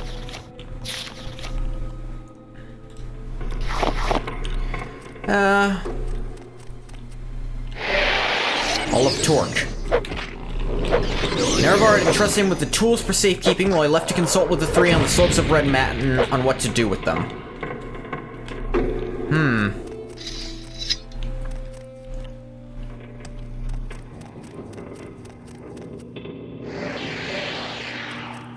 Now...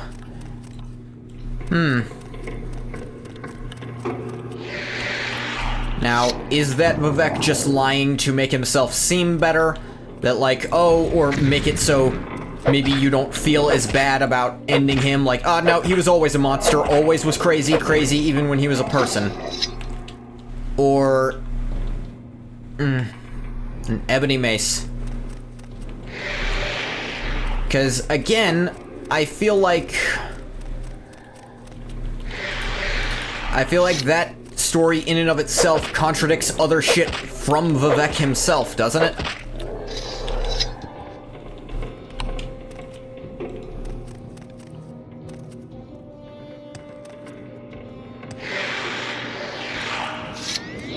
Blah.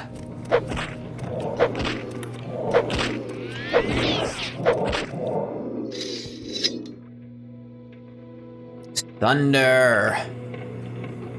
Constant effect, fortify attack 30 points, strength 20 points, endurance 20 points, luck 20 points, drain fatigue 1 point. Amulet of Hearthreal.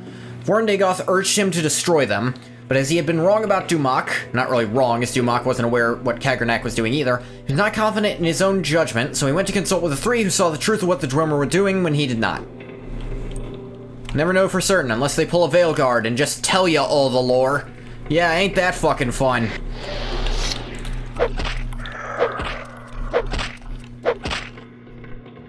I mean, oh yeah, the Titans, one of the biggest mysteries of everything.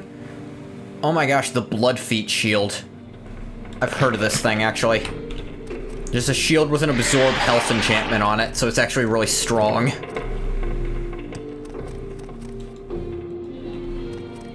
Yes, I have Sunder, and I have Keening.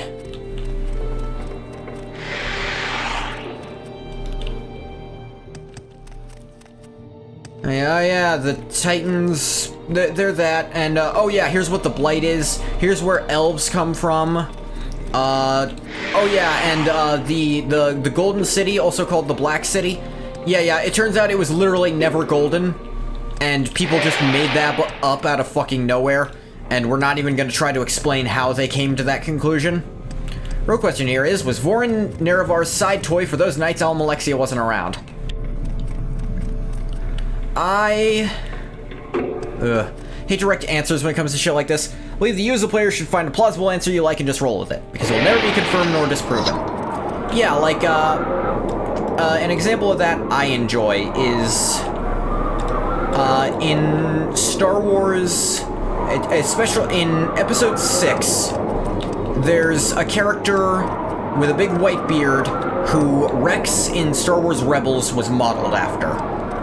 And originally when he was writing it, he wanted it to just be the answer of, nope, that's Rex there. Rex was there at the Battle of Endor. But he later found out that that's actually a character in Legends who has some lore to him. And he decided to instead go with the interpretation of, if you want it to be that Legends character, it's that Legends character. But if you want it to be Rex, it's Rex. Whichever one you like the most, you roll with.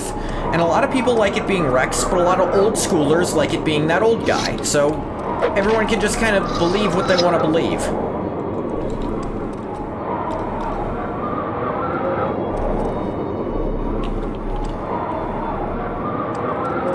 And I think that's cool. And Elder Scrolls gets well with that. The Ashlander story is different. They claim while Voryn Dagoth was left with the tools under the mountain, Nerevar and the three communed with Azura. But the three used poison invocations and poison candles and poison robes to murder Nerevar. That's when Azura appeared and cursed them with their new skin. Voryn Dagoth recognized the curse on himself. When they returned, he attacked and they killed him, took up the tools, and turned themselves into gods. You like his view? Yeah, me too, Bathwater. See, that's the version I think is a little more plausible. Because I think... Okay, to be fair, Dagoth Ur... he's got a vested interest in seeming more likable and more like he was betrayed. But I do also appreciate the interpretation of, well, if he'd been driven mad by the heart already, maybe he didn't realize. And it would also answer how he came back if he'd already connected to the heart by then. The Ashlander version comes from Alandro Sul, not Dagoth Ur. No, but Dagoth Ur says Nerevar betrayed him, but he doesn't mention having seen Nerevar, is what I mean. I know Dagoth Ur doesn't say that. But I like the interpretation that Nerevar... Because I also kind of like the tragedy of, well, maybe Nerevar dies with a little hope of, maybe my one last buddy Voryn will stop them.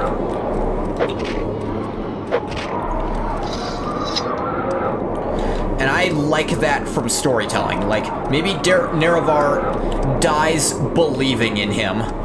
And then he comes back as a monster Nerevar has to stop. And that is such... That is something so good, I want it to be true.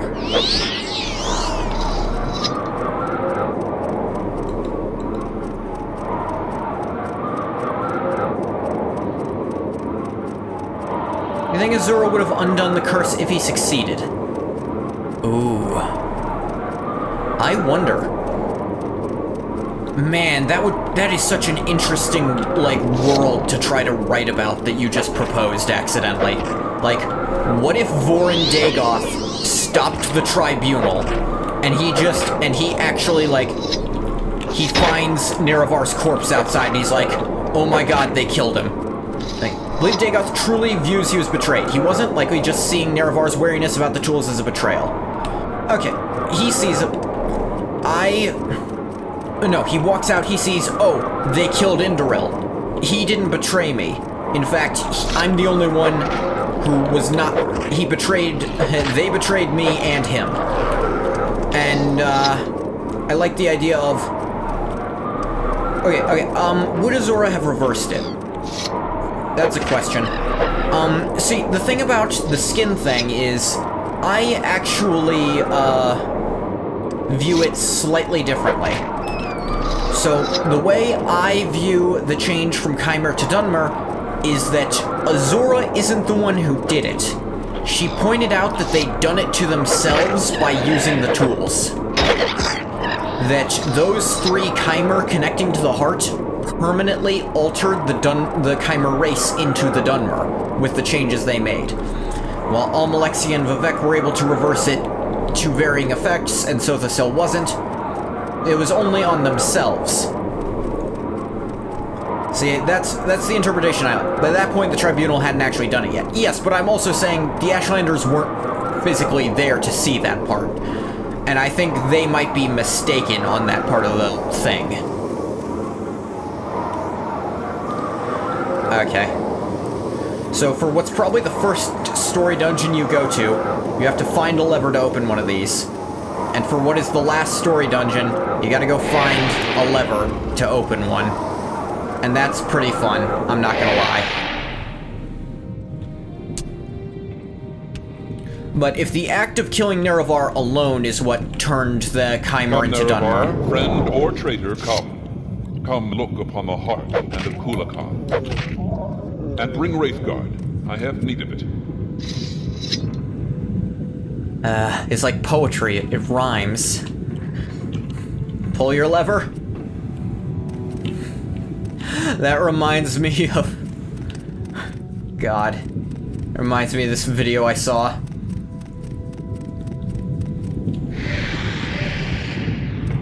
Come to the heart The chamber. basic version I wait is... for you there, where we last met countless ages ago. The basic of it is, it's a gambler and a, Now, I'm not even gonna explain. Really very tragic, not just for Voryn and Nerfar, but also for Dumak. Yeah.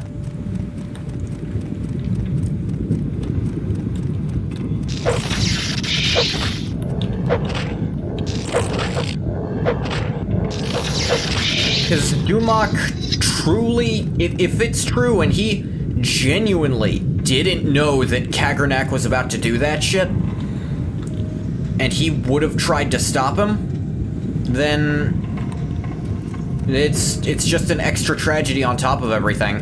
Because Dumak and Nerevar were friends after they together drove out a bunch of shit. Because, like, there was a time, literally, you could find old texts where the Dwemer are called one of the houses of the old Dunmer. And they're literally one of the houses, they're still kinda called that. Details are vague, but it's fairly certain Voryn died feeling betrayed by his beloved friend Nerevar. Nerevar died feeling that same sting of betrayal of his beloved friend Dumak, who had no idea what was going on and felt betrayed by Nerevar.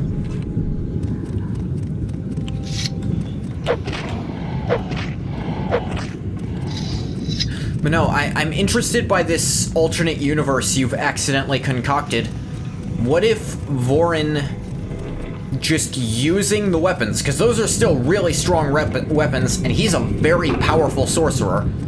Like, Vivek talks about him pretty dang good. What if he manages to stop them, or, I don't know, maybe he just breaks fucking Sunder before they can even think to use it, or maybe he breaks Wraithguard. That's the one that's the easiest to break. Dunmer and Dwemer did not like each other generally, but Nerevar and Dumak's affection for each other was strong enough to hold their two people together. And they could have built on that. There was a real chance for the Dwemer to just... The Dwemer and the Chimer, maybe they would have come together and made a new species entirely. First playthrough, you were a Nord wielding the all-powerful Sunder. I mean, it's pretty friggin' strong, it's hard to blame you. Fire and war. I welcome. God, I love his voice, and I love that his voice is so AI generatable for some friggin' reason. I don't know why those AI videos work so well for him. Now, he has more, like, emotion in the actual delivery than those do, so you can definitely tell, but it's still so great. You realize now you were knockoff Thor? You were like you were just like the Daedroth. You're a knockoff of a far greater thing. The Daedroth are all knockoff Argonians. You were knockoff Thor. It comes around. Probably because he's hyper enunciated. That's probably it. Like, I have a good, very enunciate voice. I wonder if this voice I perform, where there is a lot of emphasis on every syllable, would you make a convincing AI voice of this? Possibly. You did fly, you were super strong. You should have... All that was missing was getting some lightning enchantments for some magic. Although you were 75% resistant to lightning because you were a Nord, and Nords are busted as shit. Immunity to frost. Heavy, heavy, heavy resistant to thunder. Extra starting endurance. The Nords are one of the best races. You like my Golem type voice? The treasure is mine. It's mine. Yeah, I like that one too. That one's fun to do. Welcome, Moon and Star. This I one have prepared a is... place for you. This one is a lot more serious, and I don't find characters deserving of it. The one character in Battle Network 5 who I thought deserved it turned out to get a really shit ending, so I took it away from him. MK originally wanted to give Dagoth a like hyper paranoid voice so he sounded crazy. They actually ran out of time and just called in Jeff Baker to do it. Kinda cute. I don't know if the Golem, like, he's mine voice should be cute for you. Dagoth voice was basically an accident, but it's become very iconic. Yeah, it's really good. Like, I don't think I could hear someone else do this voice.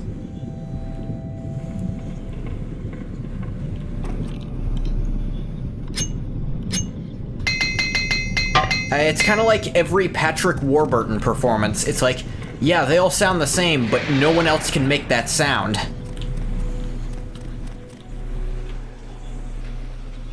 Demon Longbow. Huh. Master's Probe, who cares?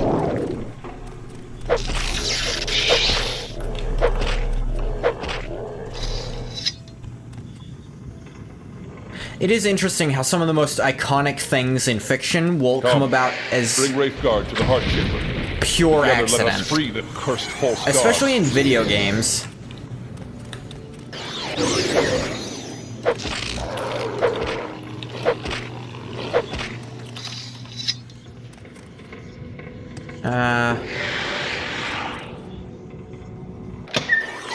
Whoa! Patrick Warbringer Burton. Like the contrast it creates, Dagoth Ur is so seductive and deceptive because of his genteel demeanor, which hides his deep inhumanity and madness. Yeah, it really is, like... If you listen to the actual shit he's saying, you realize how insane he is. But he says it so cool. Crosier of St. Hothus. Blind 50% for 10 seconds on self. Disintegrate armor on self. Damage health on self. Well, I have to pick this up.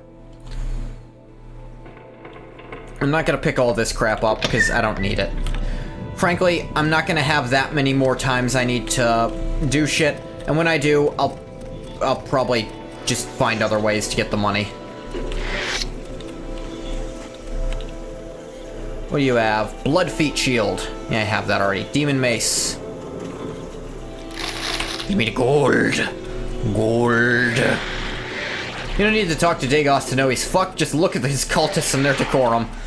You make a fantastic argument, Bathwater. Look at anything happening here.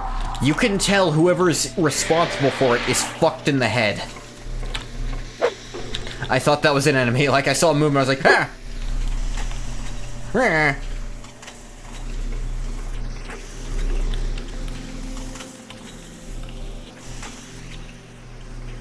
Imperial Dragon Scale Helm.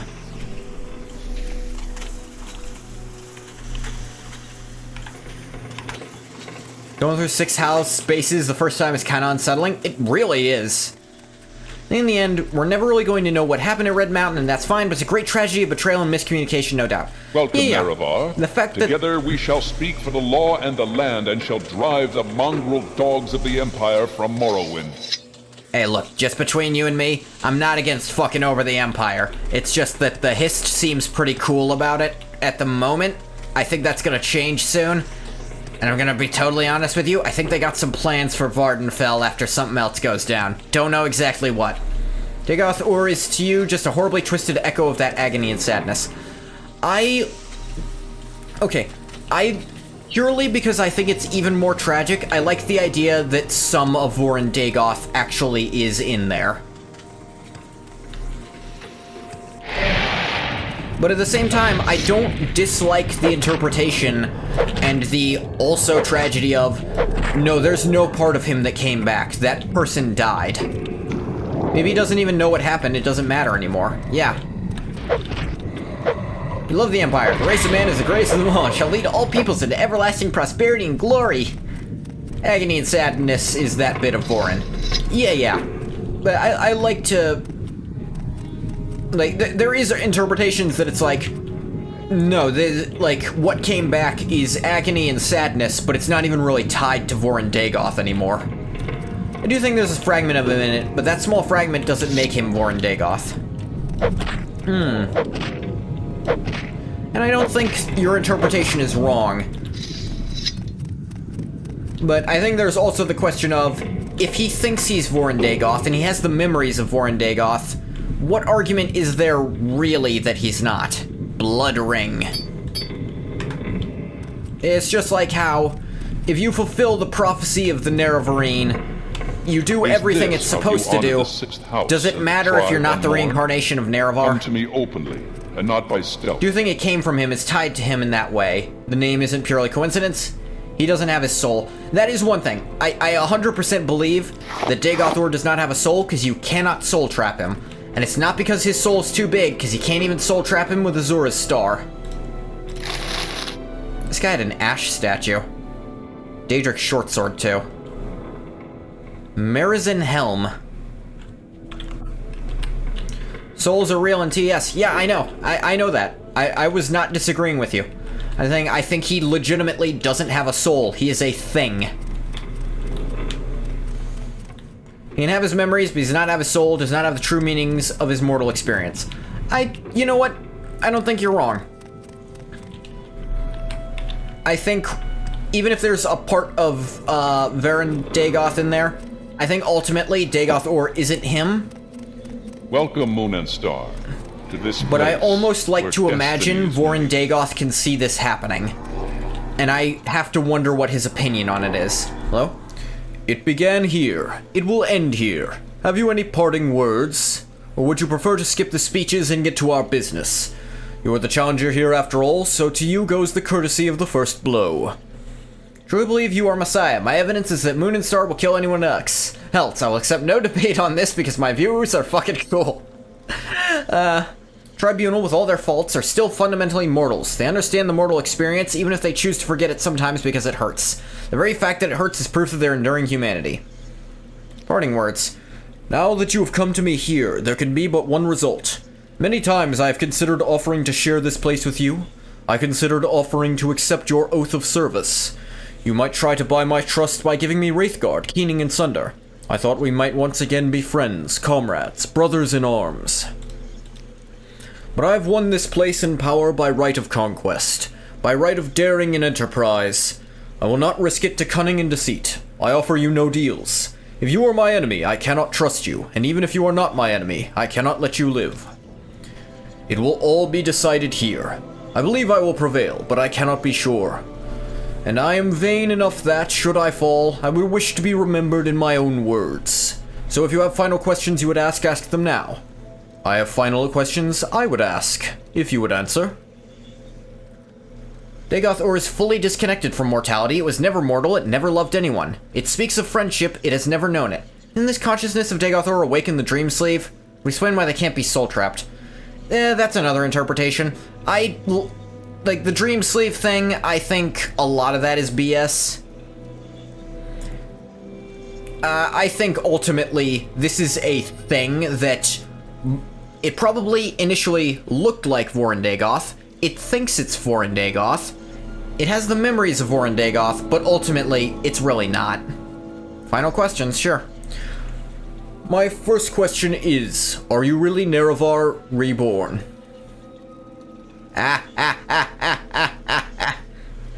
Sorry to tell you, big guy. But, fuck no.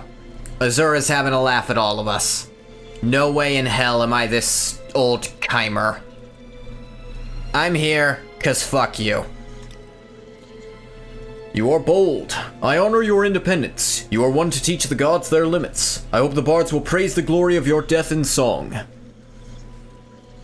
You acknowledge Kirkbride's writings when you want to. Yeah. My second question is, if you win, what do you plan to do with the power from the heart? Will you make yourself a god and establish a thearchy? No. Will you complete a Kulakon and dispute control of Tamriel with the Septums? Or will you share the heart with your followers as I have and breed a new race of divine immortals? I have my own secret plan. Well, perhaps there may be surprises in store for me yet. Or perhaps you obscure your plans on principle. Perhaps you are an instinctive bluffer. No matter. He's missing that essential something, the essence of his experiences. Like how in The Measure of a Man, Data says that he would be destroyed even if his memories were preserved. My final question is, if I had offered to let you join me, would you have surrendered Wraithguard, Sundered, and Keening to me to seal your oath? No, you're fucking crazy. Thank you for your forthright response. And now, if you have any questions, ask them. Otherwise, you are the challenger. I await your first blow. I got a few, actually. What exactly are you planning to do with art?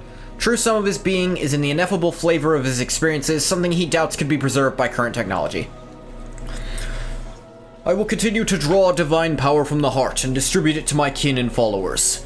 I will continue to broadcast divine power upon the Blight Winds so that it will touch each soul on Vardenfell, and then more broadly, across the waters to the rest of Morrowind and Tamriel. In time, every mortal in Tamriel shall feel the liberating contact with the divine. Plan for the Sixth House. Sixth House will serve as the elite cadre of our movement. As cultists evolve through various stages of enlightenment, they will become, as suits their abilities, either holy warriors or priests. Their duty is to prepare themselves for service. Their joy and liberation is to enter ever more deeply into the profound enlightenment of the divine dream world. Plans for the Dunmer.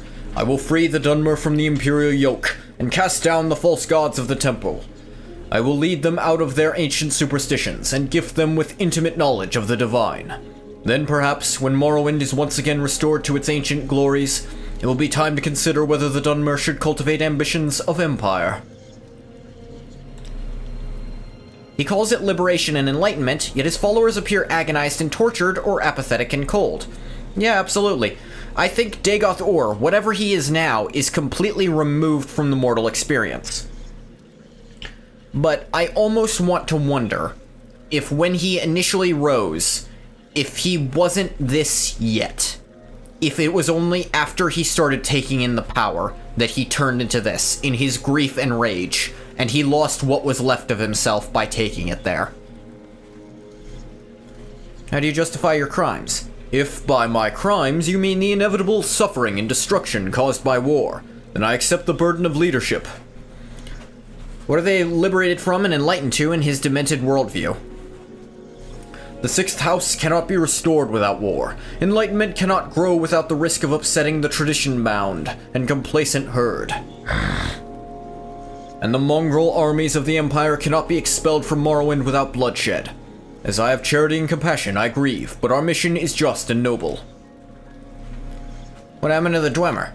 I have no idea. Do you want to know? Because I actually heard from the last Dwemer on Nirn. Seriously? Yeah, no, you want to hear what he thinks? Yes, actually. Alright, so I got it written down here. So, he's pretty sure Kagrenak actually did manage to do something with the tools, and it just rebounded and either worked exactly as he wanted or worked nowhere near what he wanted. Fascinating. So he either fucked up or he was trying to do something that was stupid. Yeah, and it bounced on the entire species. Crazy. Right? You believe it's still him despite it all, he's just very demented. You don't think he's the lying type, but you think he's very deeply evil and believes himself a good man. I think that's also an interesting interpretation, that maybe this is what Voryn Dagoth always was. And I like that we can have these different views of him.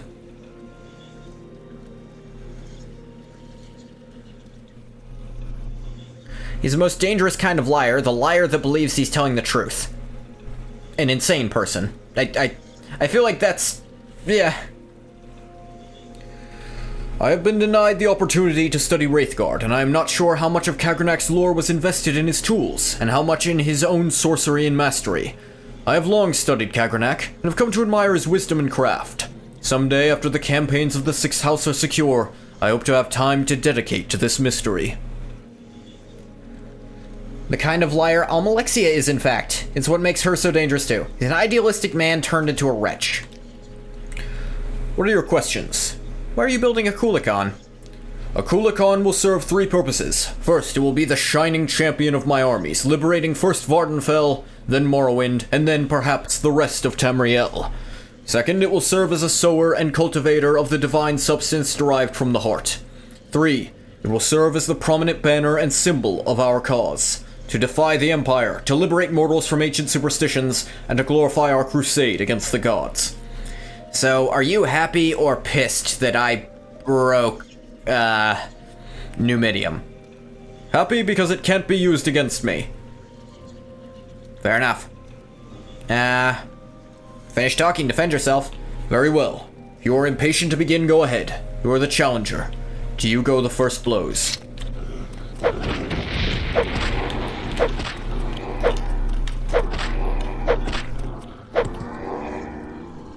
No body. We talk about the betrayal Vorgon Dagoth may have felt personally from Nerevar, but he probably felt just as, if not more, betrayed about what happened to the Sixth House. That is an excellent point, that House Dagoth was just completely dissolved. And from his perspective, it's because he did exactly what he was supposed to do. He tried to fight back. He tried to save everyone from these mad, insane people. And his entire house that he was responsible for is gone. Talking about lore with you is fun? It is fun. That's exactly what I want my thing to be. I want to talk about writing like this. That's what I want my streams to be. And that's why I love Morrowind so much, because there's so much to talk about here that's so cool. His whole house was killed to the last man, except the children who were young enough to not remember. They're ripped from their homes and integrated into other houses. Yeah, it's really... building navigation mesh. What a fool you are. I'm a god. How can you kill a god? What a grand and intoxicating innocence. How could you be so naive? There is no escape. No recall or intervention can work in this place. Come, lay down your weapons. It is not too late for my mercy. Oh, man. So long as he is connected to the heart of Lorkhan, Dagoth or her will revive no matter how much damage he receives, making him effectively immortal. And Goth thinks to himself, so long as I can get... Yes, so long as I can get to the heart of Lorkhan, and use Sunder, Keening, and Wraithguard to break his connection to it, I can win. But that's how losers think. Fine then. Cast your magics. Turn up the volume. This is a funeral for the living.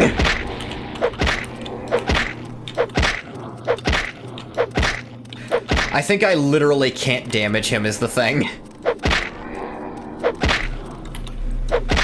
Like, he just regenerates faster than I can hurt him. But I really wanted to do that joke, and it's also why I want to learn just enough of SFM to make Dagoth Ur do the Hakari dance. By God, could you imagine that? Alright, let's get our shit out. First thing on... Wraithguard. Hang on, some of my stats have been damaged. How'd that happen?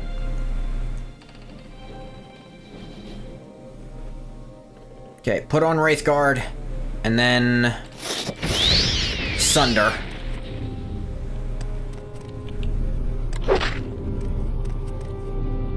Or was it Keening first?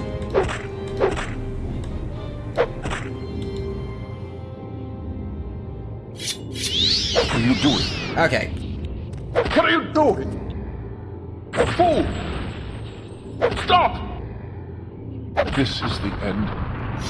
The bitter, bitter end.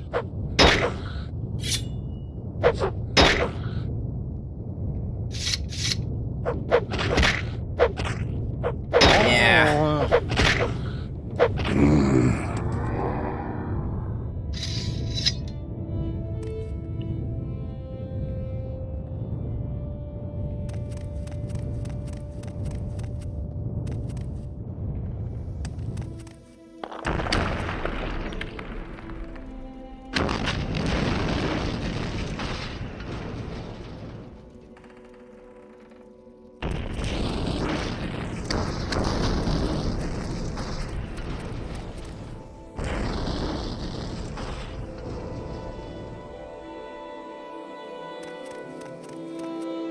Alright, so big walls of text. I'm gonna try to read those now. I just really wanted to look at that. Even the Nerevarine prophecies, as passed down by the Ashlanders, say the Nerevarine should pity the tribe unmourned, for the evil that they have become is because of their loyalty to Nerevar. The view of events is that Nerevar and his council left to debate the fate of the tools. Dagoth, for whatever reason, likely a mix of curiosity and temptation, used the tools anyway.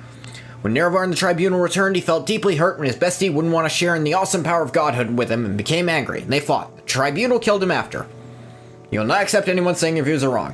While you ultimately believe Dagoth is not real, he just vanishes when you kill him without the heart. Yeah. I think you have a point. And, Bathwater, I don't hate your interpretation. but I feel like... it's closer to how Vivek describes it, that he'd already taken of the heart by then. And I suppose, in the interpretation I give, it doesn't make a lot of sense that Dagoth Ur was connected to the heart at all, except maybe he just holding the stuff at all gave him some level of connection, just being in that room for as long as he was, because they probably debated for at least a little while.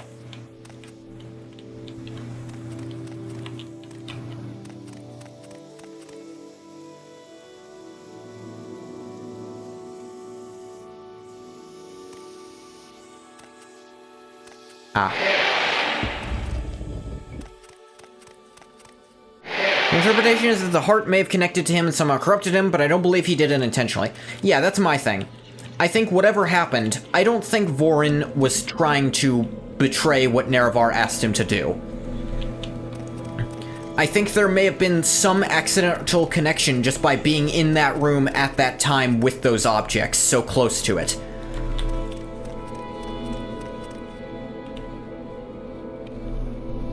You no longer bear the burden of prophecy. You have achieved your destiny. You are free. The doomed Duima's folly, Lord Dagoth's temptation, the tribunal's seduction, the god's heart freed, the prophecy fulfilled. All fate sealed and sins redeemed.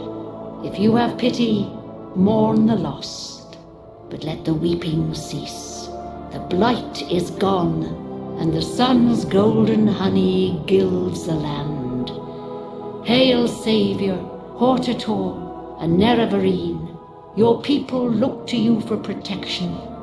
Monster and villains, great and small, still threaten the people of Vardenfell. Enemies and evils abound, yet indomitable will might rid Morrowind of all its ills. For you, our thanks and blessing, our gift and token given. Come, take this thing from the hand of God.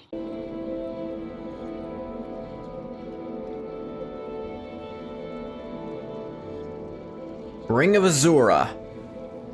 Constant effect Night Eye 20, Restore Fatigue 3. Sweet.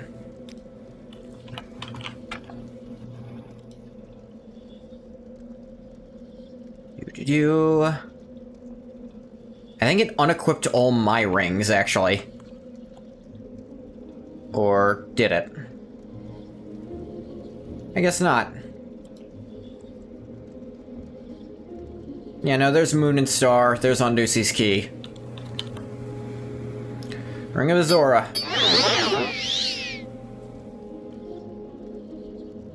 And...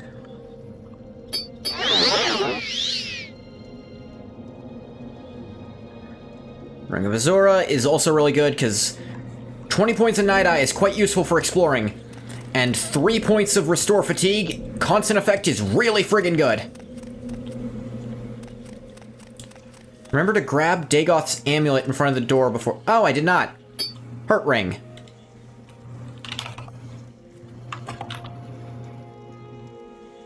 Dispel 20 to 50 on self, Lightning Shield, resist frost, fire, magicka, shock, paralysis. I think it's a ring, though. It's called the Heart Ring. You were sewing and not paying attention. Fair enough, Brant. Complete every quest objective to unlock the secret final quest of getting rid of the big fucking floating rock. I don't think that's gonna work out. Anyway, as Quilla was saying, you think the Ashlanders would... you were talking about how you feel that the Ashlanders would probably be a lot harsher to Dagoth Ur if he had, or to Voryn Dagoth, if he had taken of the heart willingly and betrayed Nerevar. So, a nice piece of candy? Yeah, it's a unique item, and I collect those. Now, this is not the end of our Morrowind adventure. Not by a long shot. I might install a mod to remove the Night Eye sparkles from this fucking ring, because this is really annoying. I know there's mods for that kind of thing. I might do that just to get rid of these, because this ring is otherwise really useful.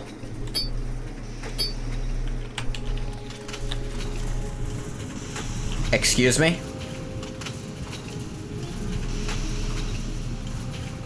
Oh, wait, no. That's Wraithguard doing that.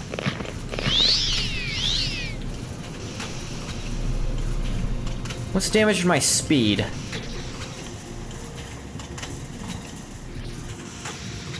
Yeah, it was Wraithguard with one of its effects doing that. Okay.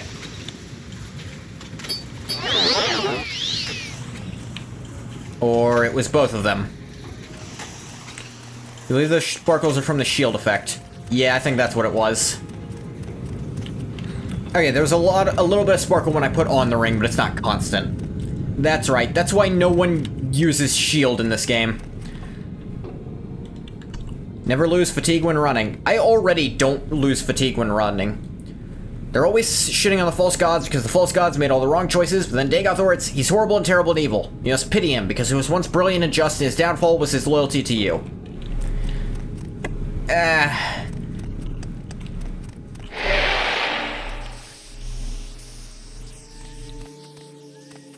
It's beautiful. While our adventures on Vardenfell specifically might be coming to an end, our adventures throughout Morrowind, those ain't done yet. I do like this Dwemer statue. Because I've still got 2 whole expansions to do. Hey, bitch.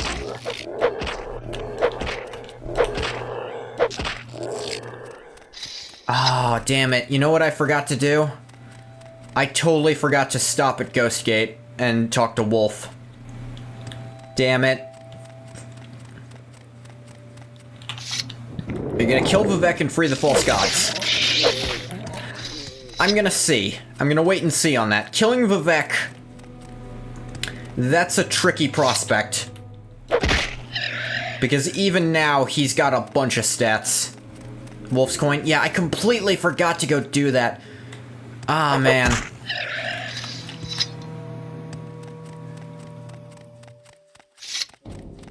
I was so focused on, oh, I can get this done, that I forgot I could do that. And that's such a cool thing to do, too. Because it really lays to it's one of the things that lays to the rest whether or not Talos is a divine. Because you meet other divine incarnations in this game, too, during the Imperial Cult questline. Didn't get Jesus' coin? He's not Jesus. If anything, he's King Arthur.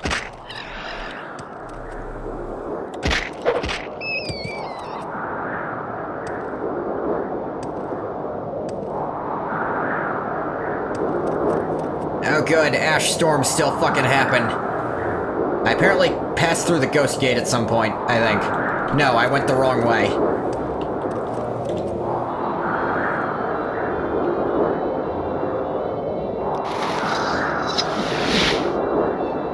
Good to know this is still here.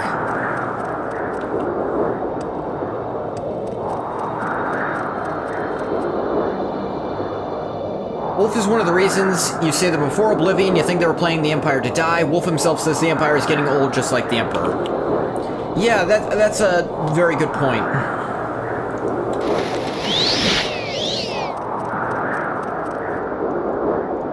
The Emperor is getting old. Don't know how much longer he'll hang on. So is the whole Empire, for that matter. Getting old, that is. The Emperor and the legions have held the Empire together for hundreds of years.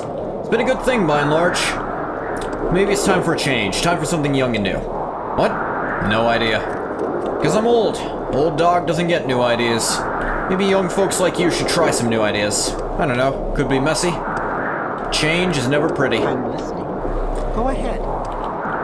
Here's the thing, Skyrim, we see a very on-the-downfall empire, but I kind of like how messy and slow the Empire's death is, with it taking over 200 years at least. And if in the next game they just have it so the Empire doesn't exist at all, it's like, they ran out. The Mede dynasty died, and after them there was just no one else to try to take it up. It fell apart, and there's no longer a great unifier, but that's not necessarily a bad thing. And maybe 6 could be about building something new, or about that new thing trying to establish itself.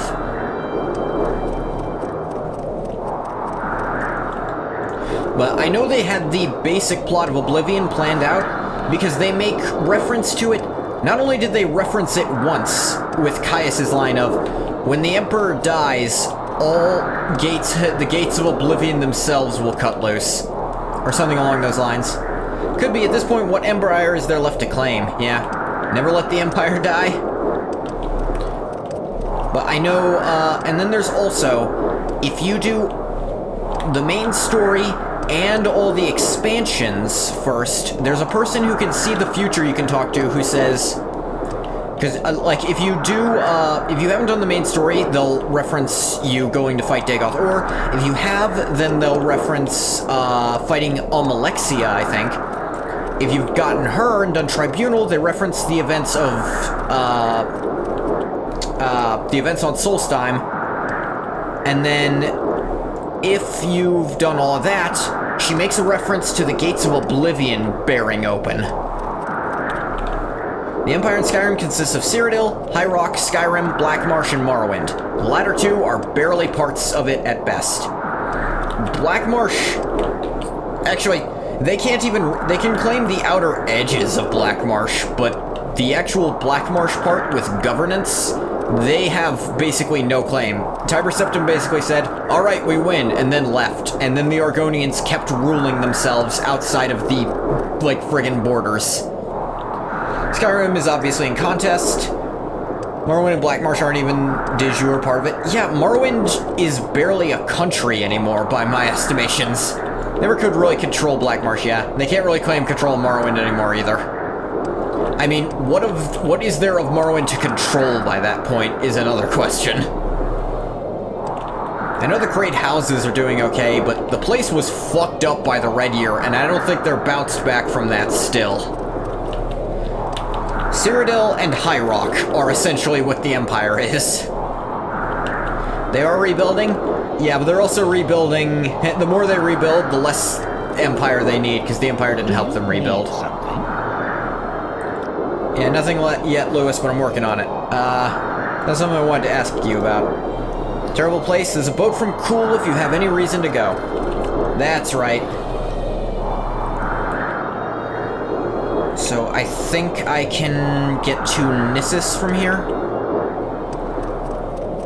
Blacklight is apparently functioning. Balmora is apparently around. Oh yeah. Excuse me, Sarah, but you're the Nervrine, a big hero. I don't really know how to talk to important folk like you, except to say, thank you, Sarah, for everything. The temple was wrong. You're Lord Nerevar Reborn. You've proven that. You've done what no one else could do. Not even Lord Vivek. Of course, we're grateful for what you've done. They're rebuilding on their own. The Empire doesn't have the resources to spare to help if they wanted to. All the more reason Morrowind drifts out of their reach. Word travels fast. Yeah, no, I just got fucking back from there. I teleported, in fact. Well, they said you were going out there, and then it stopped being red, so, you know, that's actually my second trip to Red Mountain. In fact, that's my second trip inside the place called Dagoth Ur. What? Yeah, no, I went there before. I heard some welcome, Moon and Star. I didn't know what the fuck he was talking about, so I ignored him. I went in there, got a piece of the Staff of Chaos, and left. Are you saying you're the Eternal Champion? And the Nerevarine? Yeah, was that not clear? I thought everyone knew that part. I have charged him so much money. You can't swim to Solstheim or just jump there with a carrion flight? Yeah, no, I know about that, and that's so cool. Okay, oh, you'll actually take me to Cool. We make a special trip just for you. Same so, price. I suppose if I were here, that'd be the shortest distance. Okay.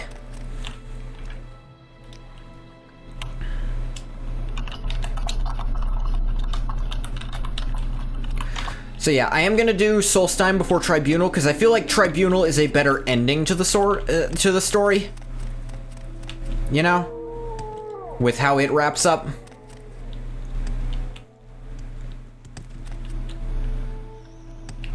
Now, I know also you can use Nerevarine to get to decent, like, attribution Not even gonna talk to Vivek after your victory? Nah, fuck him.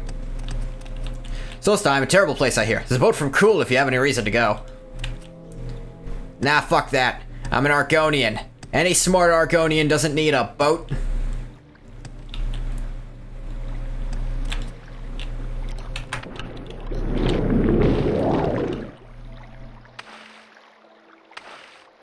Vivek does have cool epilogue dialogue.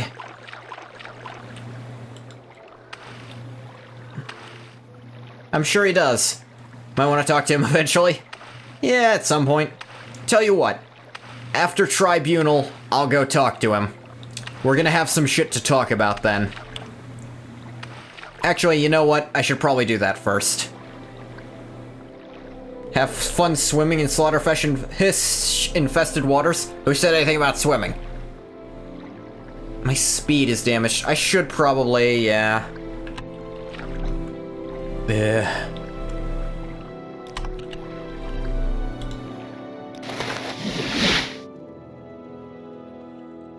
He'll make a recounting of his sins for you after you've defeated Dadior. Yeah, I should probably do something about that.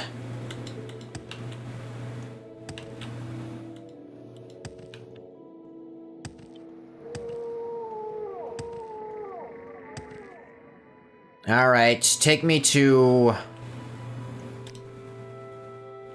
Old Run, because they've still got... Mage's Guild I can teleport to Vivek from.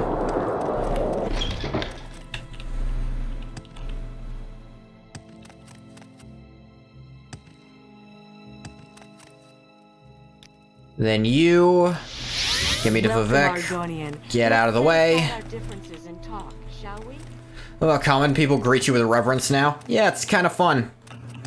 Especially when you start out, everyone fucking hates you because you're an Outlander. And it's like, yeah, I'm an Outlander, and it was only an Outlander who could help you shits. You'd be nothing without me.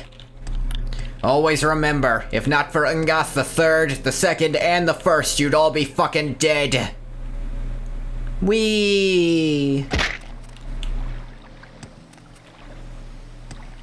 Noir. Enoir. I always say noir, but it's Enoir. Proper welcome the Messiah should receive. Okay, so one idea I had, I'm kind of glad I didn't go through with it, even though it's still really funny to me. I had this idea of, I would name, like, every stream of this a rap song name, but I would replace that certain word with Enoir. But I thought that was too much. So I decided against it, even though I still think it's really funny.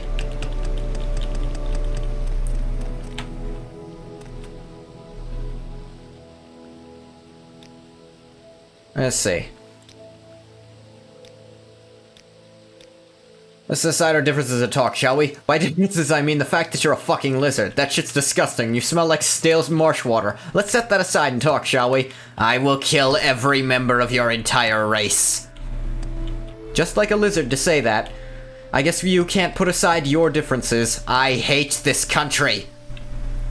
I hate that one. I hate this entire country. I hate that guy specifically. I don't know who you are. Is that a... That's a shrine. Damn it.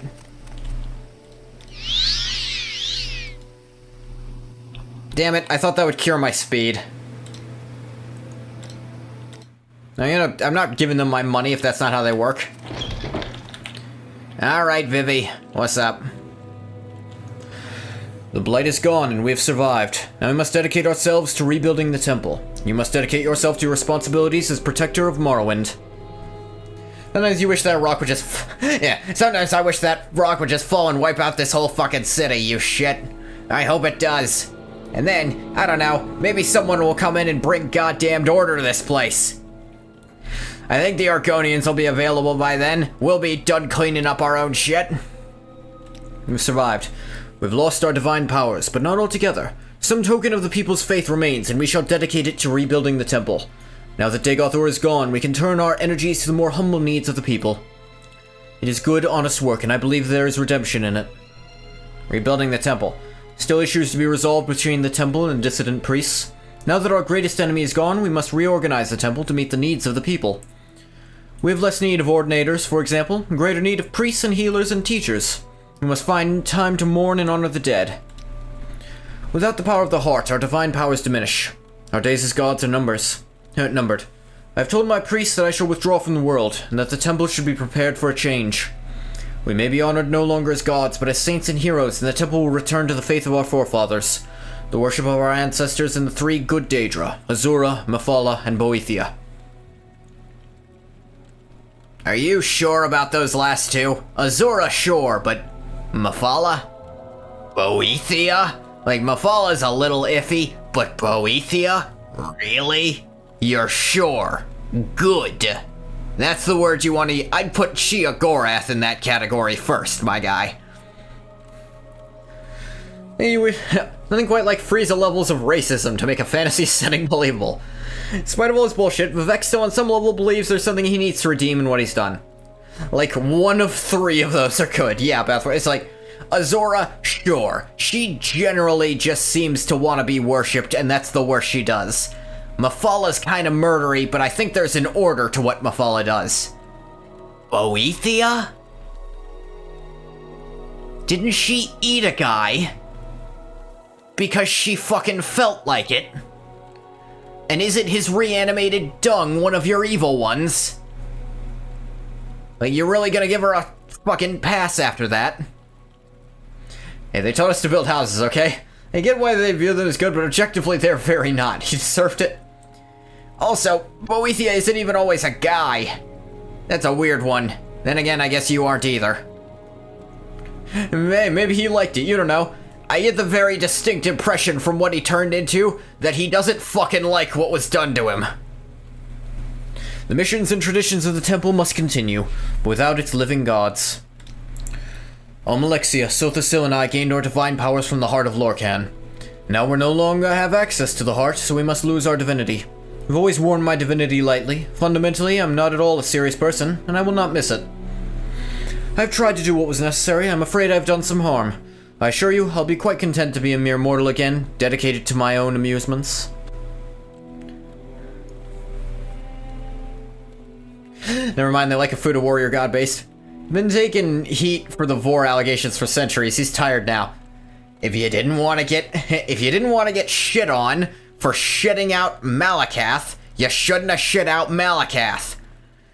There was a perfectly good Aedra, and you turned it into this, and now there's green things running around. And they don't even have scales like a sensible green thing.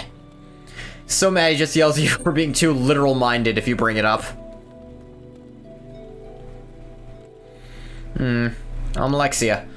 We don't communicate. Without the heart, our divine powers must diminish. She takes her divinity very seriously, and the loss weighs heavily on her. She tends to brood, and I fear she will do herself and others harm. And about Sothasil? I do not hear from him since our defeat at Red Mountain. Truly, I scarcely ever heard from him. He's completely self-absorbed. Like myself, without the heart, his divine powers will diminish, but I doubt he will notice the loss. He's fascinated by the hidden world and its mysteries, and I doubt he even notices us most of the time. Vivek is only so calm because he's achieved Chim. Is it Chim or Kim? I never remember. I feel like I thought I knew and then I had to be corrected.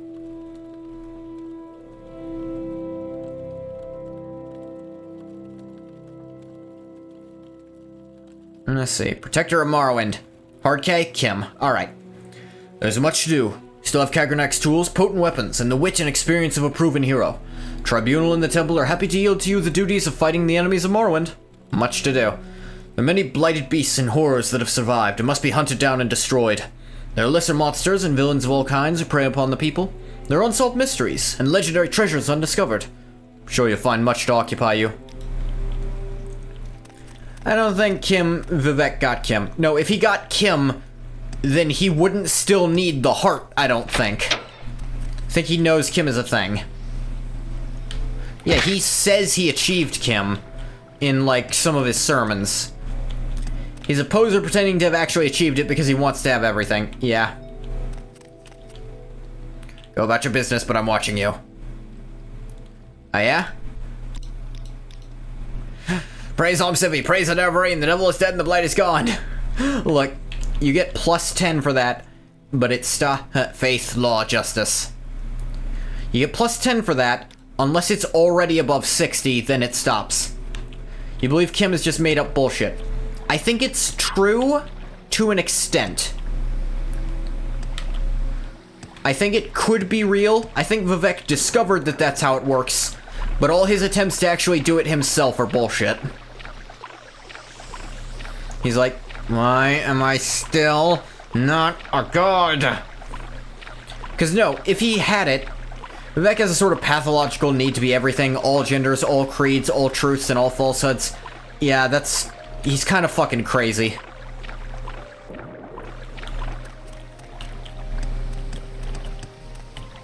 He cannot, and that is the most painful thing for him.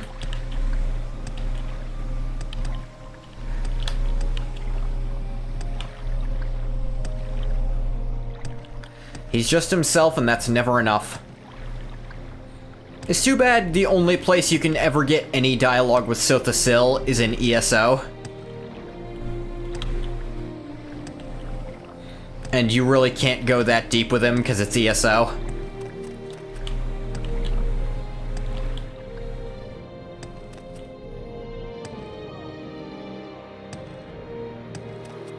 I think there's a special boat somewhere in Vivek that will let me deal with Tribunal, but I've not been organically introduced to that, so I'm not doing it.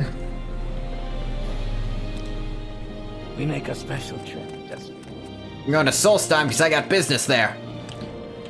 There's a cool developer text written in the voice of Sotha Sil from this era. Ooh, that's fun.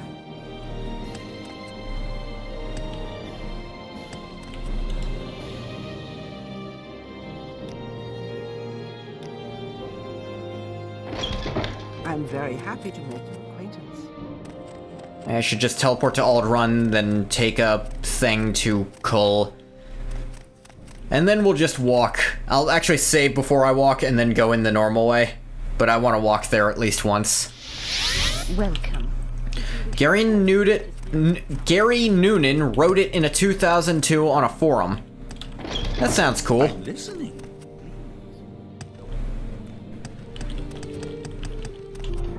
I heard there was, like, some disappointment among the writers that Almalexia was the one who went they always intended Almalexia to go crazy, but they kind of felt bad that they made it the woman, and that they kind of regretted not being able to give Sotha Sil some lines with how they did the story. Because I feel like I would have jived with Sotha Sil in concept, at least. I feel like he could have been very interesting.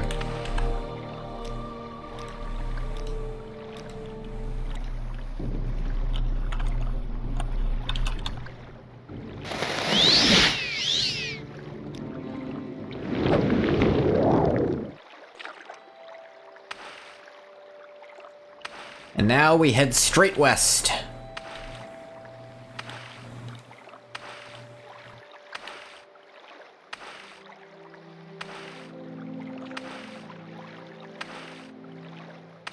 Back in the old days, a lot of TES lore actually was happening on the forums. Developers and fans were actively collaborating and creating new lore together through extended roleplays and the like. Kinda wish I was able to see that. That is so cool.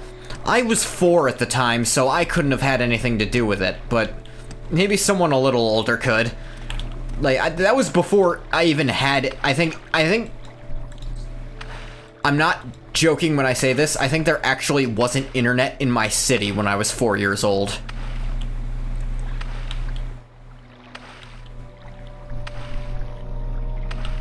Yeah, you were a youngin' too? I know you're older than me, Quilla, but I don't know how much. I'm not gonna ask. You weren't even sperm yet? I mean, yeah, you weren't even a twinkle in your daddy's ballsack yet. I probably should have gone and gotten my speed repaired first, actually.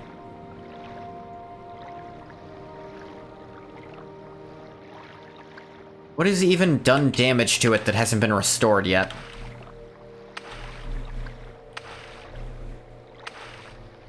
If you were 4 in 2002, then you're younger than me. Oh, I didn't know that. I thought everyone in Ruka's chat was older than me other than Bathwater. But no, I was born in 98. I'm surprised, Quilla.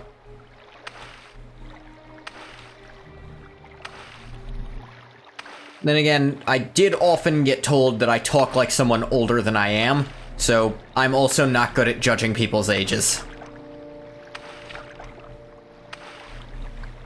I'm a little older than you, so what, 97 for you?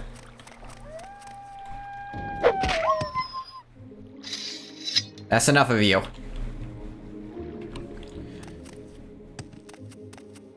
Same, yeah. This is 99? Okay. Did I say 97? I meant 99. But this is such a cool thing. I'm glad I did this at least once. No, I'm actually gonna load up. And I'm gonna try to go in from where they want you to go in.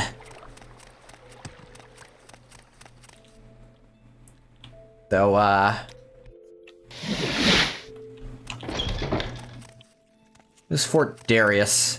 There's a shrine in here. I need my attributes restored.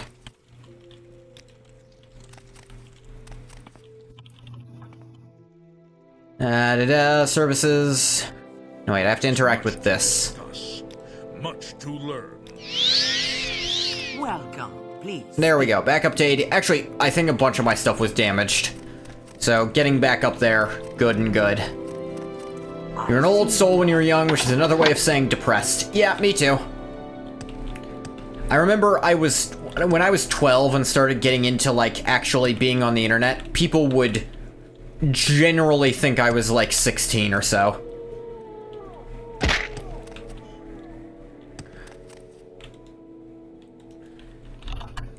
Make sure I do not have the Necromancer's Amulet on whenever I try to get healing. We make a special trip just for you. Same low price. Now your soul is old, but your body's old too. If you're a year younger than me, you're not that old.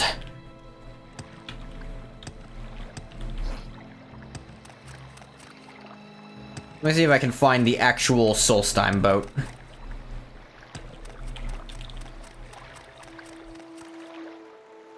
Okay, it's you. Next time, Solstheim. You're reaching the point where you no longer like older women, you like women who are your peers, and it scares you. Aw, man, I've started getting that too a little bit. But that will do it for Morrowind's main quest. I'm happy I finally got through this, because well, I've played Morrowind before, like I said, I've never beaten it before, and this counts as beating it. Let me see. But, yes, I'm gonna stop. Y'all a bunch of youngins? Yeah, a lot of Morrowind fans are older, but I'm glad I'm able to appreciate this game despite being a young little boy. A wee little lad. My reputation is now 65, that's great. Anyway, I'm gonna stop the recording for YouTube here. As always, thank you so much for coming if you came. If you didn't come, you don't get a thank you. Why, YouTube?